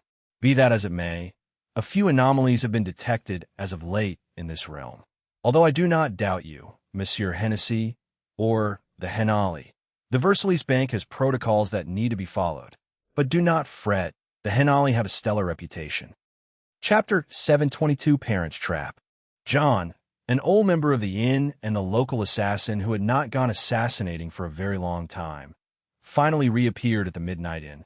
After months, he had finally won his life or death duel, yet he did not look even remotely happy, but one would have to look past his bloody figure to notice his expression. His right arm, which he had used to deliver his final blow, had been completely eviscerated and ended in a stump right above his elbow. While he was missing no other limbs, that did not mean he was unhurt. Typically, as an immortal, he would have a very strong healing ability and would not have to go to a common place like the recovery room, but that is exactly what he did, or at least tried to do, for his feeble body was completely lacking the once devastating strength it had. But all was not lost. A member of the security team suddenly appeared next to him and teleported him right to the recovery room without asking any questions. As John's bleeding and battered body was carried in, there was only one injury John was worried about, and that was the injury to his system. He was not sure how it happened, or what his opponent had done, but his system had completely stopped working, and with it the cultivation it had granted John had vanished too. In John's eyes, there was only a hopeless desperation. As unusual as it was, as one immortal was being taken to the recovery room, another one was walking out. Ragnar bore no sign of the devastating loss he had suffered, and had healed completely, as one would actually expect of an immortal. But just as he was not frustrated or disappointed by his loss, he was not excited about his recovery.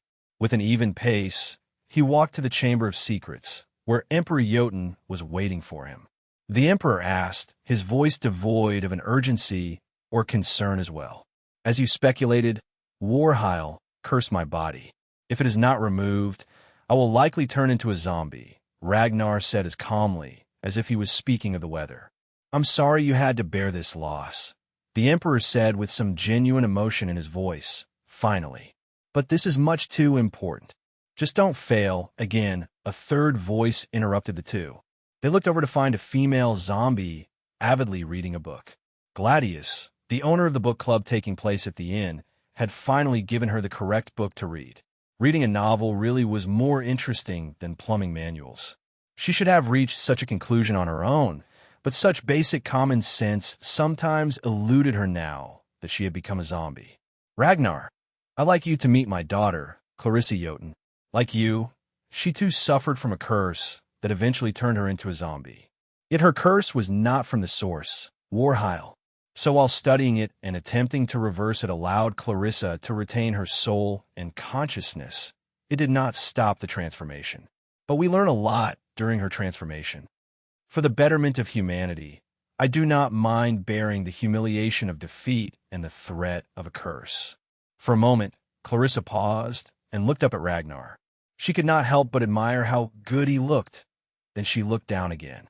Suppressing her urge to eat living cultivators was hard sometimes.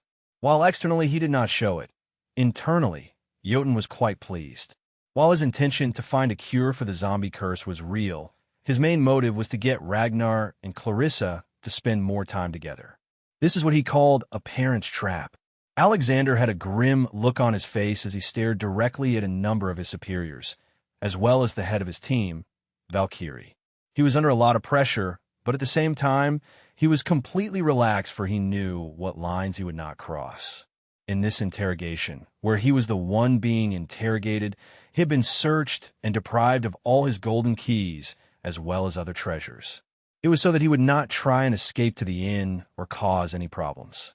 Yet they overlooked the fact that he was above level 2 prestige. Membership at the Midnight Inn. That meant once every 10 years, he could directly teleport to the inn without the need for a key. To be clear, this was a separate privilege from the one he used to teleport to Vegas Minima, which was the perk he got for being at level 3. Like I said, I cannot, nor will I, reveal the identity of my agent. According to the cover identity you created, your agent is only in the Golden Core realm? How can he possibly survive and even come back well enough to give a report when none of our agents have survived, even coming close? It took immortal level involvement to deduce that there is some extremely hazardous material hidden at the designated site, and even then it was not a clear answer. Alexander sighed. He did not blame them for being suspicious, but by grilling him, they were just wasting time. It would have been better spent trying to identify whatever that material really was. At the same time, a part of him really could not help but applaud Lex for surviving when literally everyone else who came close died. It was an incredible feat. Chapter 723 All is Well, until it isn't. Chapter 723 All is Well. Until it isn't, it did not take long for Lex to find his way to the fort, which was acting as a refugee camp. He was half expecting to find it destroyed and the surrounding region embodied in war. After all, when did he ever encounter things that were simple? Moreover, with Alexander's long silence and his communication device not working, a full planet-wide war was only the natural assumption one would make, right? As it were, no such event was taking place. The fort was operating as usual, and when he tried to enter, he was given no extra attention. After all, his casual attitude and overall clean appearance had attracted enough attention last time to make an impression. He was not even secretly followed as he entered the fort. Spreading his spirit's sense carefully, he listened in on the conversations taking place around him to see what the current situation was.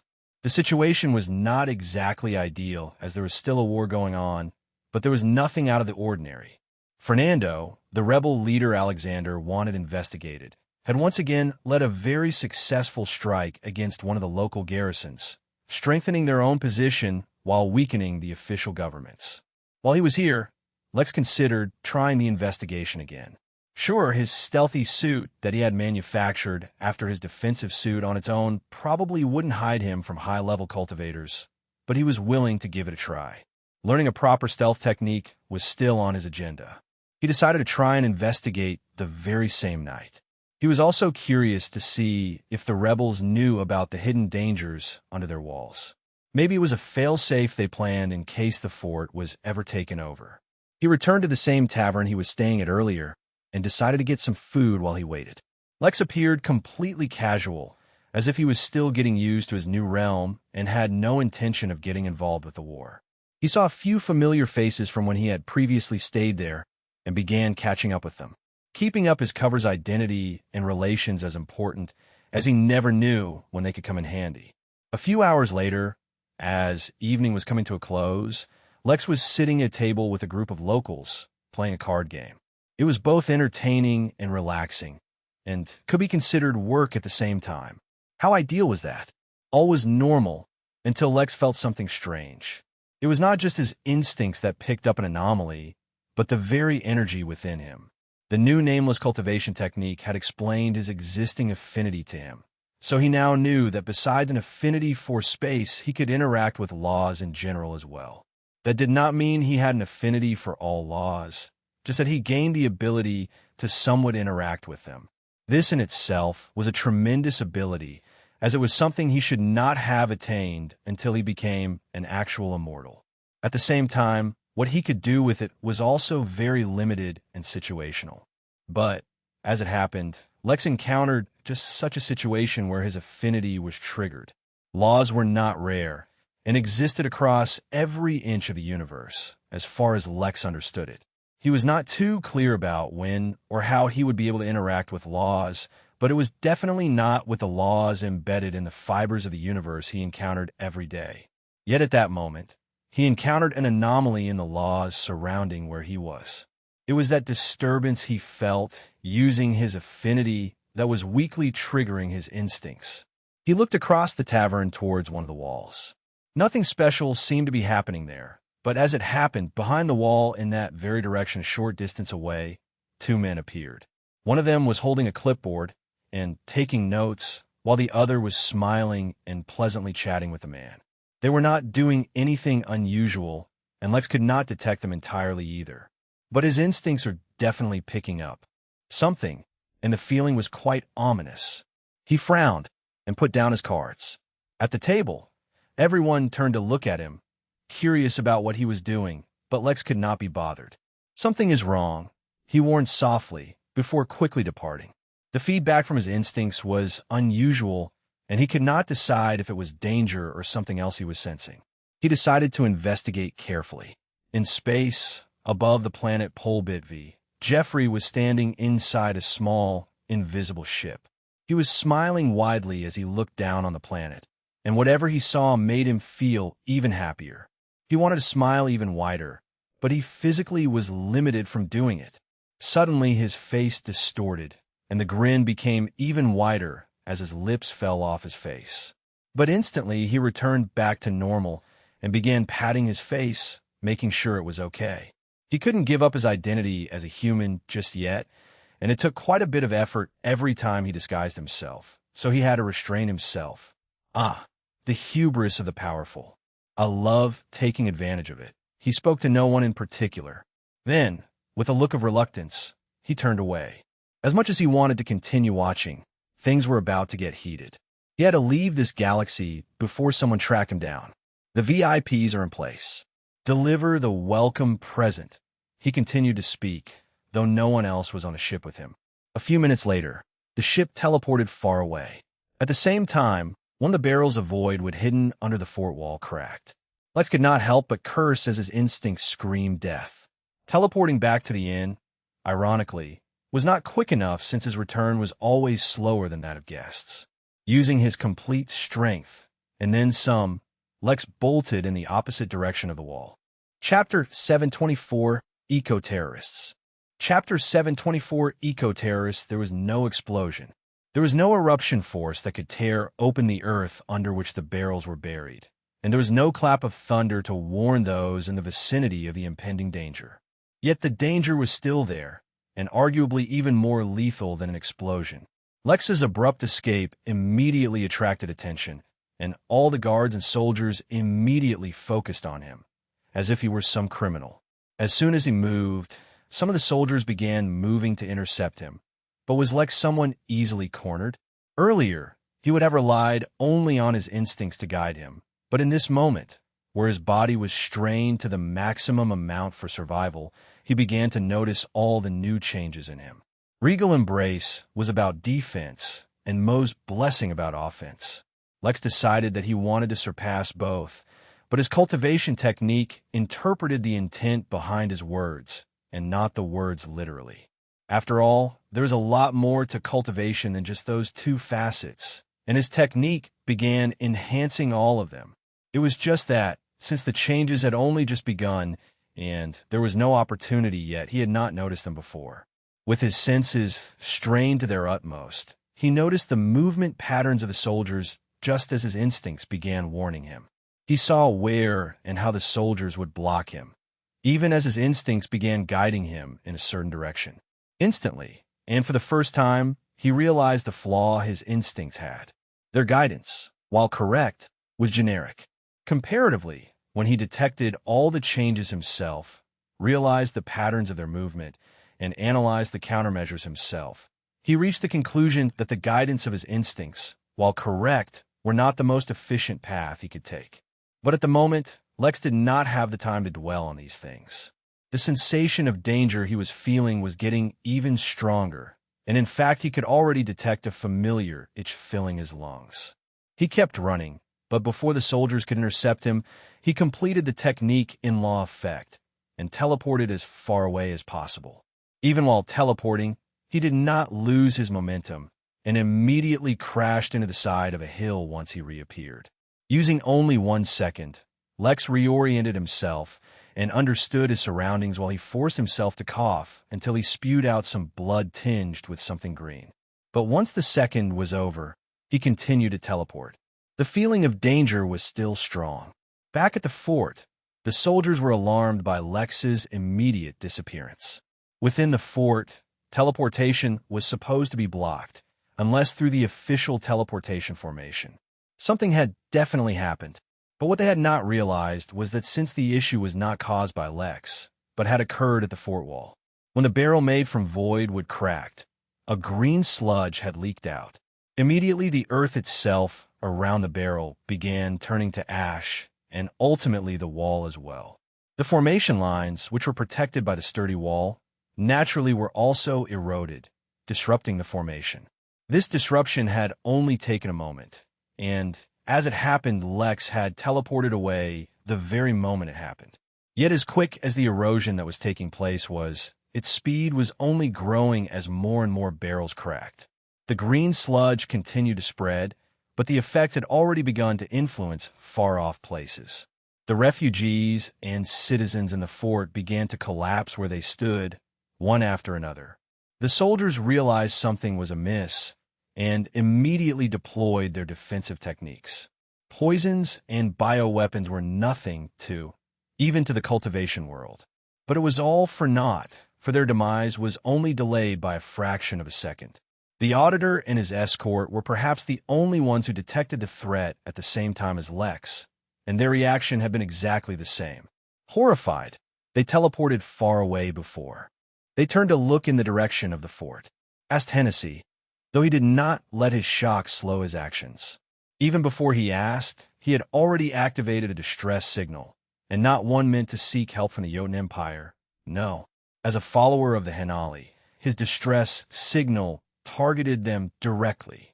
Jotun himself might also detect the signal, if he were in the region, but no one else. It's Jaha liquid from the Jahel Bog realm, the auditor said with a look of disgust and fear. It's extremely corrosive to any and every realm besides its own. If it's not contained quickly, let alone this planet, this whole star region will be affected.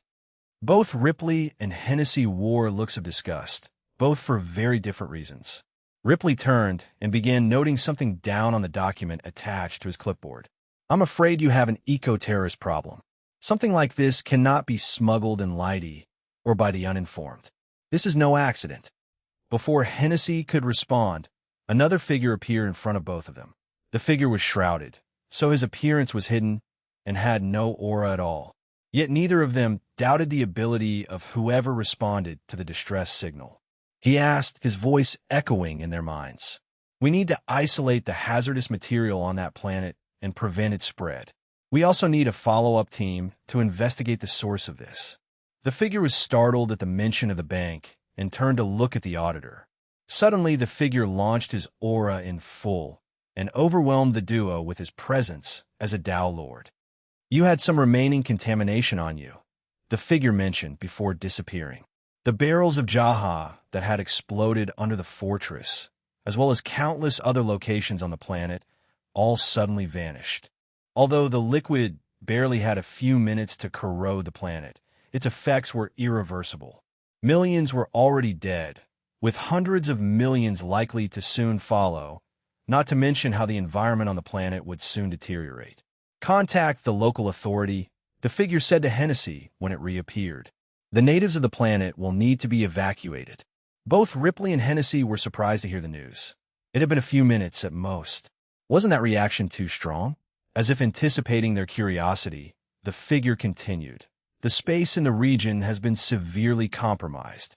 While the corrosive damage from the liquid can be fixed, the damage it did to heat space around the planet can only heal naturally over time. As if to emphasize what the figure said, a small portal was ripped open on the planet. A horde of insect-like creatures began to pour out from the portal, with no indication that they would stop anytime soon.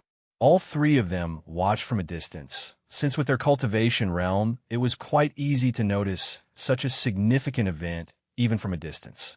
Encountering a wild minor realm with hostile creatures so soon after such an incident. I suspect your eco-terrorists had planned this in advance. If you'll excuse me, I have to make an emergency report as per bank protocol, but I'll stay here to watch as the situation develops. Immediately after speaking, Ripley activated a treasure which enveloped him in an opaque shield. Hennessy grimaced upon hearing such news and activated an emergency contact device of his own. The Henali will not be pleased. The situation in the Origin realm was about to undergo a massive shake-up. Back down on the planet, Lex finally stopped teleporting as soon as instincts had suddenly stopped screaming at him. He had not been able to sense the interference of the Tao Lord despite his affinity of laws. Yet he could definitely detect that the immediate danger had vanished. Yet now, a new yet familiar danger had replaced it, though this one Lex completely disregarded. He wanted to teleport right back to the inn and avoid this mess, but at the same time he did not want to abandon Alexander. He made a fist and punched himself in the gut once, causing him to vomit out some putrid, green liquid that had gathered in his stomach. Instantly, he felt a lot better, yet weaker at the same time. If whatever the hell that green stuff had affected him so severely, he did not need to imagine what had happened to the others. Chances were Alexander himself might not have survived if he was exposed to it as well. He decided to go back to the Jotun stronghold and check it out.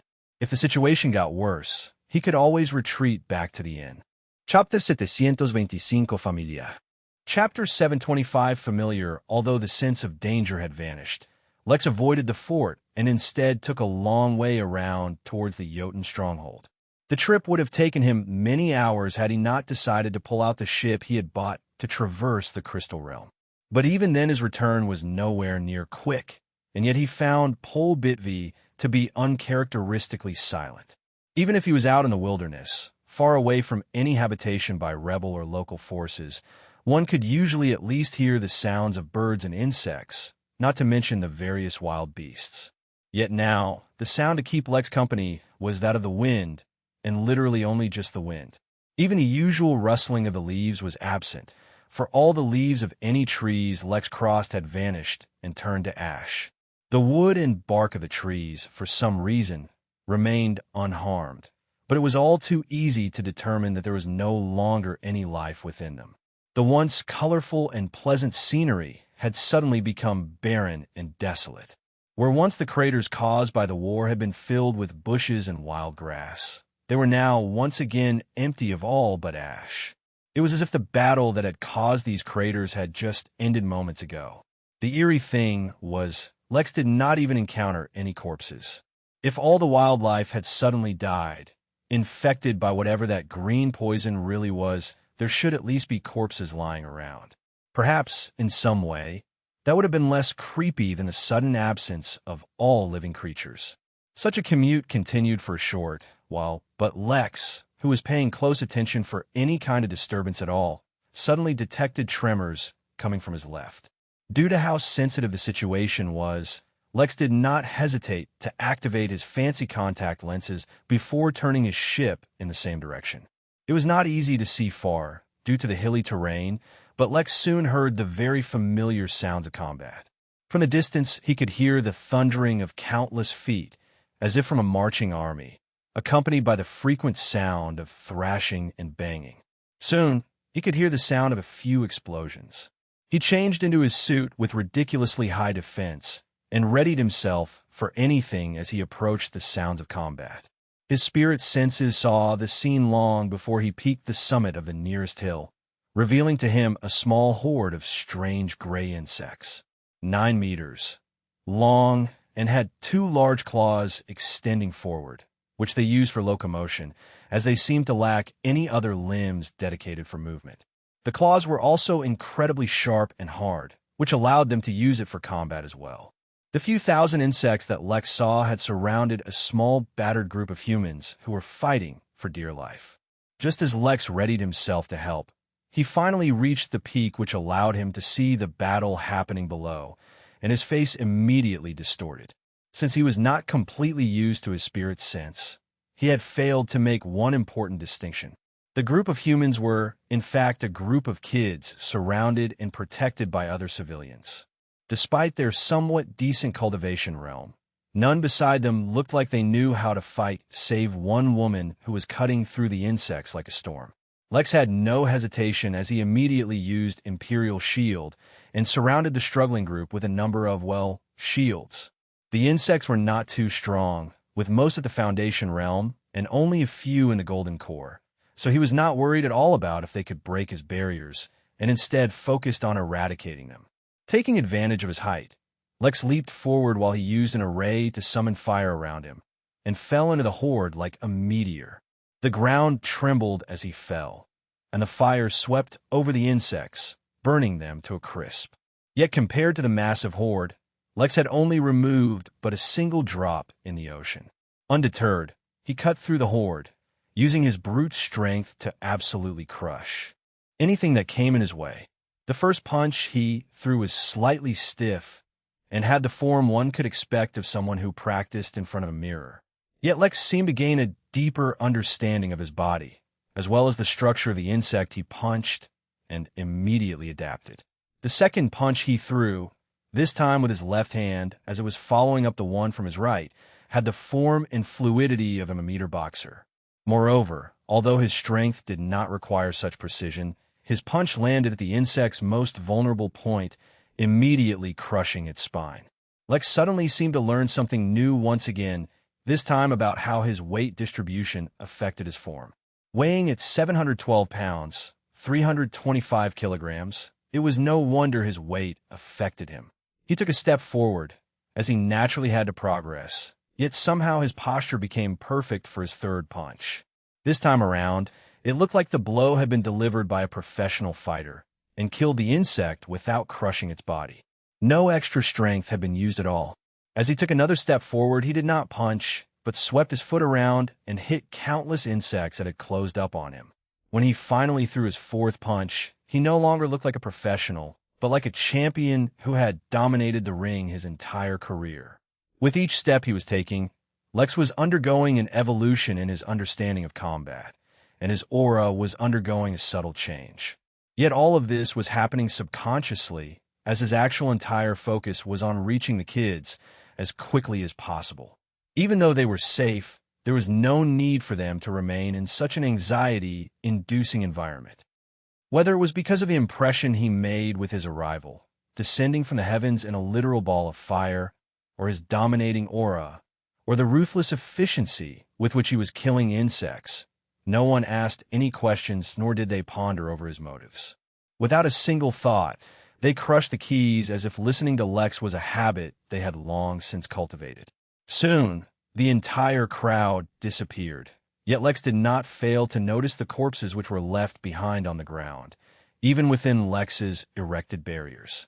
Many of the civilians who had been fighting the insect had bled out and died, even after Lex had separated them from the fight.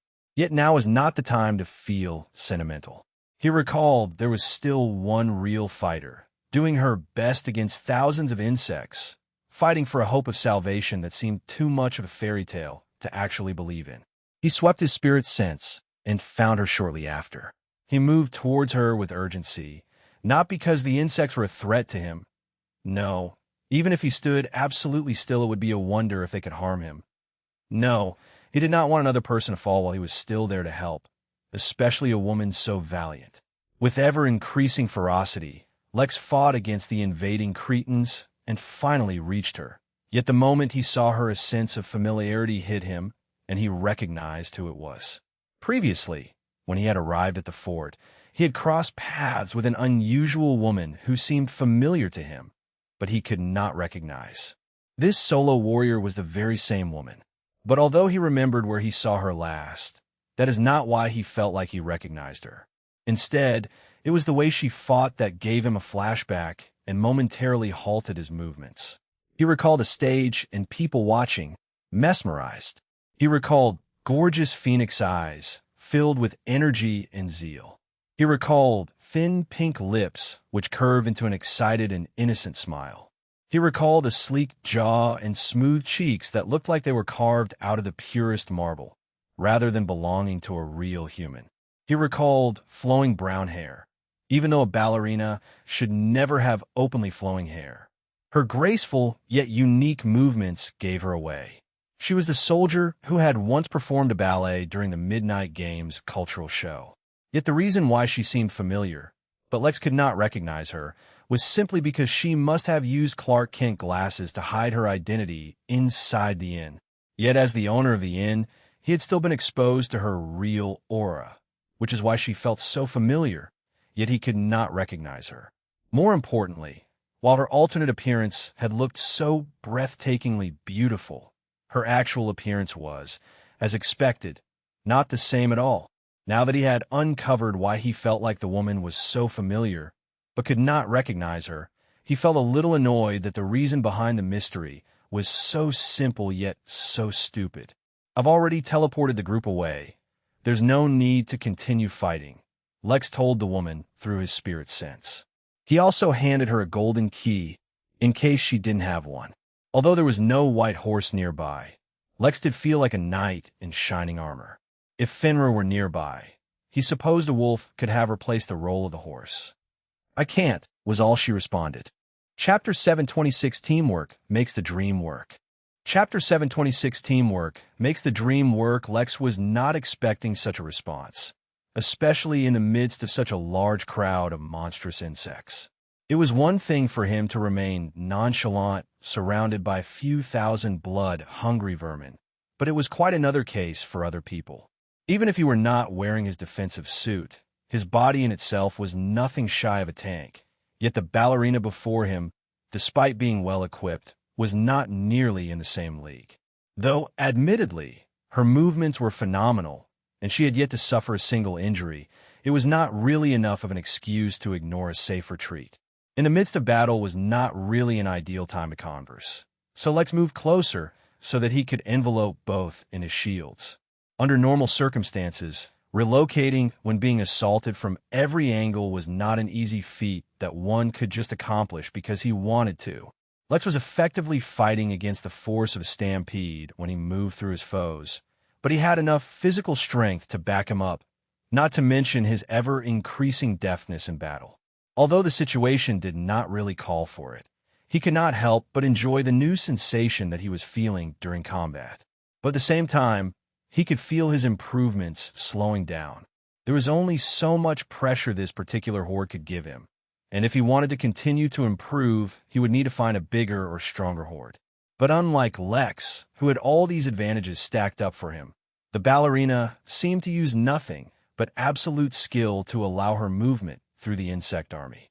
The flow of her movements never stopped, and each lift of the leg or wave of the hand had a lethal intention behind it.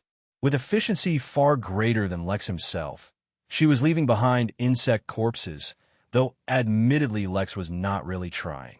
Lex could not help but compare her current appearance to the one he had seen at the inn. The hair was the most prominent. Back then, it had been a deep brown, evoking nostalgic feelings such as hot chocolate during winter, the smell of pine wood, a warm, crackling fire over freshly chopped logs, and more. Yet now, in comparison, her fiery red hair lit his mind ablaze, as if it was tinder awaiting a lit match. The way it flowed in the air, free and wild, filled him with a feeling of excitement and energy, like he had adrenaline coursing through his veins, and he needed to seize the day. Her skin had been flawless and fair, like a marble statue of a goddess. Now, however, she had freckles on her cheekbones, though admittedly they had a charm of their own, albeit quite different from the regal and distant impression she had given previously. Her phoenix eyes had been tiny and cute, yet filled with boundless excitement. Now, she had lost that feature, and had large green eyes, though somehow larger eyes suited the boundless emotions they stored.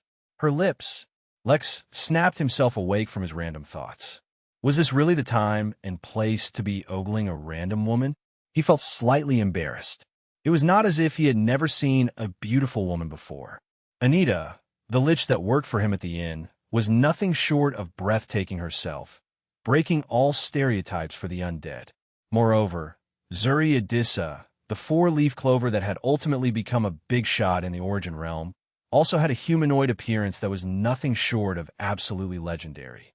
With a clear mind, he finally reached her and immediately put up several Imperial shields around the two of them, so that they could talk without interference. The abrupt emergence of a barrier disrupted the ballerina's flow for just a moment, but she recovered instantly and took a step back to analyze the situation. Upon realizing that the insects could not break the shields, she finally turned towards Lex.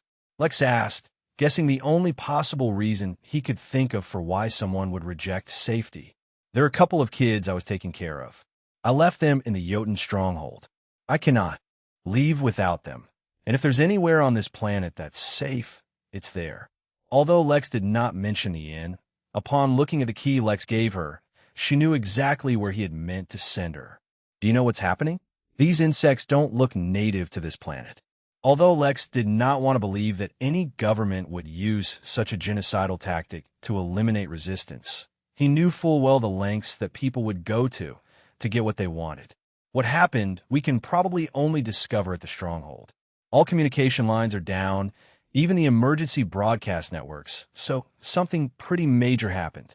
The woman paused her answer and took a look at Lex top to bottom. A man fully suited looked incredibly out of place on the battlefield, especially when the suit remained creaseless even after a fight. He seemed strong, and though she had not paid attention to him too much, the barriers he put up were at least useful. "What about you?" There was an attack of some kind on the nearby rebel fort, and it was not something I would expect in a conflict of this scale. Something or someone has definitely interfered. The two did not explicitly state it, but seeing as how their objectives aligned, they seemed to reach an agreement to work together. Chapter 7:27 Consecutive Coincidences. Chapter 7:27 Consecutive Coincidences. My name is Lex, introduced himself, since they were going to be working together. "Giselle," she responded succinctly. Lex only nodded, and then turned to look at the endless little critters trying to get to them. "Give me a moment," Lex said, before he began forming an array. Comfortably secure behind his shields, Lex took his time to build a strong array capable of dealing area damage. The lack of pressure allowed him to comfortably pursue his repertoire of pre-made arrays and choose the most suitable one. When he finally unleashed it, an orangish-red flame rained down from the sky, burning all the insects it touched. Among the arrays Lex had prepared, this was not the strongest, but it was one of the ones with the largest reach. He was not really interested in killing all the insects originally, and planned on leaving. But Giselle's fiery red hair reminded him of it. Not to mention that these insects could go and attack other helpless humans or any survivors of the strange green poison. It was best to get rid of as many of them as possible, so long as they did not delay him too long. Most of the Foundation Realm insects burnt to a crisp, though the golden core ones were only wounded. But, unfortunately for them, using an array took no energy from Lex, so, as long as he was uninterrupted, he could use it as many times as he wanted. 1 wave, 2 waves, a dozen waves of flames fell from the skies until all the insects were burnt in a fiery crisp or into glowing charcoal. It only took a few minutes of his time. The reason Lex had not done this from the get-go was that he did not want to take risks with the survivors. "Let's go," he said calmly, as he proceeded towards his ship. Giselle remained silent as well, giving no indication of whether she found the feat impressive or not. They set off as soon as they got in the ship. Silence fell between them. Just because Lex had focused a little more than usual on Giselle's appearance did not mean he had a crush on her or wanted to get closer to her in any way. His focus remained on any other signs of life as they traversed the hilly terrain, yet all of it remained so barren. When all this was happening, Lex had been too busy trying to get as far away from the poison until he found a location safe enough to teleport away from. As such, although he caught glimpses of the eroding environment, he had not paid it too much mind. Giselle, on the other hand, not only had no idea of what had happened, she was completely bewildered as the environment around her started to decay. As if that was not enough, she was soon after attacked by a horde of never-before-seen insects. The day was quite eventful, to say the least. This was not even mentioning how she was suddenly feeling ill, though fortunately, whatever was making her sick disappeared just as abruptly as it had arrived. A short while later, they finally crossed the border between the rebel-held area. Taking a detour around the fort took some time, but Lex was not willing to risk getting close to it. He did not believe that there were no traces of that poison left in that area. "We're almost there," Lex declared, surprised that their trip had been uninterrupted by any other significant event. It seemed like they truly were traveling on a barren planet. Although there weren't so many people around when I crossed last time, it really wasn't this empty. "I suppose everyone retreated to the stronghold," said Lex absently, not really expecting a response. "A lot of people died very suddenly, and whoever died turned to ash, leaving no trace of their bodies." Lex asked, startled. Before Giselle could clarify what she meant, a few things distracted him. First, Mary reached out to him. "Lex, I thought you should know, a group of kids and civilians arrived at the inn a short while ago. They were all wounded and so were being treated, but we just discovered an extremely potent poison in their bodies. Even the recovery pod cannot heal them, and will at most slow things down." The news was quite alarming, as it meant even people who had survived the initial spread of the poison may end up dying. But before Lex could process the news, or even check up on his new companion, he felt a strange fluctuation in space. Overhead, a tier opened up in space itself, and insects began raining down from the sky. Only, these ones weren't as weak as the ones Lex encountered before. The weakest ones were at the Golden Core realm, while a majority were at the Nascent realm. Based on this trend, there was even a chance for there to be some immortals. "If there are immortals, we won't be able to cross so easily. Be ready to retreat to the inn," Lex said seriously, his gaze fixed on the insect rain. "No, I can't afford to leave the kids behind. If the situation gets bad, you can leave without me." Lex snapped his neck back to look at her and see whether she was serious or not. He did not know if she was being stubborn or really had something to rely on. Either way, for now at least, it seemed like he had to force his way through. And we were so close. He couldn't help but mumble. One could even say that he had raised this flag himself by acknowledging how easy his journey had been, but Lex thoroughly refused to believe in flags. He would continue this behavior and prove that the continuous bouts of bad luck he encountered were all just consecutive coincidences. Chapter 728, No Fear. Chapter 728, No Fear. As inconvenient as it was having to go through a rain of killer insects, Lex was not only going because of Giselle. He needed a cure for the poison if he was going to treat his guests, and the Jotun Empire was the most likely to have one, or at least know of one. This was completely not an excuse for him to show off in front of pretty girl. You keep mentioning wanting to retreat. If you wish to head back, you can go. I can manage on my own, said Giselle.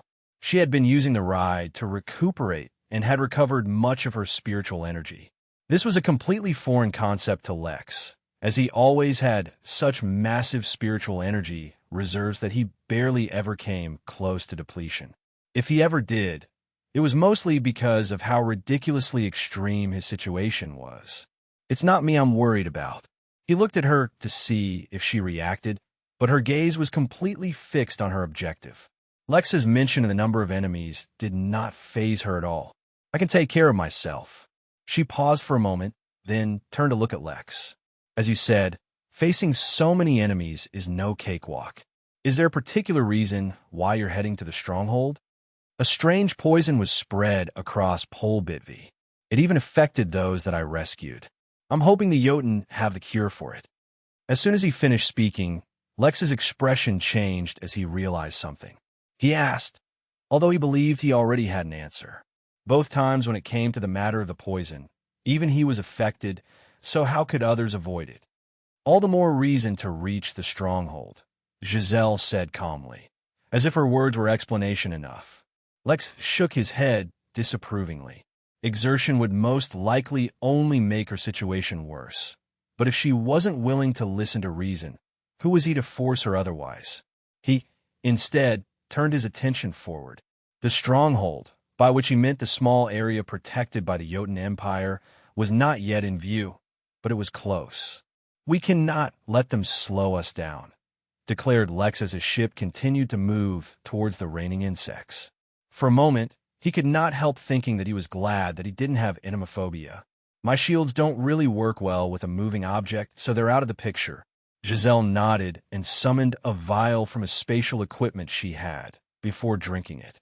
Clearly, she was making preparations for the fight. Lex, too, decided to prepare for the fight, so he entered his state of flow. When he told her that what he was best at was close-range combat, it wasn't wrong since he only recently improved dramatically in the field. But even so, that didn't mean he was lacking in other areas. He did not know why, but his instincts warned that it was best he keep his identity hidden while fighting. So he used notorious anonymity, the technique that covered his face with a particularly devilish mask. Giselle suddenly got goosebumps and looked towards Lex. For some reason, the aura he was giving out changed, and quite dramatically. Two arrays appeared around him, one in front of each hand, and his eyes hidden behind the mask became dark. Without regal embrace holding him back, it was time to let loose and see what he could really do. While Lex only had to face a newly forming horde, and even then he only had to cross them rather than defeat them all, the situation in the Jotun stronghold was much, much worse. 5 separate tiers in space surrounded the stronghold, unleashing 5 massive armies of the very same insects. A massive formation protected the stronghold from the immediate threat of the horde, but it was unknown how long the formation would hold out, for 5 immortal insects were constantly bashing it. The stronghold did not have many soldiers, but the few that were stationed there were all geared up and standing ready for their orders. Even facing such a tremendous force, there was not a hint of fear that tainted their resolve. If anything, a sense of excitement and anticipation filled every street and corner. 2. Become a Jotun soldier was not something that could be achieved by the faint of heart. Or rather, the Jotun took those weak of heart and turned them into spectacular soldiers. The number of insects had grown so immense that no one could guess how many there truly were. They could not climb the formation, but so many of them piled up against it that they at first began to cover the sides. But slowly and steadily, as their numbers increased, they began to truly cover the entire formation, slowly and steadily blocking all the light that was entering within. It was this scene and this environment into which Alexander stepped when he was finally released from his interrogations. Behind him, 6 blades floated, now with the very edge of their blade glowing red. After fighting Lex last time, he had thought of ways to increase his attacking power, and this new technique was what he came up with. Within the center building of the stronghold, Belle, who was going by the codename Valkyrie, received an emergency call. It was her ancestor and the founder of the Williams family. Chapter 729 Bloody Art. Chapter 729 Bloody Art. Ancestor, what dash? Don't speak and just listen to me. William interrupted Belle, his mood extremely solemn. The situation at Pole Bit V is extremely dire. Not just the entire planet, but the entire star system, as well as all star systems nearby, are being evacuated. In fact, the Empire may even give up on the entire Pinal galaxy, depending on what happens next. William paused, though only for the briefest of moments, giving Belle enough time to process everything he had just said. The news I'm giving you is the same news I would give to any of my descendants if they were in your situation. Understand? What you're about to hear is not a reward for your talent or your newfound strength. It's an opportunity independent of everything else. William's exasperation and frustration as he said those words was quite evident, but she could not understand why. What she did understand was that she was in a situation much more serious than she had ever faced before, and perhaps it was not the time to be willful.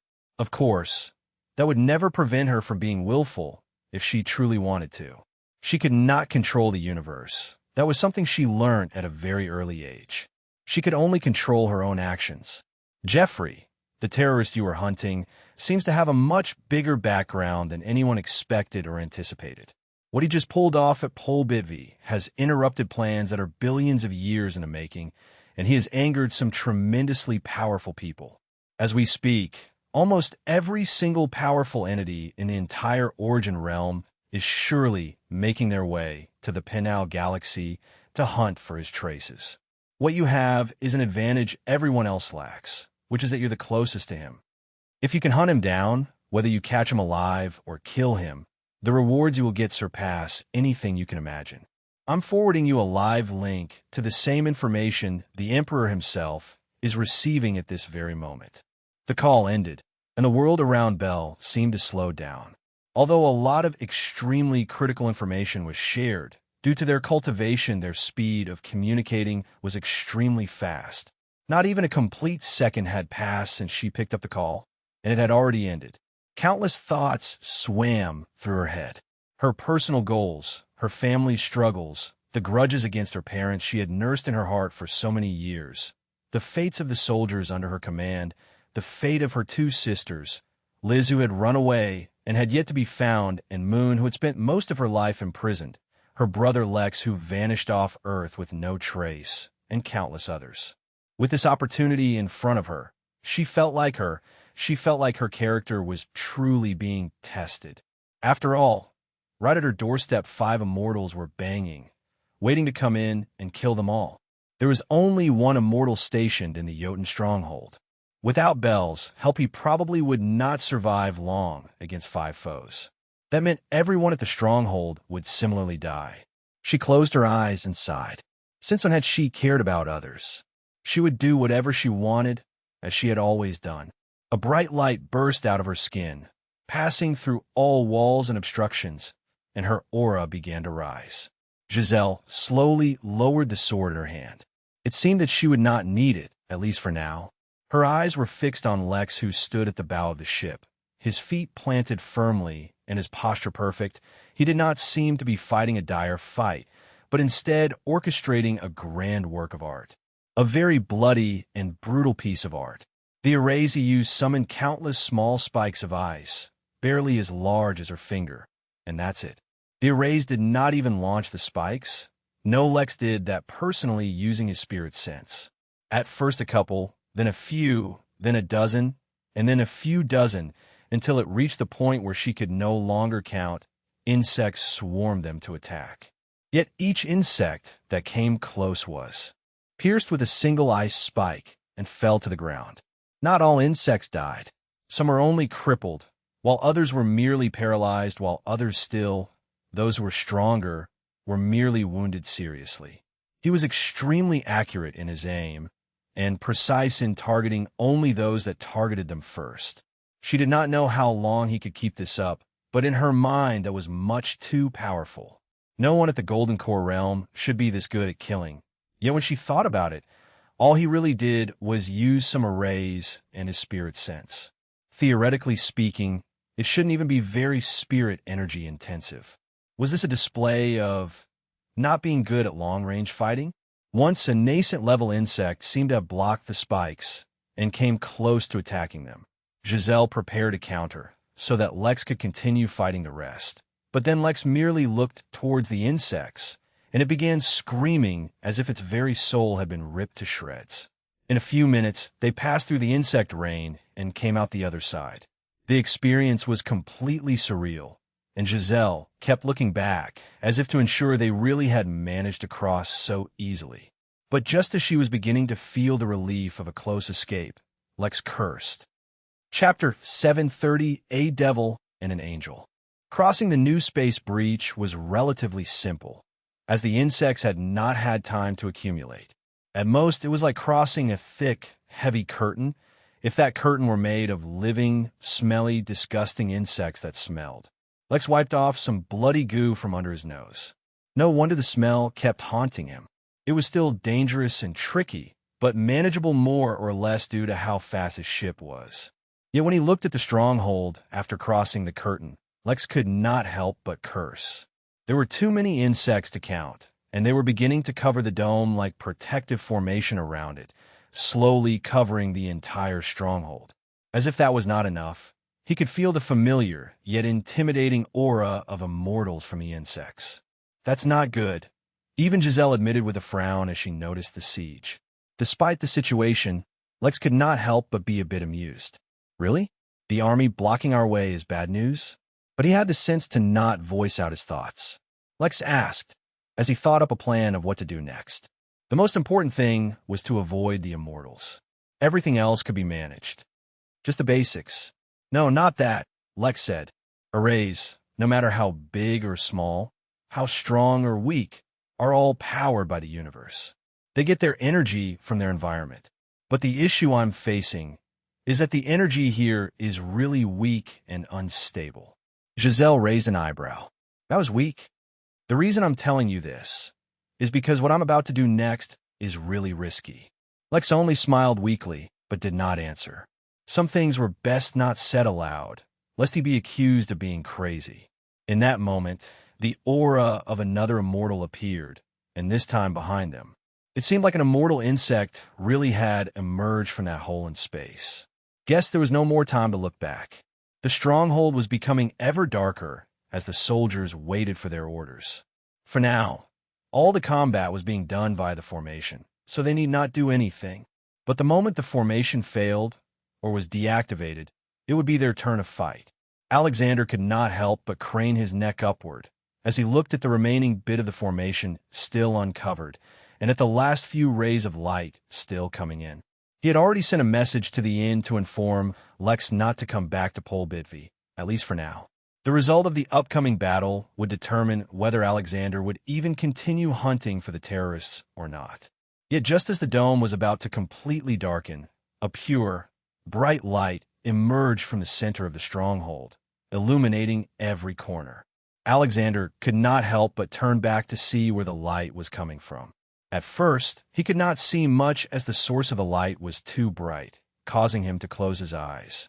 But a few moments later, though the light did not dim, a figure suddenly became visible right in the center.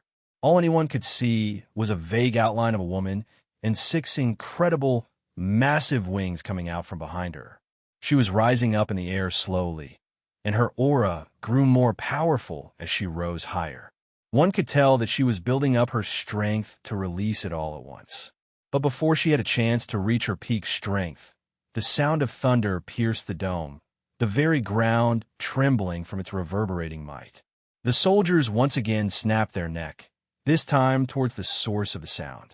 At the base of the dome, they could see that the insects had been burnt to a crisp, and a clearing, ever so small, appeared. But the clearing was too small, and the horde was quickly coming to close it. But before they could, a bolt of lightning fell from the sky, once again devastating any insects near that clearing, and releasing another thunderous roar. But why was it striking the ground here? Was the planet itself undergoing a tribulation?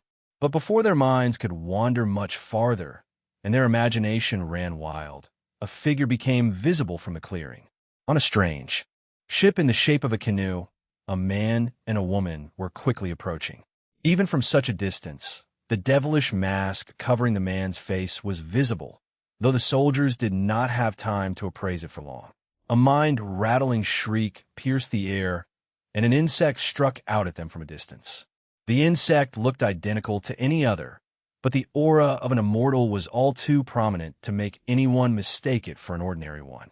They could only watch helplessly as the daring raid from the two stragglers was about to fail. But then something unexpected happened. The devil lifted its hand and, with perfect timing, seemed to divert the attack just as it was about to hit them, and launched it towards the clearing. There was another thunderous roar, and this time all the insects in the path of the canoe were shredded, forming a gruesome red carpet of blood for the passage of the ship. In that very instant, the figure in the center of light reached her peak strength and unleashed a devastating attack that seemed to target each and every insect around the dome. For better or worse, the battle had begun. On one side was a man akin to a devil. On another side, a woman who radiated the aura of an angel. And in the middle, a horde of wailing insects. If you know someone who'd love this story, send them this video. Sharing is honestly the biggest help you can give a small channel like this. Now let's get back to it. Chapter 731, Stop Showing Off. I had invaded the inn. Lex had taken an attack from an immortal head-on and survived. It was an experience he was not eager to repeat, for every bone in his body had been crushed almost in a fine powder. Moreover, the only reason he survived was because the robot had lacked something fundamental that other immortals had, which made it weaker. So, although Lex of course needed recognition for the event, one could also say a lot of luck was at play.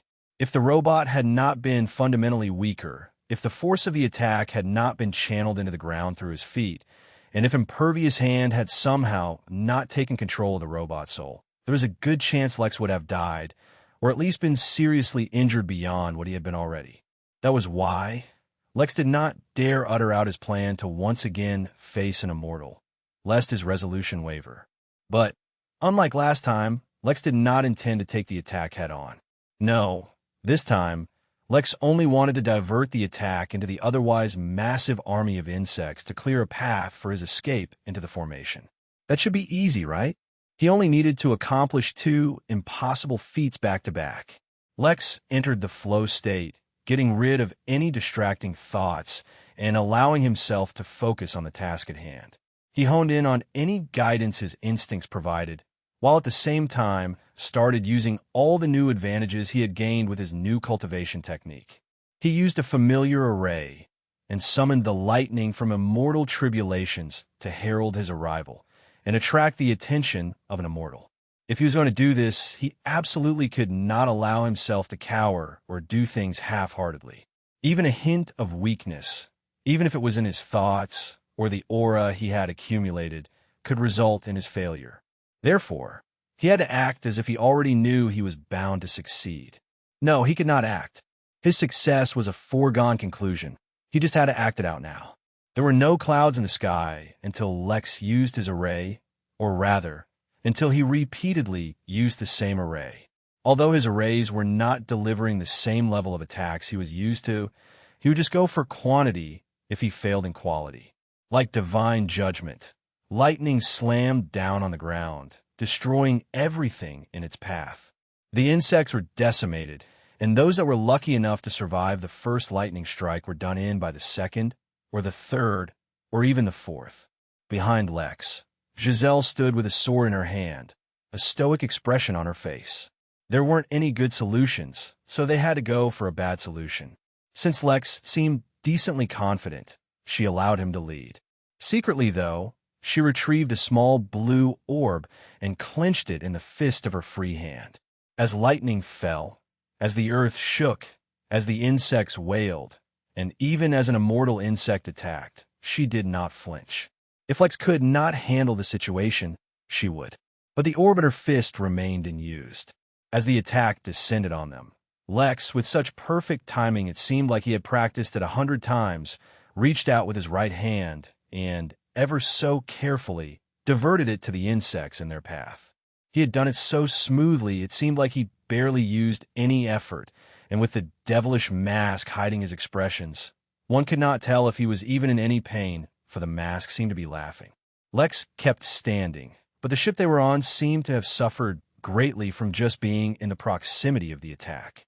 It began to slow and eventually began to fall. "Follow me," Lex said in a seemingly calm voice. He stepped onto the bow of the ship and then took another step forward, landing perfectly on the ground as the ship itself crashed into the ground. Giselle, too, had exited the ship calmly and continued to walk behind Lex. Though, at the speed they were moving at, walking only referred to how casually they moved their legs, not the distance they were covering. In a few seconds, they crossed the macabre red carpet that marked their path and reached the formation. Just as there was hope that they could enter the formation without the need for any fighting, a devastating attack was launched from within the stronghold. Instantly, the nature of the formation changed, and instead of blocking the insects, it allowed them to enter, so that the soldiers could fight in a terrain that suited them rather than the enemy. Amidst the roar of the soldiers' battle cry and the wailing of a sea of insects, Giselle could have sworn she heard Lex sigh. Gently, Lex tucked his right hand into his trouser pocket and lifted his left hand. He asked casually, as if standing in his own backyard. Giselle rolled her eyes and lifted her sword. "If you're injured, just follow my lead. No need to try and show off," she said before beginning her ballet performance. A few thousand tons of insects were falling on top of them now that the formation had changed, and there was no more time for talking. Yet even then, for some reason, she could clearly hear the sound of Lex chuckling. Injured? Lex was most definitely injured as his right hand, arm, shoulder blade, and rib cage were crushed. The muscles in that half of his body were also shredded. If someone poked Lex on his right side at that moment, they would discover that his body was more like jelly than its usual self. It was in anticipation of such a level of injury that Lex had blocked from his right instead of his left, lest his heart be crushed as well. It was not the injury itself that was the problem for Lex at that moment, as he could control his body using just his spirit energy. No, it was the soul-ripping pain that he was in that was overwhelming his senses. The reason he had so calmly descended from the ship, the reason he so casually walked to the dome formation, and the reason he was doing everything with such serenity was not because he wanted to look cool, but because sudden jerks shot pain all through his body. Chapter 732, fresh from the fight. The first thing Lex did was to erect an imperial shield above himself and Giselle. No matter how strong they were, being crushed by the enormous weight of a mountain of insects was going to kill them. The next thing he did was analyze the situation. He had not expected the formation to change so suddenly. He was betting on getting inside the formation since he was sure that it would only block out the insects, not the humans. Or else, he would remain at the mercy of the immortal level insect. Though he had diverted one of its attacks, he could not do so again. As it was, the immortal level insect no longer focused on him for a devastating attack from within the formation had targeted all the immortal level insects. What followed was a fight among immortals, held up in the air above the stronghold. Lex did not doubt that the Empire would come out the winner in the competition, as the strength of the Empire was not for show. For all the bravado he had shown earlier, Lex now only had one objective: to reach the center of the stronghold. He would get away from the fighting and see if there was a cure to the poison to be found. If not, he would get out of there as quickly as possible and go get some sleep. The serious injury he had suffered was no doubt going to end with him sleeping for at least another month or two, which would seriously hamper his plans. But his plans couldn't keep up reality. He could now only hope that whatever treasure the mystery man wanted him to find had not yet been discovered. Unfortunately for Lex, even in his current situation, his plans couldn't keep up with reality. Just as he started heading deeper into the stronghold to get away from the battle, Bell informed the Jotun immortal station there to hold nothing back and attack with all his strength and resources. Just above her head was an opportunity so precious. Beings from all over the realm were rushing towards here. Every second she wasted was a second's worth of advantage she gave up, orders passed down in a flash, and the Jotun forces finally charged. Though it was a uniform charge, with all forces working in tandem, their speed was not slow at all. Instantly, the two forces clashed, and all hell was let loose. Lex and Giselle were completely surrounded by insects, and as if the pressure they were facing was not enough, the charge by the Jotun forces pushed the insects back, effectively squeezing the two who were caught in the middle. Lex, who had used Harden to ensure the right side of his body didn't slump, was not really in the state to respond quickly to the oncoming force. Since his arrays, albeit not useless, were not delivering the potency he had come to expect, he had to get creative. His right hand still in his pocket, Lex lifted his left hand and held out his palm, as if asking the insects to stop. But naturally, Lex was not being so courteous. Instead, he was making use of his extremely alien space affinity. He had not yet learned to harness its power in any tangible way, unlike his employee Z, but during his brief and rare instances of practice, the one thing he had learnt was what kind of use would bring about undesirable results. Right now, that's exactly what he wanted. The air in front of his palm started to wrinkle, just a bit, and all the insects who came in the vicinity of the wrinkles slowed down, as if the flow of time itself had altered around them. But that was not the case. Instead, the already fragile space in Pol Bitvi had become warped. In some places it had become denser, and others it had stretched beyond what was reasonable. The insects who entered this region experienced the unpleasantness, which was having the very space their bodies occupied become fragile. The instability of space did not hurt their physical bodies nearly as much as it tortured their souls, which required absolute stability to exist. Although Lex had, in one single move, stopped the retreat of the entire army, he instantly paled as he felt his energy reserve deplete drastically. No matter his affinity, playing with space, especially on such a large scale, was not easily sustained. Lex withdrew his left arm as he mentally prepared himself for a real fight close up. Though he still planned on continuing to use arrays, their current unreliability meant that at any time he might need to defend himself. Even though it was bound to hurt, if it came down to it, he'd fight tooth and nail.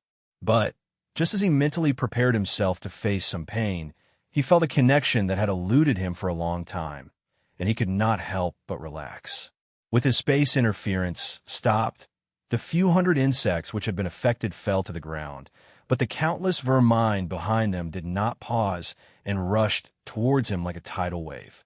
Giselle, who had been fighting off the attack from the opposite side, sensed the arrival and prepared herself to rescue Lex. But then suddenly he seemed to vanish in her senses. Alarmed, she turned to look back, but was not prepared for what she saw. Although he could not be detected, Lex had not vanished. Instead, he was now astride a massive, white wolf, which similarly could not be detected by her senses. "Get on," she heard him speak through his spirit sense, and she did not hesitate to comply. Fenrir, who had just ended an extremely long and difficult trial, was ready to meet its friends it had not seen in so long. Yet what awaited it was not the familiar cozy and comfy midnight inn, but a brutal battlefield. Strong, fast, and fresh from a fight for the fate of the forest, Fenrir had arrived just in time to save Lex from an uncomfortable amount of pain. "I'm a little hurt," confided Lex to his trusted companion. Chapter 733 Odd Encounter. Atop his loyal steed, atop his loyal wolf, Lex was suddenly reminded of the fact that even in his most desperate situation, he really wasn't alone. The nefarious system added all kinds of restrictions to prevent his escape to the inn during a fight, but there was no such restriction on bringing in members of the inn. The moment he felt his connection to Fenrir restored, he did not hesitate to summon him over. Lex could instantly tell that Fenrir had grown much stronger, and from him Lex could feel an aura that was oddly similar to divine energy, though not quite. The pup was momentarily startled by its sudden arrival in a battlefield, but it did not affect its performance. It had been fighting non-stop until its trial ended, and so it had really honed its instincts. Although a battlefield was a very different environment to fight in from a forest, the pup adapted quickly enough. With the ferocity that befitted one who had been originally summoned as a protector for the inn, the pup tore through the horde as if it was paper. Whether it was one insect in front of it or 100, its claws felt no difference. Giselle was genuinely surprised now, and finally a tinge of curiosity awoke within her. Deflecting the blow of an immortal did not make as much of an impression on her as Fenrir did, as she was deeply knowledgeable about beasts and could tell that Fenrir's origins weren't simple. Lex, who did not doubt Fenrir's capability at all, was not paying attention to it at all. Instead, all his spirit sense had converged within his body, more specifically his back, as he tried to communicate with the lotus on his back. It had been oddly silent for a while now, which suited Lex fine most of the time. But now he needed its help. Originally, Lex never dared to ask the lotus for things like this, because he was always too worried about maintaining the prestige of the innkeeper. But now that he was slowly and steadily becoming more powerful, he was a lot less concerned about that, at least as far as the lotus was concerned. With time, as he grew stronger, he would have to pretend less and less, as he would eventually completely come into the role of the innkeeper, and perhaps even surpass it one day. With such a mentality, he did not shy from making use of the lotus when he could. "Hey, wake up!" He transmitted his voice into the tattoo on his back. The lotus did not immediately respond, so Lex gathered up his energy and focused, doing his best to summon the authority and aura of the innkeeper he had nurtured on his own, not the one given to him by the host attire.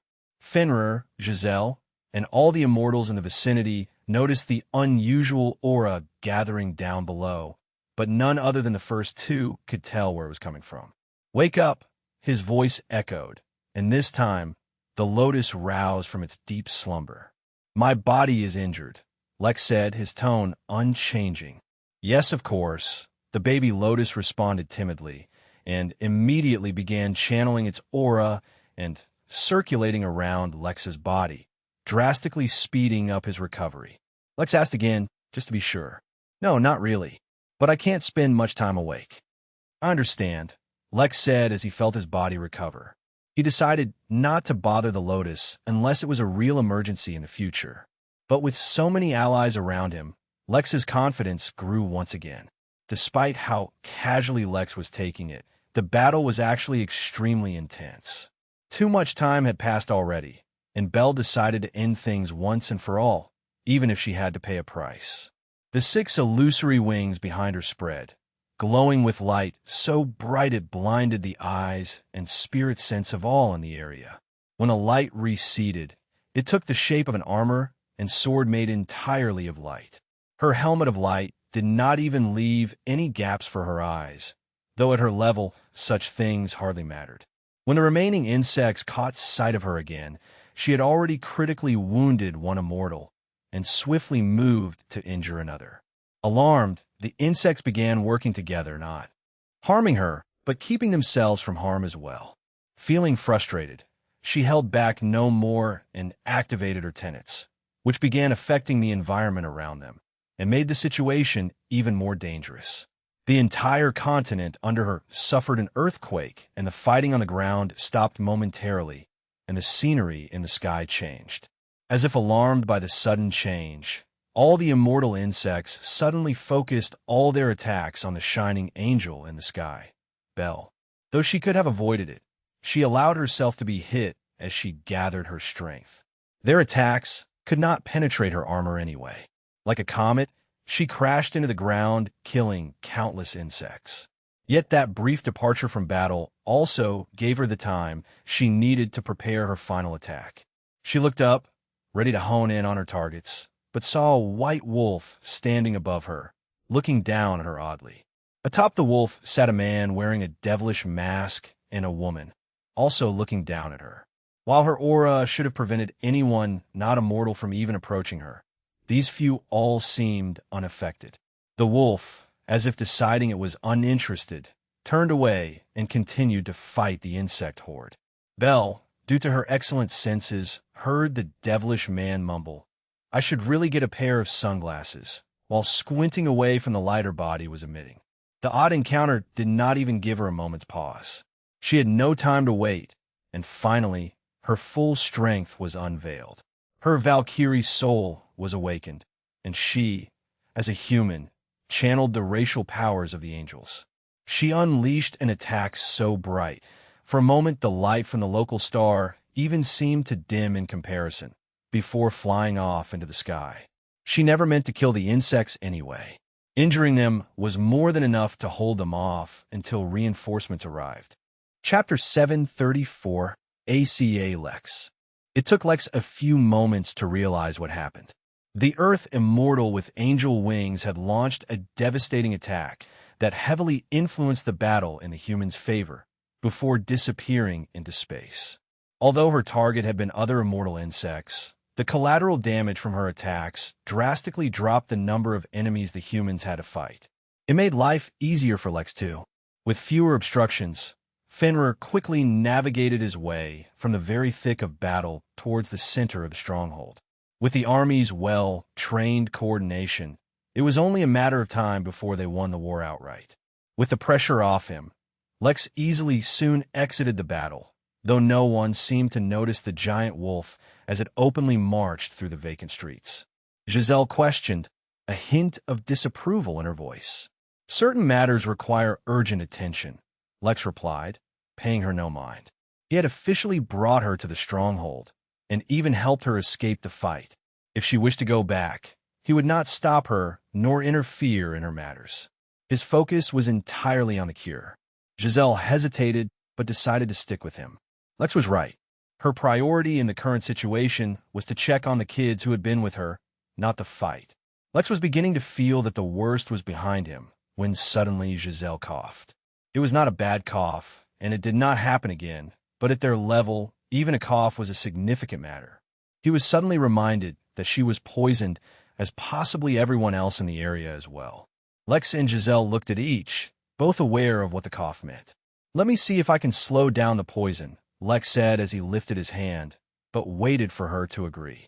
Considering that Lex's performance was quite remarkable so far, and that he himself had yet to show any signs of suffering from the poison, she nodded. Lex placed his fingers right below her wrist, as if checking her pulse. But he was not investigating her situation. Instead, he asked the lotus, "Can you check the body of the woman I'm touching?" "Let me check," the lotus said, and allowed its energy to travel through Lex's fingers into Giselle's wrist. Giselle, who was being investigated, suddenly stiffened. The spiritual energy which had entered her wrist was beyond overbearing. If she tried to resist in any way, there was a very good chance her meridians themselves might tear. After a few moments of investigation, the lotus replied, "Yes, I can remove the poison, but this poison is incredibly powerful." Lex frowned and then removed his hand. This was the first time he had encountered something that gave the lotus some kind of trouble. Whatever the poison's origins were, they absolutely weren't ordinary. For now, it wasn't worth putting the lotus to sleep to save one person. Although he said nothing, the frown on his face informed Giselle of whatever she needed to know. She wasn't particularly disappointed, for she didn't expect much. If the poison were so easy to remove, she would have already done it. Little did she know, Lex really had removed the poison from his own body.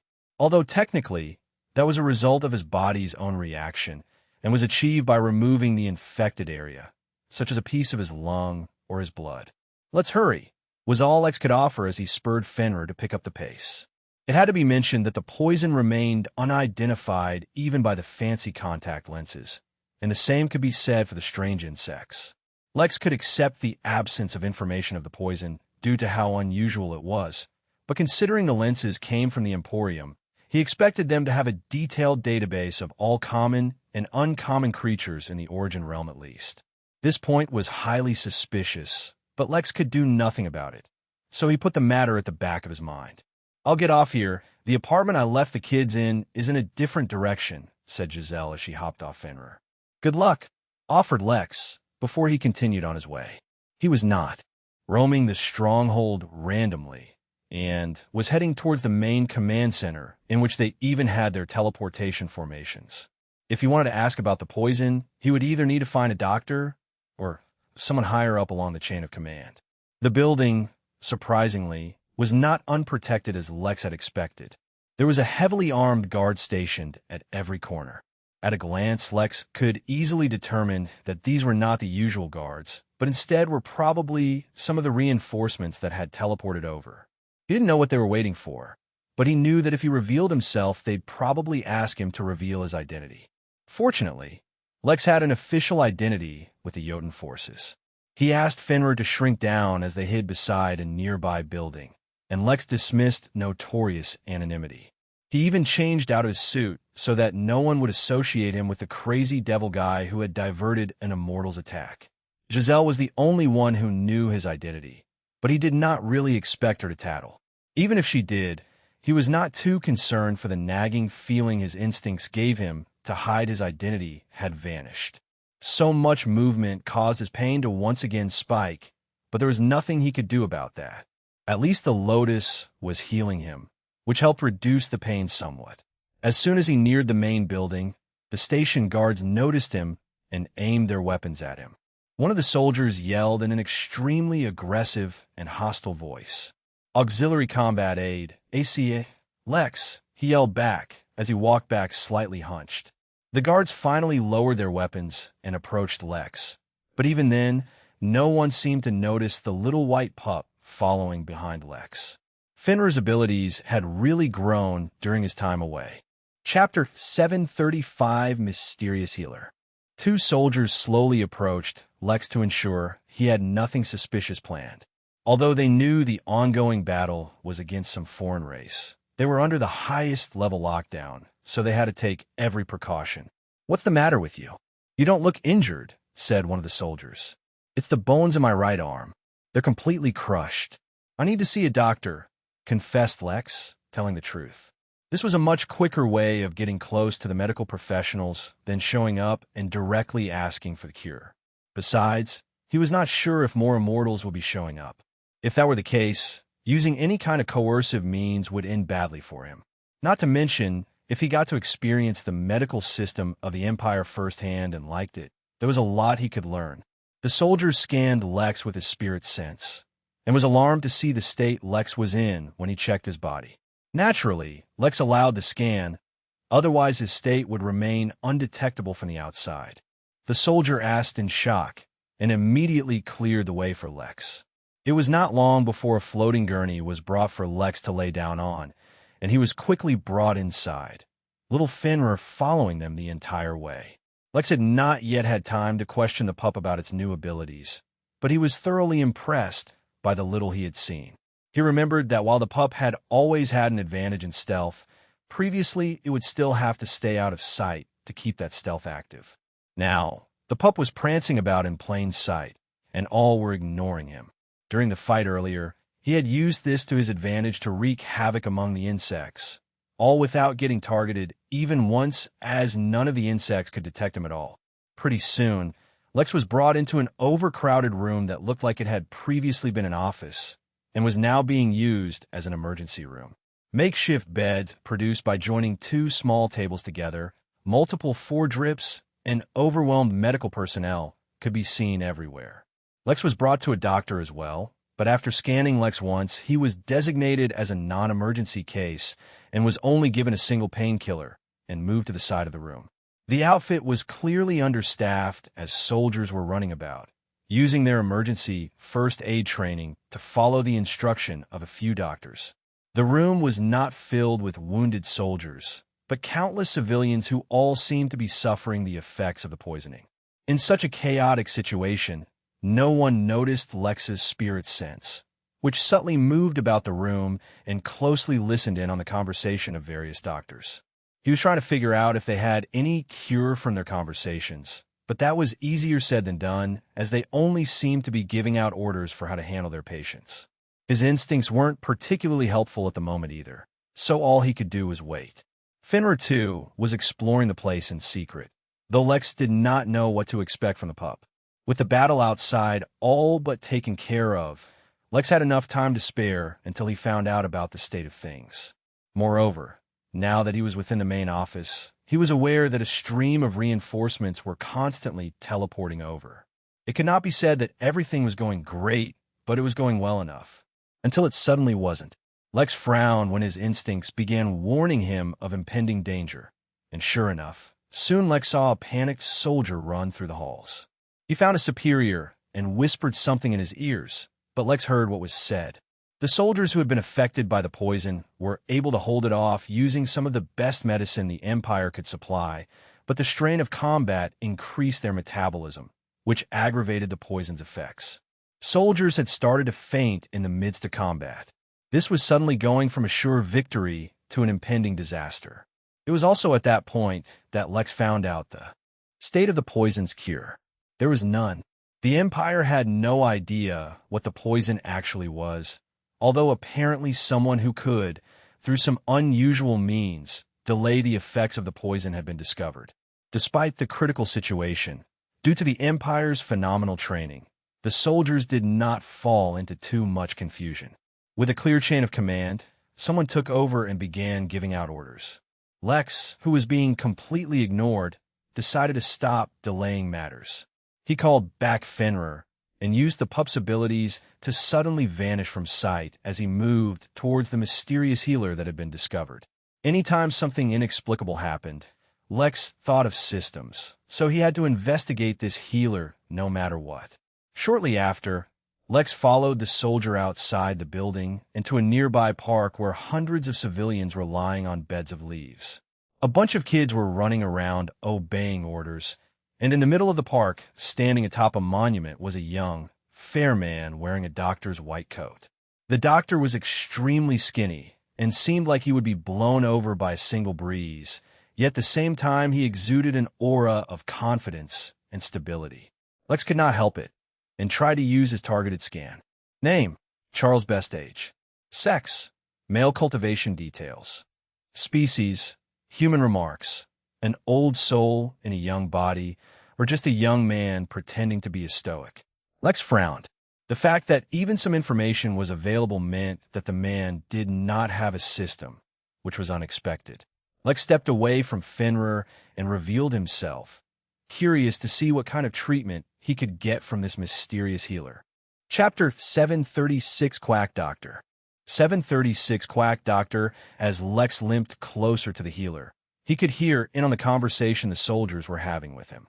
Not a barbarian. I am a doctor. If you must stretch things, then at most I am somewhat of a shaman. I absolutely cannot enter the battlefield. The situation does not allow for that. Screw the situation. I'll be no good to you dead, and that's exactly what I'll be if I enter the battlefield. If you're unable to hold the line, then just say that, and instead of finding me, begin evacuations. Lex frowned. The warning from his instincts was getting dire, and it seemed like the Empire was not able to get a handle on the situation. It was strange, though. According to Lex's understanding of the Empire, they should be fully capable of reacting to even an emergency such as this. His mind wandered towards the terrorists, who had been secretly as well as openly orchestrating the situation from behind the scenes. Maybe there was something else at play. Once Lex reached such a conclusion, he decided to wrap things up here. Although he wanted to help out as much as possible, especially since Alexander had originally asked for his help, one must also know when to retreat. But despite the ever-increasing danger, Lex was sure he had enough time to test out this doctor first. "Doctor, please, I need your help," Lex said, attracting the skinny young man's attention. "The bones on my right side are crushed. The pain is overwhelming," he said, though honestly he had to admit the painkiller given to Ripping to simply making him want to die immediately so that the pain would end. Of course, with his willpower as strong as it was, he was not about to do that. The doctor, ignoring the soldier attempting to be domineering, came towards Lex and without hesitation put his fingers on Lex's neck. An unusual yet warm energy flowed into his body, and for some odd reason, Lex felt like he wouldn't be able to block it even if he had tried. The doctor did not have any change of expression, but clearly he was alarmed by Lex's state as he abruptly started shouting at his assistants, the small children in the park. A whirlwind of activity surrounded Lex, and in a few moments he found himself shirtless and laying on a bed of leaves, freshly laid out just for him. Inject 30 cc of gurling worm venom in the right arm. Lather Durbid root sap on his chest, and bring me a fresh bushel of baling berries," the doctor commanded as he began injecting his strange energy at various points across Lex's body. He wondered as the energy effortlessly pierced his skin and activated strange reactions across his body. Although Lex was not cultivating, his body started to absorb the ambient spirit energy, and it seemed to be disappearing somewhere unknown within his body. The kids proved to be competent nurses as they quickly followed through the doctor's orders, though there was one tiny hiccup. When the kid tried to inject the venom into his arm, the needle broke, but Lex's skin remained smooth and flawless. Lex and the kid shared eye contact, but said nothing, as the embarrassed kid quickly changed needles.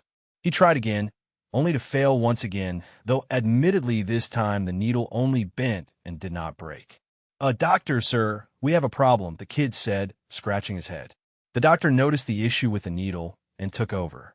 He did not replace the needle, but only coated it with his energy. This time, even Lex was unaware of what the result would be. A moment later, the energy effortlessly entered his arm, yet the needle was still unable to pierce his skin. This time, Lex and the doctor shared eye contact, and Lex saw genuine surprise. The doctor asked, but then decided that he didn't care. "Here, take this and inject it into your right arm. Do it yourself. I'm just a doctor, not some bodybuilder." Lex smiled awkwardly and used his nail to forcefully create a small cut on his right arm before quickly shoving the needle in and injecting the venom. The doctor continued to use strange and rare local herbs to treat Lex's body, and the rate at which his body was absorbing spirit energy kept increasing. As strange and unbelievable as it was, Lex felt that the doctor's efforts were contributing nearly as much as the lotus in healing his body. After a short while, the doctor told Lex to continue lying down for a short while as he moved to treat his other patients, as his recovery would take a while. Lex complied, not because he expected to completely heal, but because he wanted to see what the doctor did to treat the poison. Although, regardless of whether he was able to get any results or not, Lex had already decided to hire this Dr. Charles Best to work at the inn. For a very long time, he had been looking for a doctor, as he did not want to limit his treatments to just the pods. Although he did not know the extent of Dr. Best's abilities, just that fact that he could speed up Lex's recovery was enough of a reason for him to be hired. Dr. Best moved toward a new soldier who had been brought in, and though he was bleeding heavily, it was the poison that was truly killing him. The good doctor had the soldier's shirt removed before. Lex did not know how to respond. The doctor stuck leeches on his chest and put a small broken piece of chocolate in the soldier's mouth. The good impression of the doctor which Lex had built up took a nosedive, and Lex began to wonder if he was looking at the fabled quack doctor, who would write any prescription a patient wanted and did things seemingly randomly. Chapter 737 Retreat. 737 Retreat. Despite Lex's hesitation towards the doctor's treatment, he continued to observe him, for he was still working. The treatment method continued to remain highly unorthodox, for he had a seeming aversion to any processed medication and instead preferred to use ingredients in their most natural form. Unexpectedly, the treatment did not take long, nor was it too overly complex. In a few minutes, the leeches fell off the man's chest and took on a green tinge, while the soldier's condition improved almost immediately.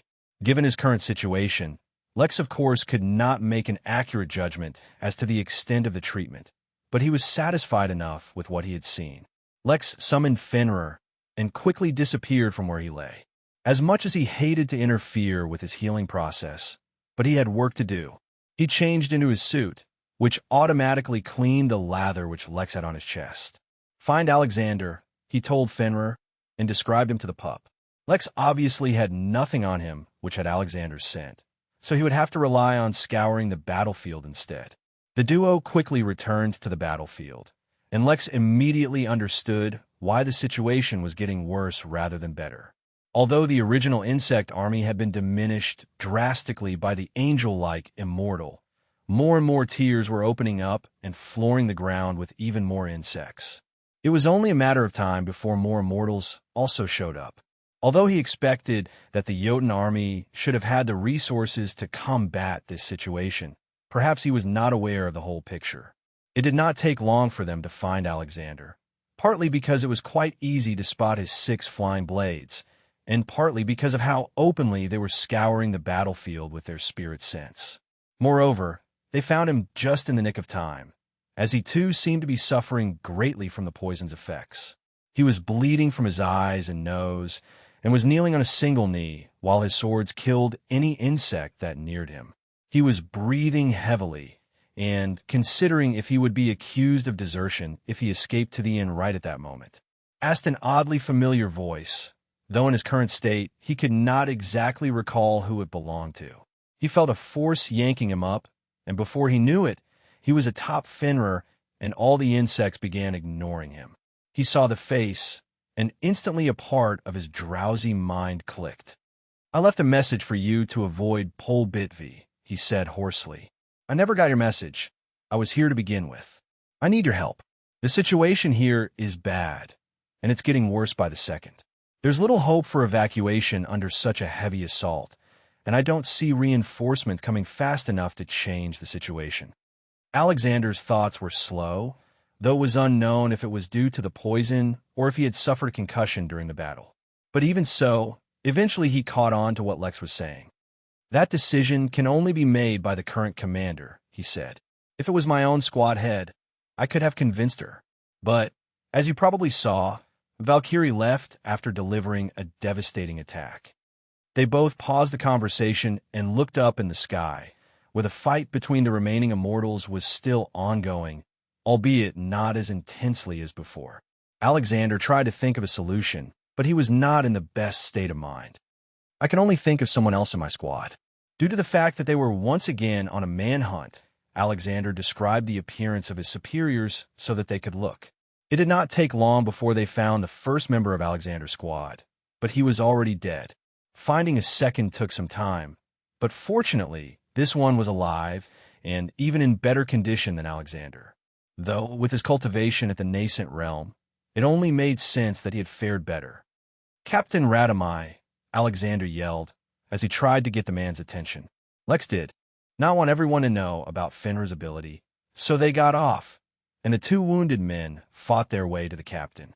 "We can't go on like this. The situation is not improving." "Better her than these insects?" the burly man asked, dissecting another insect as he did. Before Alexander could answer, Lex summoned forth a bag full of hundreds of keys. "You can use this," Lex said, handing the bag to Alexander. "Will you be all right with him? Or do you want to come with me? I'll be fine with the captain. Don't worry, desertion or not. I have no intentions of dying here today." Lex nodded and separated from the 2. He could only hope that whoever was in charge would agree, as the premonition of danger was growing genuinely worrisome now. Without wasting a second, he quickly got on Fenrir and hurried towards the good doctor, or rather, Dr. Best. Chapter 738 Grandpa. 738 Grandpa Charles Best was having a spectacularly bad day, which fit perfectly with the horrendous week that he just went through. For reasons he could not completely comprehend, he had reincarnated. His original identity was that of Shaman King from the Dark Elf race, but that was merely the most mundane identity he carried in his previous life. He was a 3rd-generation elf, meaning he was only 2 generations down from the birth of the very first Dark Elf in this realm ever. As such, when he was born, the origin realm had only been stable for a little over 10,000 years, with its actual age being near 100 million years, as compared to now, when it was already nearing 14 billion years. As a result, he was privy to certain secrets that remained unknown to most, and had experienced perhaps the most spectacular time for this realm. Any and every realm, upon its inception, was filled with the most potent form of spiritual energy, meaning chaos energy, and was too dangerous for normal species to be born. But that did not mean that no species were born at all. No, in fact, the younger the age of a realm, the more likely it was to give birth to what were categorized as mythical beings. They usually gave birth to extraordinarily powerful races, though their offsprings scarcely ever reached the level of their primogenitors. Such was the case with elves, and it was similarly the case with dragons, phoenixes, and many prominent races. As the grandchild of a primo, so to speak, Charles had been exposed to knowledge and secrets that the races of today could not even begin to comprehend. So, it was quite ironic that Charles himself could not comprehend the reason for his reincarnation, though he strongly suspected it was related to the cause of his death. But the greater secrets of the universe be damned, for he was in no position to even consider them at the moment. Reincarnated as a human, a race he had never even heard of before, Charles was put in an extremely weak and frail body. Moreover, the spiritual energy of the realm was no longer able to support the kinds of cultivation techniques he already knew, meaning he would have to rely on the more modern, subpar techniques. Before he could get his affairs in order and begin his cultivation, Armageddon seemed to have descended on this place. If he did not use certain techniques that relied on external items as fuel to save himself, he would have died immediately when the poison spread. Had he mentioned that on this entire forsaken planet, the body he had inhabited was even more pathetic than the rest of his race. For reasons unknown, the prior occupant of this body had not been able to cultivate at all during his life.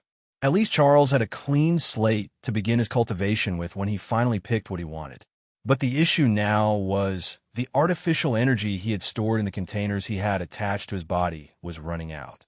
When that happened, he would have no way to protect himself. He could only hope that by showing off his extensive knowledge of nature, he could be considered valuable enough by the human empire and be rescued before anything too drastic happened. He had too much to live for. After all, he knew all the great secrets of the origin realm. He only needed a little bit of strength, and he could begin harvesting treasures that had spent billions of years in the making. His rise would be unstoppable. Just as Charles was worrying about his survival, daydreaming about his rise, and reminiscing about his past, he became aware of a massive white wolf standing right in front of him, and a human wearing some kind of devilish mask riding atop it. He could not help but suddenly exclaim as he felt his knees, the shock of what he saw completely wiping his mind clear of all thoughts. But then a few seconds passed in awkward silence as neither side spoke, and everyone was wondering what was going on. Charles woke up and realized the mistake he had made of letting his instinctual reaction get the better of him. But he also could not be blamed, for who could expect to see a wolf with such a pure bloodline 14 billion years after the origin realm had already been formed? His grandpa Fenrir was probably already dead, or had long since left the realm. Charles stood up and coughed to clear his throat, pretending as if his previous actions had never happened. "How can I help you?" he asked, his expression and tone extremely professional. But, unfortunately, the devilish man did not play along. You recognized Fenrir pretty quickly. Have you seen another wolf with the same bloodline before? It definitely had to be rare, for even though the system had many drawbacks, it never lied when it was concerned with its quest rewards. You, Charles asked, raising a trembling hand and pointing at the devilish man. Charles suddenly became weak in his legs. He had just been reborn, so why the hell was he encountering so many dangerous situations? The ignorant were truly bold and dared to do anything. Why? The devilish man asked. His question made sense. Ordinarily, it was not a big deal regardless of what one was named. But that was only if one did not know about the mythical beings and their corresponding powers over their bloodlines. If the wolf had been named Fenrir, and nothing amiss had happened to it, there were only a few possibilities Charles could think of. The first and safest option was that Grandpa Fenrir truly was dead. The second, and quite a real possibility, was that Grandpa Fenrir had used certain laws to set up conditions for his own reincarnation. The third, Charles suddenly stopped trembling and looked at the devilish man, as if trying to guess his identity. The third possibility was that behind this devilish man was someone even Grandpa Fenrir did not dare mess with. Chapter 739, A Tear in Space. Chapter 739, A Tear in Space. Lex had approached Dr. Charles with the intention of creating a strong impression on him and getting him to take refuge with the Midnight Inn. But from the very first instant, things had not gone the way he expected. It seemed like even without putting in any effort, the man had been thoroughly dominated. After all, He dropped his knees and called Fenrir Grandpa. That was a feat Lex had not been able to accomplish even as the innkeeper, let alone as Lex. But all jokes aside, although Charles did not end up having a system, the man clearly had some secrets and unusual experiences. After all, he had directly called Fenrir by his name and even addressed him by it. It was not so surprising that someone could guess Fenrir's name, for Lex had directly named him after his bloodline. But so far Charles was the only one who had had a significant reaction to his pup. Even if Lex was not interested in him for his medical knowledge, his familiarity with his pup's bloodline, and possibly even origin, made it so that he had successfully aroused all of Lex's attention. "There is no problem with such a name," Charles responded, having once again regained his composure. "It's just not every day that one takes on the name of a bloodline." Lex asked, seeming as if he was completely calm and not in any rush at all. In truth, Lex knew that the sooner they left this planet, the better. The warning level from his instincts were getting very close to the level where Lex would leave without any hesitation. "I misspoke," Charles responded, refusing to comment on matter. Some matters were best left unsaid, because he could not come up with a reasonable explanation for his answer. Was he supposed to confess that he knew and had met the real and original Fenrir? Lex pondered for a minute, but then decided there would be plenty of time to question the good doctor at a later time, as long as he joined the inn. "This planet is about to face a great danger, much greater than the one it is currently already facing," said Lex, based completely on his guess. Lex threw a platinum key at the doctor, who caught it immediately. He sensed a familiar aura from the key, but he could not place where exactly he had felt it before. Regardless, the aura it gave off was worth speculating over. "I work for a place called the Midnight Inn. We cater and host guests from all across the universe. I've seen your medical skill, and I think you're good enough to recruit." At this point, Lex threw a golden key towards him too. But of course, joining is not mandatory. If you do not wish to join, you can simply leave this place by crushing the golden key. You'll be teleported over to the Midnight Inn, where you'll be able to escape whatever disaster is about to fall here. With that, Lex decided to leave. One way or another, Charles was coming to the inn. Based on his behavior, Lex could see that he lacked the courage to endanger his life for very long. Moreover, although it seemed like Lex gave him the choice of whether to work at the inn or not, the reality was that that was not the case. If he visited as a guest, he would only be able to stay for a limited time, as he would eventually run out of MP. Then he would have to return to this planet. And based on how Lex saw things proceeding, it was unlikely the good doctor would want such a result. So, in the end, whether he used the platinum key now or later, Lex was sure that ultimately he would end up using it. When he returned to the inn, Lex finally breathed a sigh of relief as the sensation of impending danger finally disappeared. "Mary, I have a potential new hire coming in by the name of Charles. If he joins, have him treat all the poison patients. I have no other solution for the poison for now. If there's an emergency that requires my attention, wake me up." He passed on a few more instructions before he teleported away to his private recovery pod, got in, and went to sleep. Although it seemed like he was fine, the amount of pain he had tolerated was truly driving him to the verge of insanity. There was almost nothing that could prevent him from going to sleep and finally escaping his pain. An hour or so after Lex appeared, many soldiers also teleported over to the inn, all in a bad condition. The situation on the planet had truly deteriorated, and it was far worse than anything any of them could have expected. Simply speaking, a massive tear in space had opened up and had engulfed the entire planet, teleporting it away. Such a scene was unprecedented and completely unheard of, and only the few who had evacuated to the inn or used the teleportation formations in advance to escape had survived.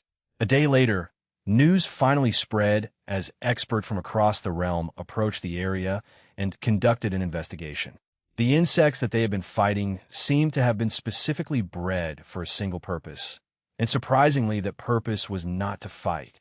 Their blood contained an unusual material that rapidly deteriorated the stability of space, considering that space in that area was already vulnerable in the first place. It seemed like to erase his traces, the mastermind behind the Eco-Terrorism Act had decided to remove the entire planet. Of course, he had further compromised the environment in the process as well, as the massive tear in space was now leaking chaos energy directly into the realm. As for what would happen next, no one knew. But the situation was far from over, as no one seemed to be able to trace the terrorist Jeffrey, including the Dow Lords dispatched by the Henali. Chapter 740 Catch-Up. Chapter 740 Catch-Up 13 days after the incident. Lex suddenly woke up in his recovery pod. Unlike his usual retreats, Lex did not wake up refreshed and well-rested, but rather he felt like he was on the verge of dying from starvation. Although he had indeed also healed, the Lotus seemed to have gone back to sleep as well, for the warm sensation of the Lotus healing him had already vanished. Unable to bear the hunger, Lex teleported over some food and immediately began eating while a part of his brain tried to understand what was happening to him. The changes to his body due to the new cultivation technique were many, and he was still only just understanding them. Originally, his hunger could usually be sated just using spiritual energy, but now it seemed like he also needed to replenish his reserves with food, and not just any ordinary food. The stash he was eating from now was a reserve he had created for himself, and contained extremely energy-abundant foods, all procured from the Emporium. Even then, this was only barely helping him slowly sate his hunger. Mary, what happened while I was asleep?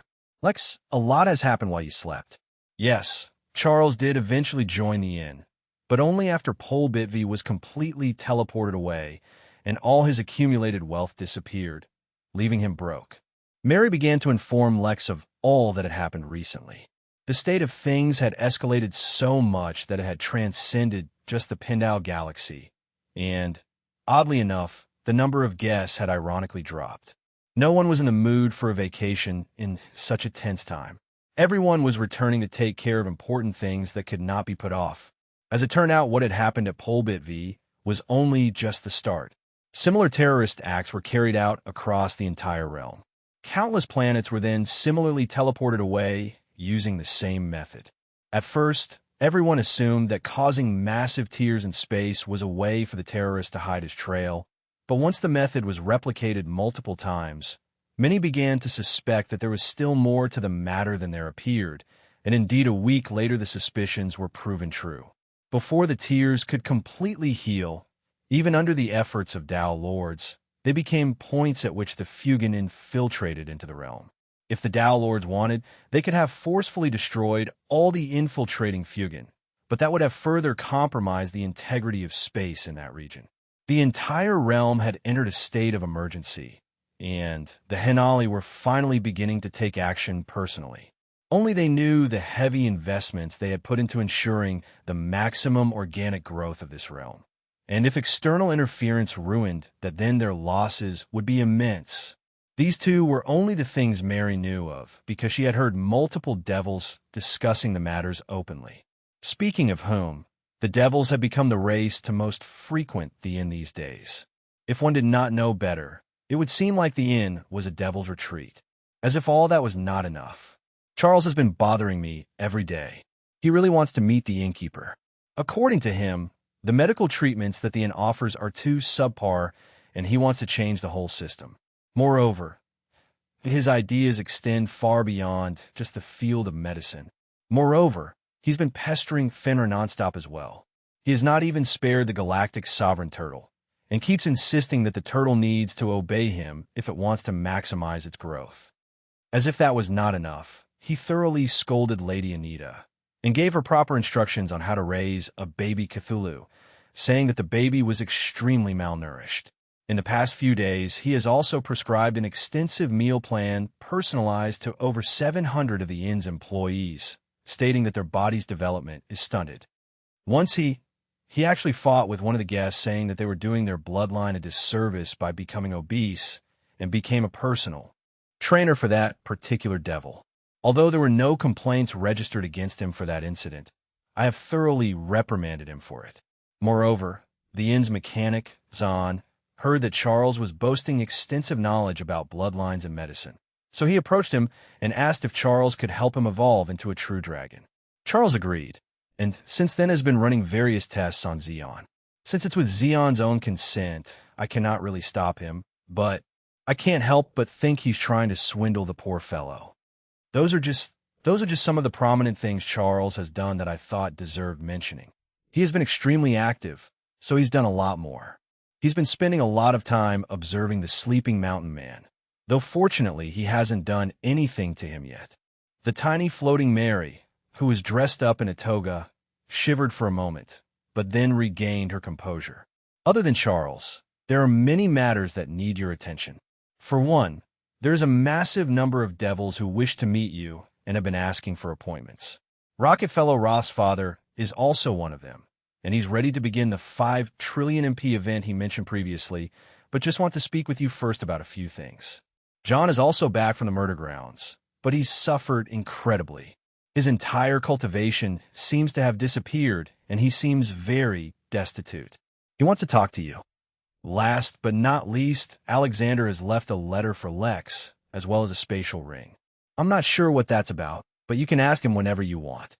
Since he teleported over from Pol Bitv and the entire planet disappeared, he kind of got stuck at the end like many other soldiers. Chapter 741 Timeline.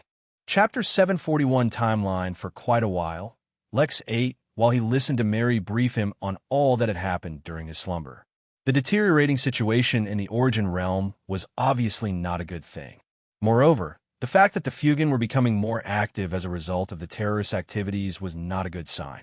He had been under the impression that the Henali were on the winning side of the war with the Fugen, but if these new terrorist acts were any indication, then the war was about to heat up considerably.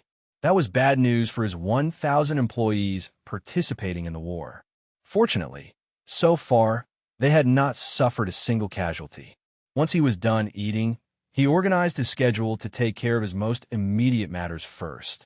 Ordinarily, that would mean meeting with Charles, but Lex was looking forward to meeting the devil who wanted to host a 5 trillion MP event at his inn. The timing for such an event was not necessarily the best, considering the realm-wide situation. Moreover, in 6 months, or 5.5 months now, the inn would stop accepting new guests. If the event was going to take a long time, which he suspected it would have to be delayed a few years. Lex did not mind, as he had more than enough MP to meet his needs for the moment. He dressed up in his host attire and teleported over to his office, and had Mary invite Rocket Fellow in. The devil arrived quite quickly, as if he had been awaiting a summoning to meet the innkeeper. "Innkeeper, it has been a while," the stylishly dressed devil said as he tipped his hat. "I hope your time passed pleasantly," the innkeeper replied calmly, a warm, gentle smile on his face. "Ah, I'm afraid not," the devil replied, a hint of regret in his voice. "Some of my most recent ventures have all ended in failure. But those are all small projects and don't compare for what we have in store ahead. You see, while other matters also occupied me, I have also spent this time preparing to make our own version of Lady Cosmos the best possible. I'm sure you have prepared an excellent plan," the innkeeper said. "But before we delve too deeply into these matters, I have to inform you of something in case it might interfere with your timeline. The Midnight Inn is getting ready to undergo some renovations, so to speak. As a result, in a little over 5 months, the inn will stop accepting new guests for the foreseeable future." The devil was surprised, and that could clearly be seen as he paused for a moment to reevaluate his thoughts. His excitement tempered just a bit, and he leaned back into his chair as he went through some considerations. "Actually, you know what? This is probably a good thing. This will allow us more time to refine the idea before we make our investment. Let's go over some of my plans, and you can tell me what's appropriate." The meeting went on a lot longer than Lex anticipated, even though Lex's refusal to have contestants capture slaves and have them fight to the death put a real wrench in the devil's plans. Still, other than his casual cruelty, the devil had many good ideas, and Lex strongly believed that the event would be very successful. The target audience for the event was nascent-level cultivators and maybe even some Earth immortals, both of whom had very long lives. As such, the event itself would also go on for 10 years at the very least, which would also justify the absurd amount of MP being invested in it. The timeline for the event was pushed forward, which apparently suited the devil perfectly. He left the meeting with a smile, though the moment he teleported out of the inn, his smile vanished. Karen, tell the others. The timeline has been pushed forward. We need to take action within 2 years. Not an issue. Back at the inn, Lex could not help but groan. Although he was looking forward to the MP, he was not a fan of extremely long business meetings. He didn't know how businessmen back on Earth did it. Mary, send in Charles, Lex said after a few moments of allowing himself to be lazy. He had too much to catch up on. Soon, a young, skinny man dressed in a doctor's coat stepped in. Although Lex did not show it on his face, he was impressed by the doctor's demeanor as he exhibited a calm and collected appearance, even in front of the innkeeper. It had to be known that for anyone to meet him, they would have to cross his lobby, which was filled with an extremely strong pressure. Since the pressure would automatically adjust to whoever was crossing, no one could ever have an easy time coming in. Yet this new doctor seemed perfectly fine coming into his office. In fact, it almost seemed like the doctor had already expected such an obstacle in his path. Not to mention how difficult it was for one to remain calm in the presence of the innkeeper, with no cultivation at all. Now that he was inside the inn, Lex naturally scanned Charles, but still did not discover anything suspicious.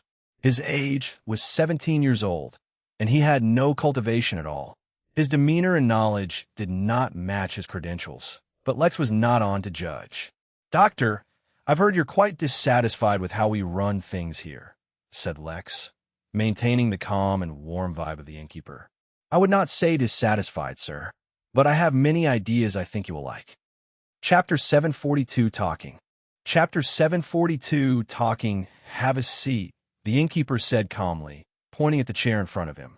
This Charles definitely had many secrets, and he was now in a much better position to get those secrets out from him. Previously, he himself was in too much of a hurry to exit that planet.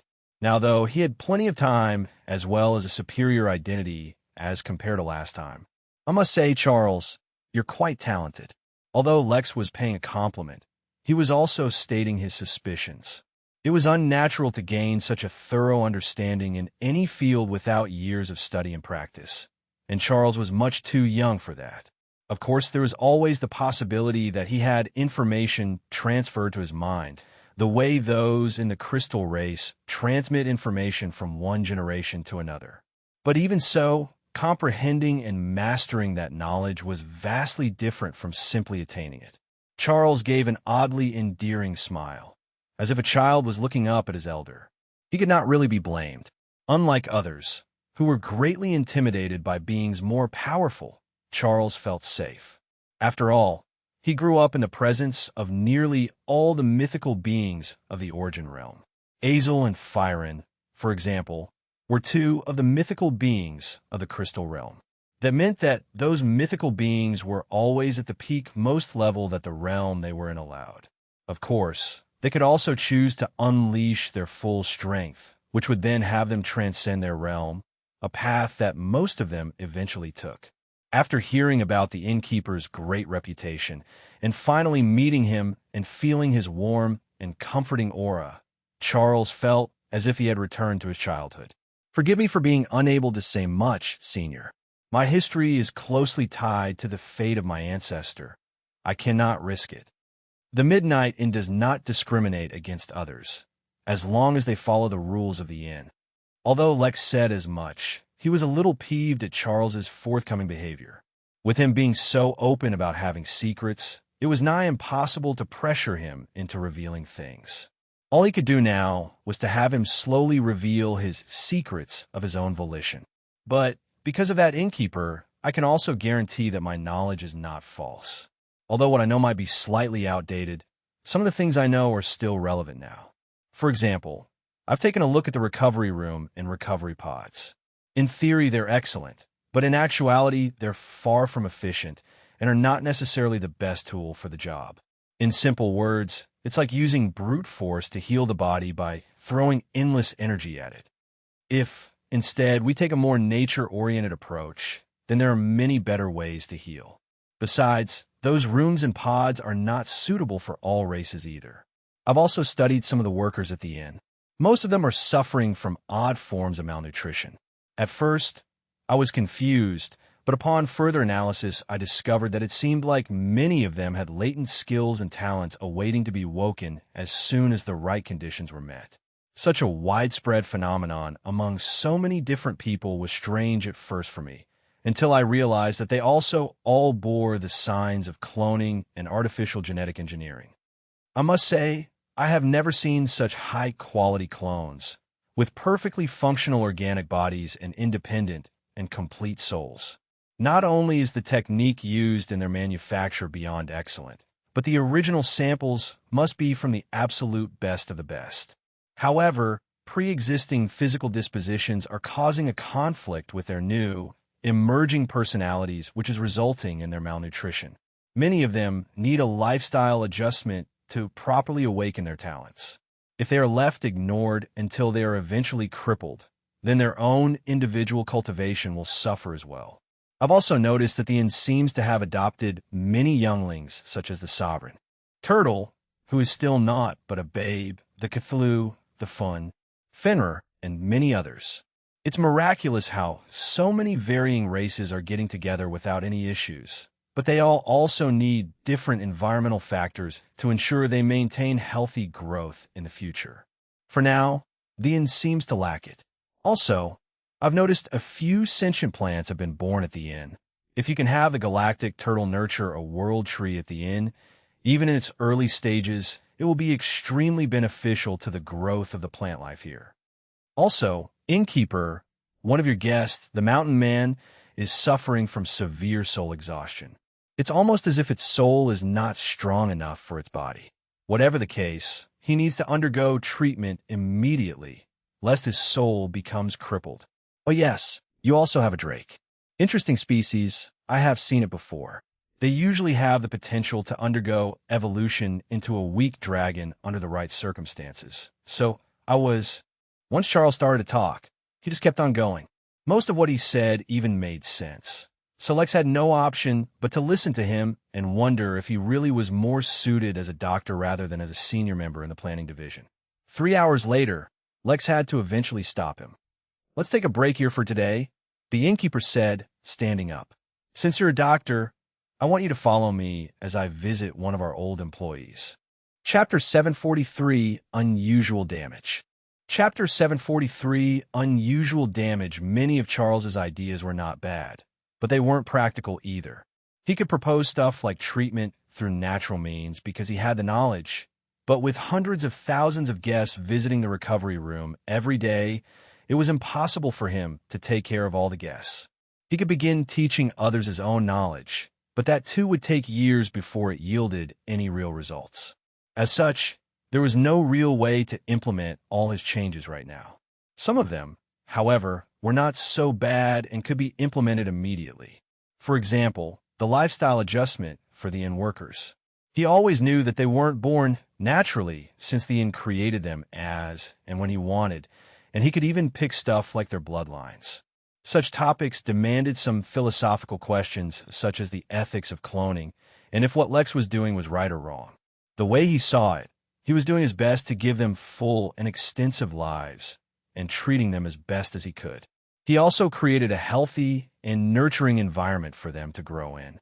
For example, while originally all his workers had their own individual rooms they could teleport to, and still do, most of them prefer to go to the minor realm dedicated only for inn workers and live in their homes there. They were building their own community as well as culture and traditions. Given all of that, it was really hard for Lex to see what he was doing as immoral. But if they were suffering due to improper care as a result of their cloning, then that was something he would take care of immediately. It made sense, that many of them had a predisposition to awaken certain talents and skills.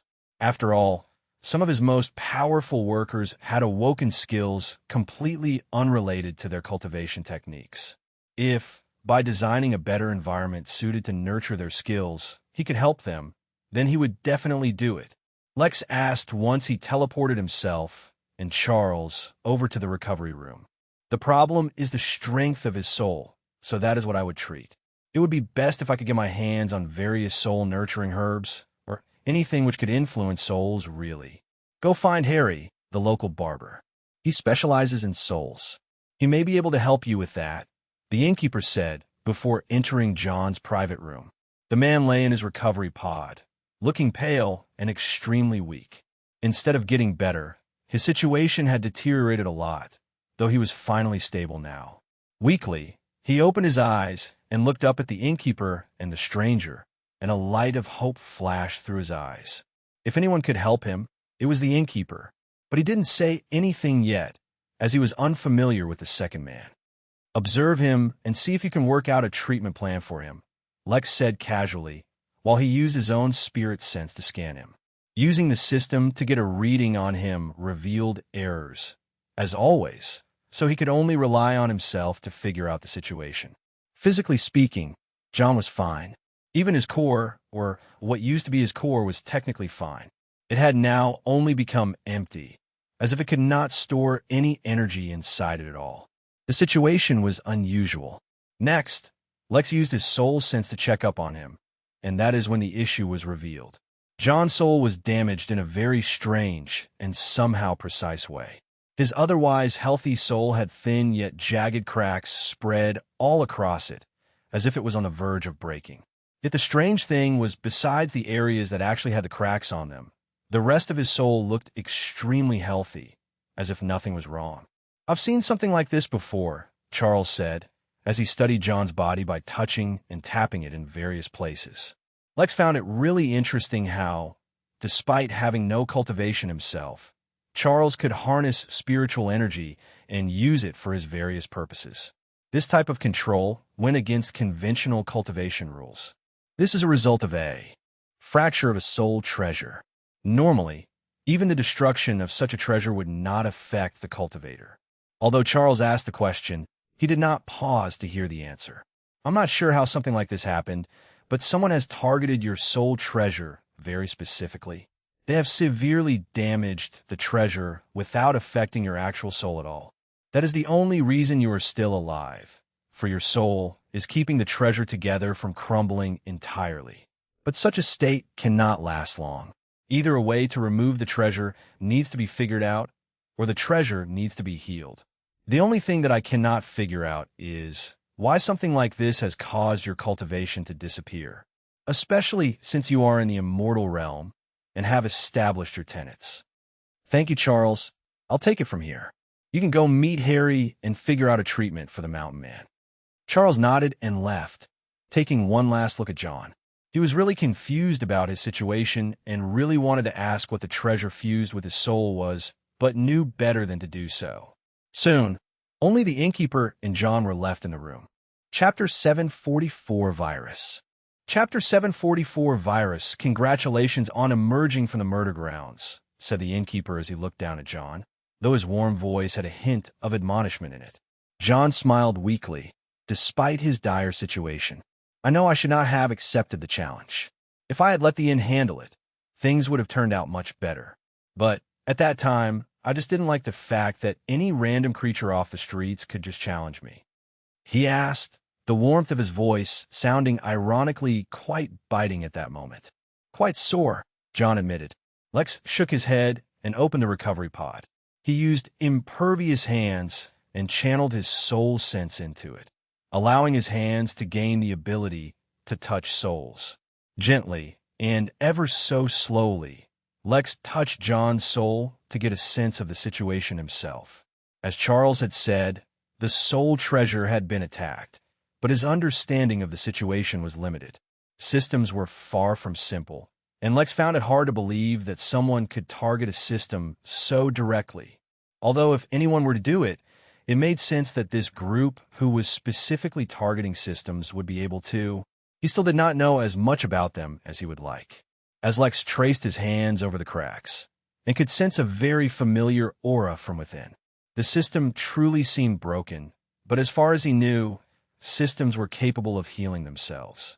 Absorbing other systems would speed up the process for sure, but they could rely on just spiritual energy to do the same.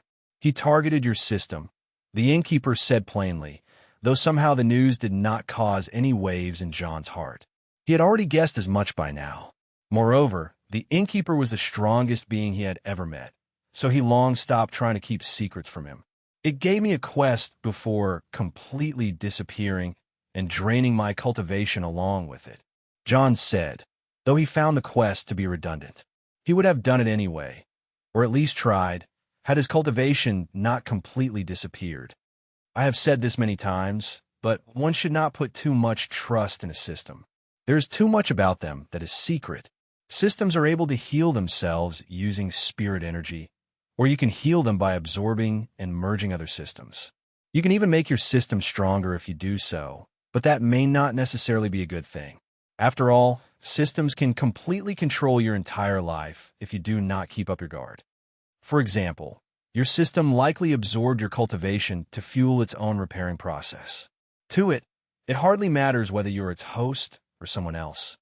My cultivation was given to me by the system to begin with. I cannot really complain now that it has taken it away, John replied, depression leaking into his voice. You can decide what you want to do on your own, the innkeeper said. If you wish to repair the system, you can see if you can figure out a way.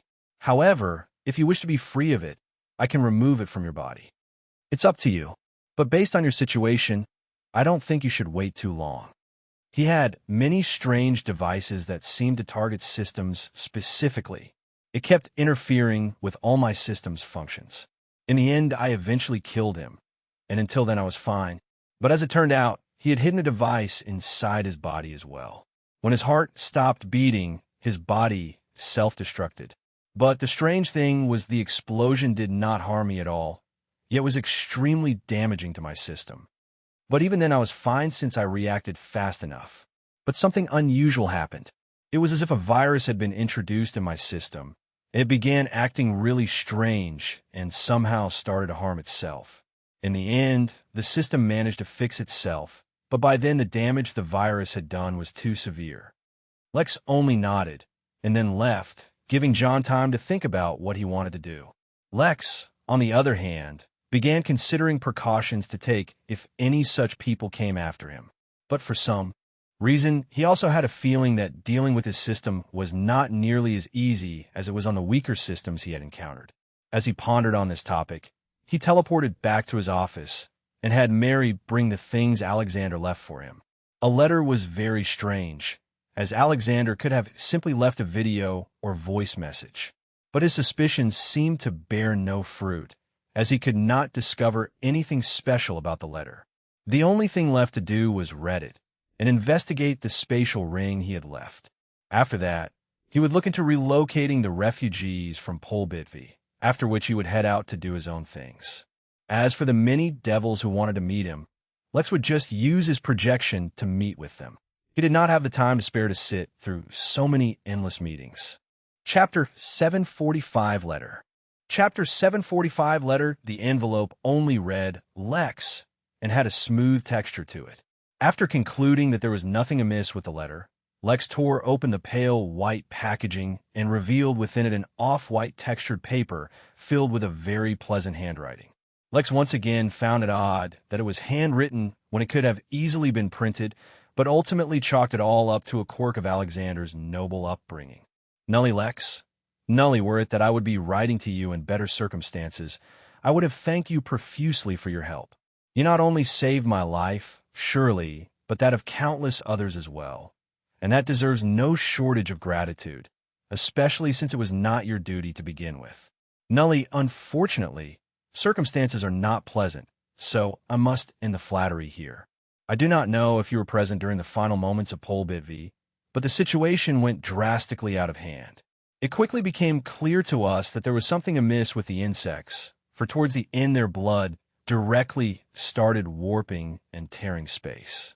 The more insects we killed, the more fragile space became. Nully, when the order to retreat came, it was already too late.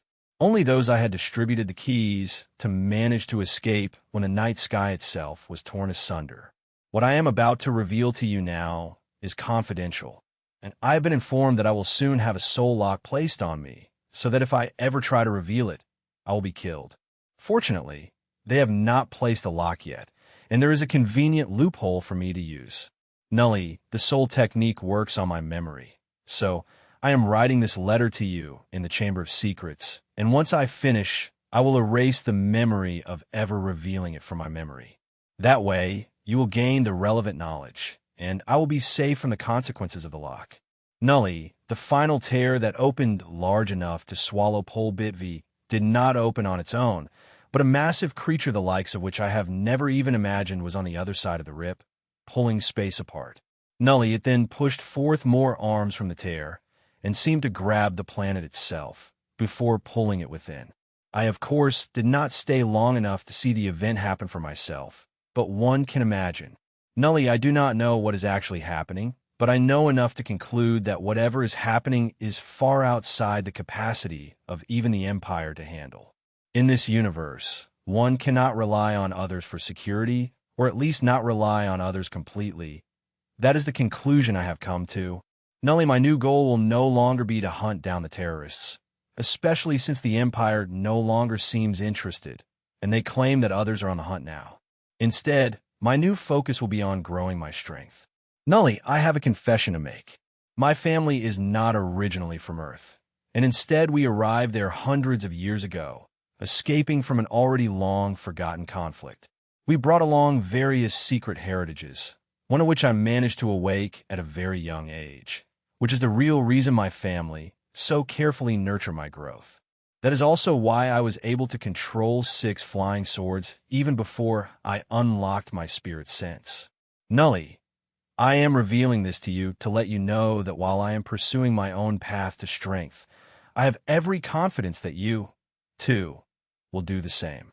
However, should you ever find your path blocked and need a heritage or technique to guide you along higher cultivation realms, my family's library is always open to you. Nully, by the time you read this letter, I will already be inside the mysterious tower that the Empire is guarding. That tower has many secrets as well, and can serve as a shortcut for my growth. If you have time, you should try to practice there more as well. Who knows, we might just partner up again someday. Nully regards. Nully Alexander Morrison. Lex read the letter several times to ensure there was no secret message or code written within that he was missing, but there seemed to be none. Despite that, the information shared in the letter was very significant, and seen through a certain lens, Alexander even risked his life to share it with Lex. Although it did not directly influence Lex to know that there was a creepy space monster able to tear space and then pull planets in, planets that it grabbed with its hands, it was still good to know. After all, what if one day he had such a guest? What if his guest ate planets for food? What was he supposed to do? Lex did not have any spare planets on hand to feed hungry guests. On a serious note, though, it reinforced Lex's motivation to get the hell out of the Origin realm and get far away from this ridiculous war. As for whether someone was able to find his new realm and then start a war with him over it, were topics Lex was doing his best not to worry about.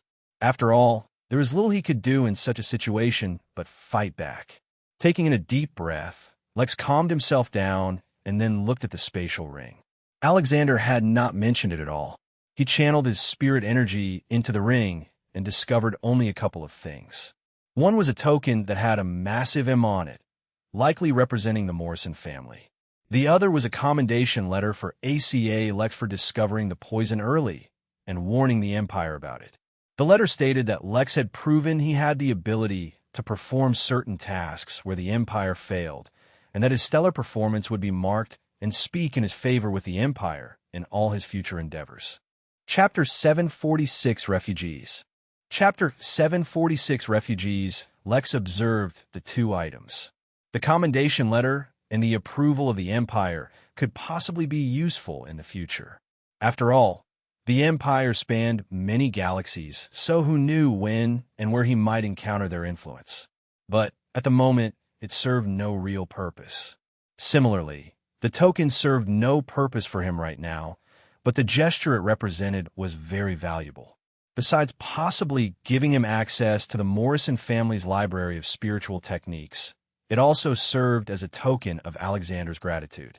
That, to him, was worth more than the actual techniques he would likely encounter.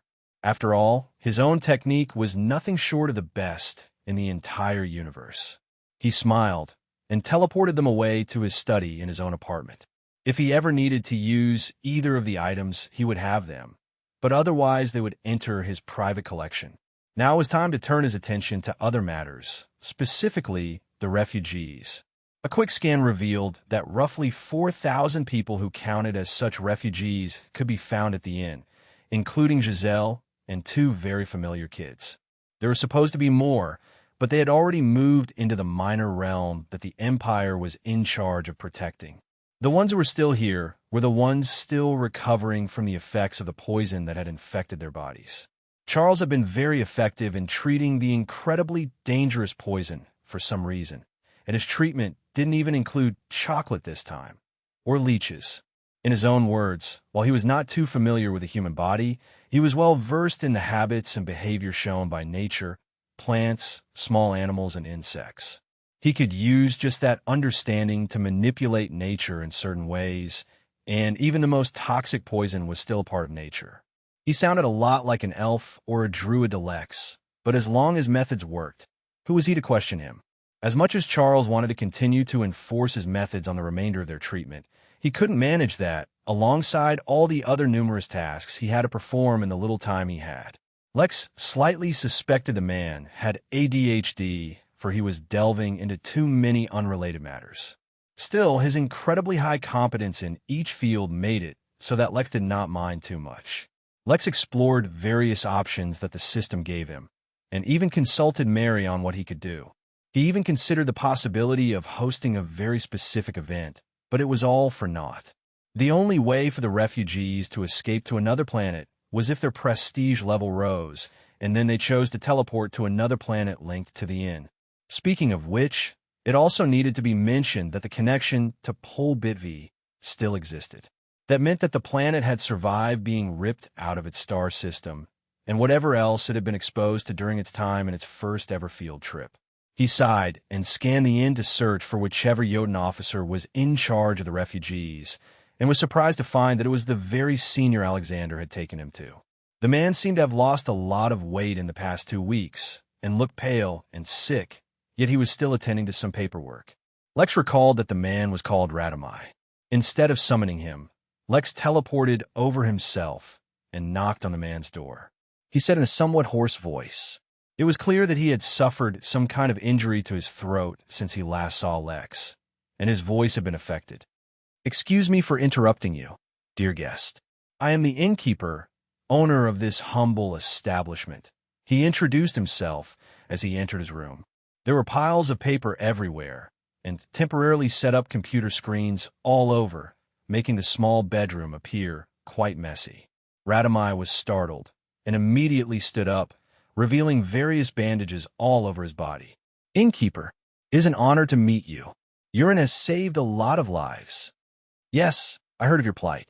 It is fortunate that you were able to get your hands on the keys to the inn. If only Command had listened." Radamai's voice faded out as his thoughts seemed to drift off. Clearly, the man had not yet completely recovered from the trauma he suffered. Lex could not even blame him. Watching a massive monster grab a hold of your planet and then suck it into a tear must have shaken up a lot of people's minds. "Unfortunately, there is a small issue," the innkeeper said softly, waking the man up from his thoughts.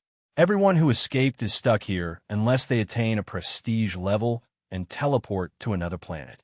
Having a way out is already good enough. Not to mention the Empire is preparing camps within another minor realm to relocate everyone. I'm glad you have a positive outlook on this matter." Radamai only shook his head as if he disagreed, but did not say anything. Clearly the man needed some rest as well, though it did not seem like he would be getting any in the near future. Lex left the room and was finally free to do his own tasks, when an idea suddenly came to him. He changed out of his host attire and put on his Clark Kent glasses before approaching Charles as Leo. He thought a good way to test the extent of Charles's unique insight. Chapter 747 Energy Crystal. Chapter 747 Energy Crystal. Charles was taking down notes in a notebook he was holding while looking up at the sleeping mountain man. From time to time, he would mumble to himself, as if he was speculating about the effectiveness of certain treatments. It was only when Leo approached him and coughed, as if clearing his throat, that Charles realized that someone had arrived. "I hope I'm not disturbing you, but but I thought I'd introduce myself. My name is Leo. I'm the owner of the Gamer's Den store. It's a pleasure to meet you. I still have much to learn, Charles said humbly, though it seemed like he really meant it. The conundrum of how to treat the mountain man really had him stumped, as its size was a major factor in every treatment method he could come up with. Ultimately, without any cultivation, his methods were extremely limited. Well, now that you're one of us, you could just list down whatever you need to help you grow, and the innkeeper will take care of it. It wouldn't be such a bad idea to start cultivating now, either.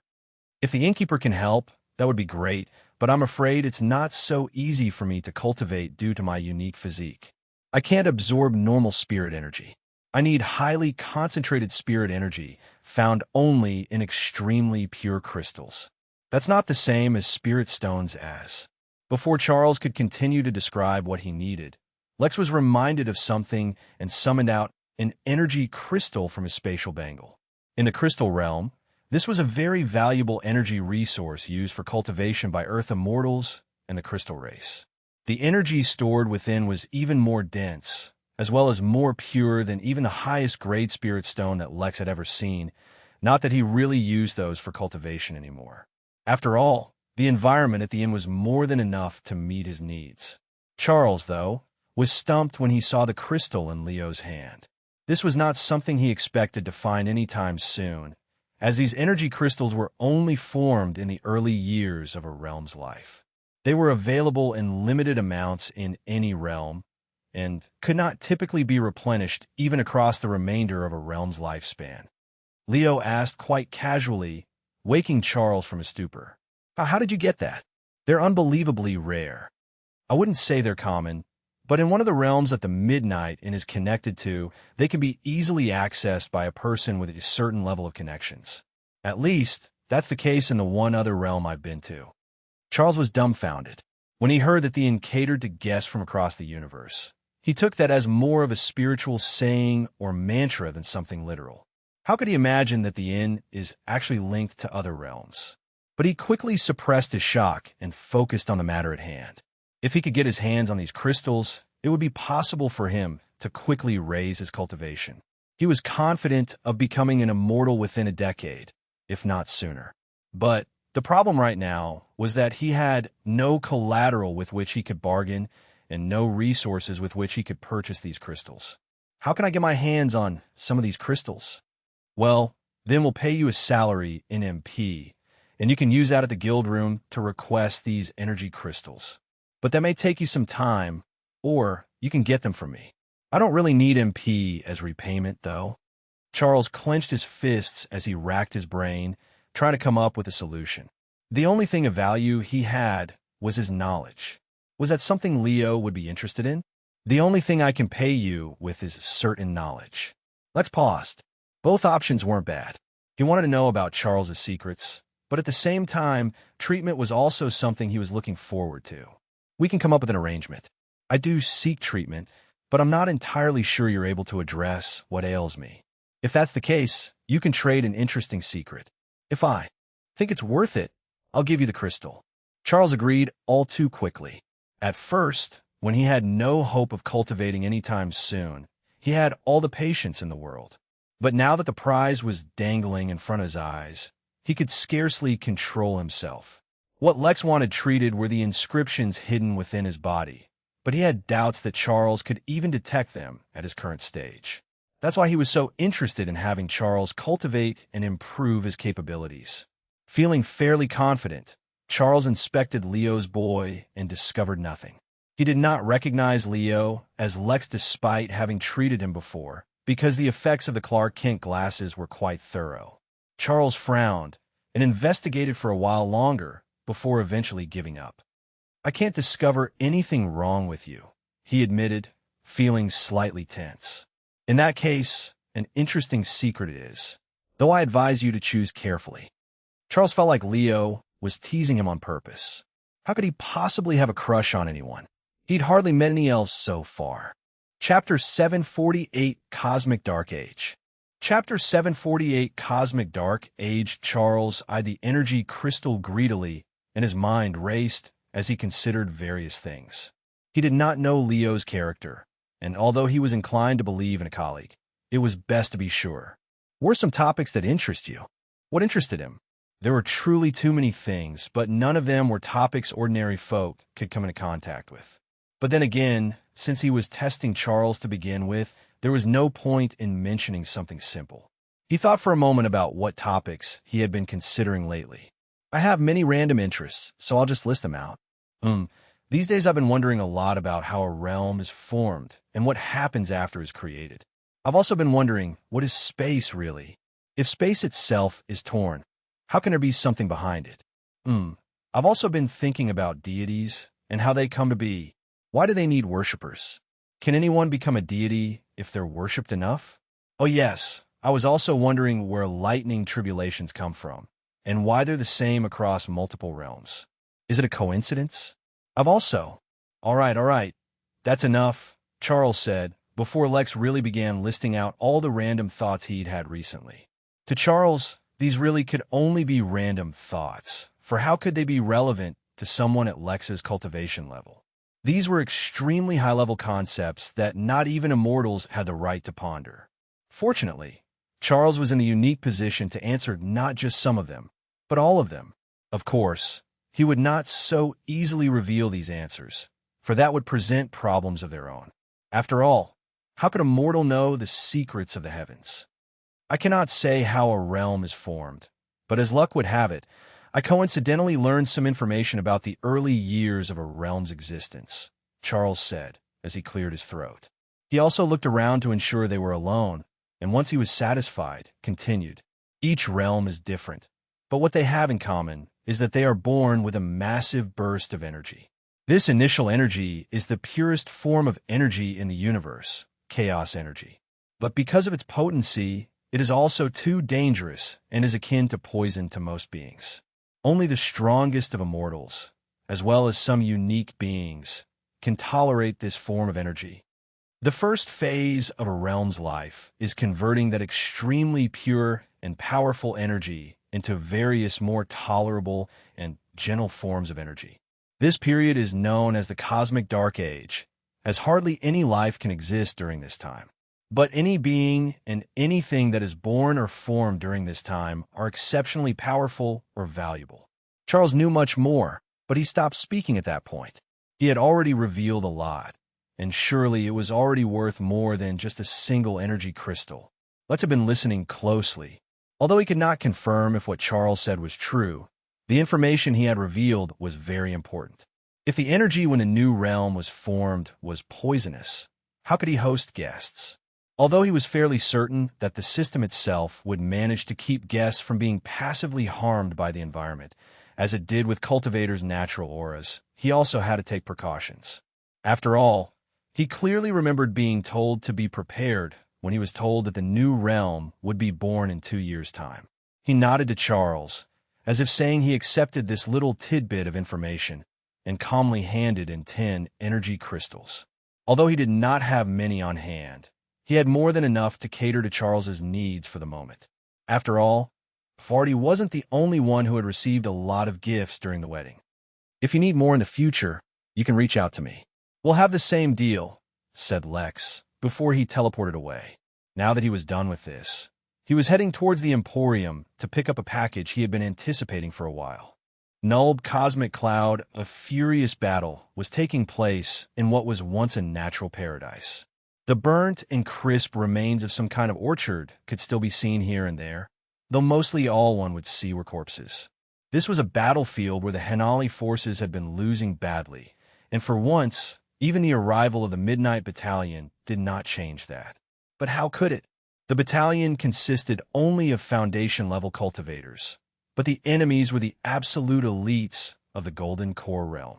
On one side was a massive army that the battalion was reinforcing, and on the other side only a few dozen bipedal beasts, yet the favor of the battle seemed to be on the beast side. More reinforcements were due, but they would have to survive long enough for that to happen. Fortunately, despite the dire situation, none from the battalion had died, though this time the credit remained solely with their formidable attire. In the midst of battle, Z made use of his space affinity to disrupt an attacking beast, but for some strange reason, Instead of forming a barrier in space, space itself was torn. Though that was not his intention, it seemed to serve the purpose as the beast quickly retreated to avoid the tear. His allies breathed a sigh of relief and continued the fight, but only Z frowned as he kept looking at the tear that was already healing. Nully, that was not supposed to happen, he kept telling himself as he wondered what had happened. Chapter 749 Silent Wanderer. Chapter 749 Silent Wanderer. Mr. Lex, you have made me wait, Powell complained, though the massive smile on his face did not belie any dissatisfaction. I've been too busy lately, Lex said with an exasperated sigh as he approached the familiar counter and leaned on it. Even as he was there now, his projection was at the inn, having meetings with countless devils who wished to meet him. Many of the meetings were actually fruitful, as they were about small or targeted events the devils wished to host. Some of them were just about the devils wishing to make themselves known to the innkeeper and try and expand their connections. One of them was a wedding proposal by a very beautiful devil, yet Lex had to calmly reject her, stating that he did not wish to distract himself from his work. There were many more useless or actually even infuriating meetings where they tried to scam him or make use of the inn for malicious purposes, but they were still in the minority. Your package arrived long ago. Here you are, a single freshly mined Durl or straight from Frygra. Yes, no need for the sales pitch. This suits my needs just fine, said Lex as he took the briefcase Powell handed him and opened it to look at the bright pink, or only partially revealing itself from the piece of stone it was within. This, or was extremely valuable across the entire realm, mostly because there were very few mines for them at all. But that's not the reason why Lex had ordered this particular ore. No, he just needed something from the planet Frygra that still contained an aura of the planet. With that, Lex could use the item as a guide to purchase a ticket from the system that targeted that planet specifically. Like this, he would be able to teleport there with the intention of linking it to the inn. But Lex did not truly care much for linking the planet as much as he cared about treasure hunting. After all, that planet was a part of the 89 rogue planets that formed the only known belt of rogue planets within the Swear Galaxy. It was only once he had already reached there that he would consider how exactly he was going to determine if his location was correct. If it wasn't, he really had no idea how he was going to look for the relevant place. He was already late as it was. Lex asked once he closed the briefcase. As a rich and powerful innkeeper, it was about time he got himself a respectable interstellar spaceship. Haha, of course it is ready. After all, you gave us so much time to prepare. With that said, Powell ducked behind the counter and brought up another briefcase. Within it was a single spatial item fashioned into a necklace. Unlike other spatial equipment, this was a very special one since it was prepared specifically for just one item, the Silent Wanderer. The Silent Wanderer was a ship produced by Havalier Industries, the same company that made the Silent Knight, which had triggered Lex's deep desire for a personal spaceship. The Silent Knight was a collector's class ship and never produced again, but the Silent Wanderer was not bad either. Although it did not boast the same capabilities as its Knight variant, it nevertheless qualified as one of the foremost coveted ships in the entire Origin realm. Lex had to place an order long in advance with the Emporium, who went through an unknown number of hurdles to have it produced. Follow me, Powell said as he led Lex to a hangar, where he activated the spatial necklace and brought out the ship. The Silent Wanderer was metallic silver in color, yet when flying through space it appeared invisible as it would perfectly blend in with darkness and light alike. It had an incredibly sleek body and could only support a crew of 30 humans at most. Yet where it suffered in lack of space, it more than made up for in its speed, armor, firepower, and state-of-the-art navigation systems. It was the best one could get besides that. Inside the ship were 4 small yet cozy bedrooms, each with its own tiny bath, a kitchen, a large storage room, a main hall, and a cockpit. It was fueled by an extremely powerful battery that generated energy by consuming a highly radioactive ore. The battery was so dangerous that there were over 100 fail-safes built into it, not to mention an emergency ejection system for the battery in case those fail. The ship could also be piloted using alternative fuels, such as spirit stones, but that would limit the ship to less than 1% of its original capabilities. If only you accepted MP for payment, Lex softly mumbled as he rubbed his hands against the silent wanderer's body. This ship was an absolute beauty, but it also came with a hefty price tag. To pay for it, Lex had to liquidate nearly 39 billion MP via the guild by purchasing the highest quality of spirit stones that the Empire would sell to him. Naturally, due to the rush he was in, he suffered a great loss in the conversion rate from MP to actual physical goods, but it was what it was. One could not fret too much about the details when one was purchasing a spaceship that could travel the distance between Earth and Mars in a few hours. This is excellent, Powell. Pack it up, and don't forget to throw in a manual. Chapter 750 Phrygra. Chapter 750 Phrygra. Powell looked a little reluctant to part with such a magnificent spaceship.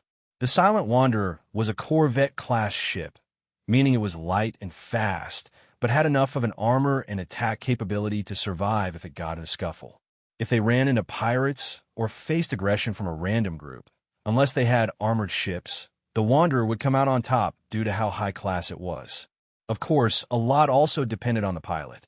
Even the best ship would not bring any decent results if piloted by an amateur. Powell, as a ship enthusiast, was also a pilot and longed to get his hands on something like the Silent Wanderer, but it was not meant to be. Perhaps in the future such a day would come, but it had not come yet. Suppressing his sigh, he put the ship back in its spatial equipment. This necklace was especially made on order at Lex's request.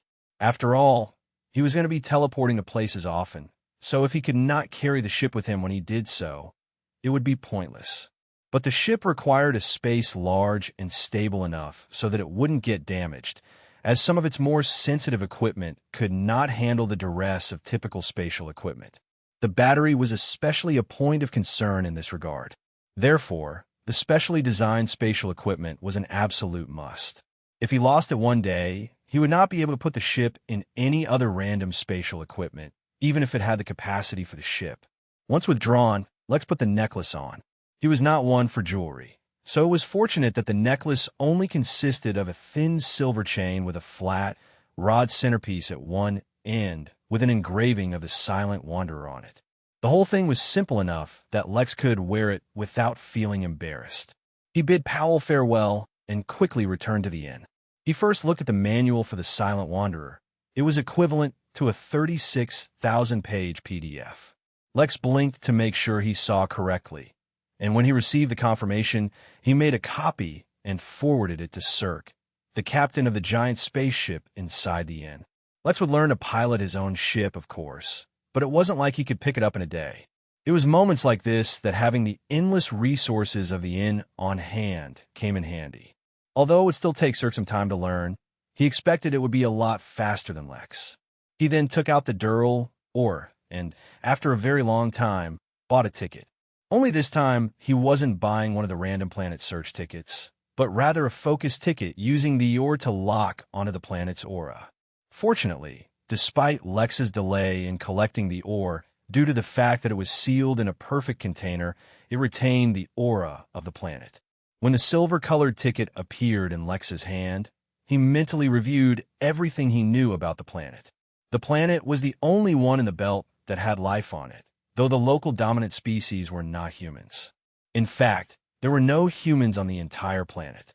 Actual on-ground information on the planet was limited because it was the territory of a dragon, but the one thing that was certain was that it exported Dural ore in limited quantities. The planet had no tourism and only very limited trade ties. Once Lex approached there, he would stand out significantly, so he would have to be discreet and stealthy. He also needed a way to confirm that he was in the correct location, but that would come later. He tore the ticket, and a very familiar interface appeared in front of him. Planets available. Planet. Phrygra planet rating. 3-star planet distance. 384 sectors planet environment. Frigid cold, perpetual darkness, multiple underground steam vents. How delightful. Lex thought to himself before confirming the only planet in the selection and disappearing. A moment later, he found himself standing in what looked like a vacant street. For once, it seemed like he had teleported not in the wilderness, but near or in an inhabited area. There was complete darkness all around him, with the distant stars in the sky as the only source of light. He had to rely on his spirit sense mostly to get an idea of where he was, though admittedly his eyes were well adapted to the darkness as well, not to mention the fancy contact lenses. He was studying his surroundings and trying to understand where exactly he had teleported to when he picked up on something. To be specific, it was not his eyes, contact lenses, or even spirit sense that detected the change, but his soul sense. There was originally no one around him, but then he detected a soul pass by. It seemed like the soul detected him at the same time as he felt the presence of the soul and changed its direction to approach him. Lex did not reveal that he had already detected the incoming being and observed to see how the situation progressed.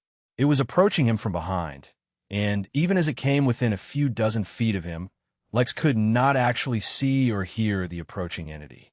Lex wondered as the being came even closer, practically only a couple of feet away from him.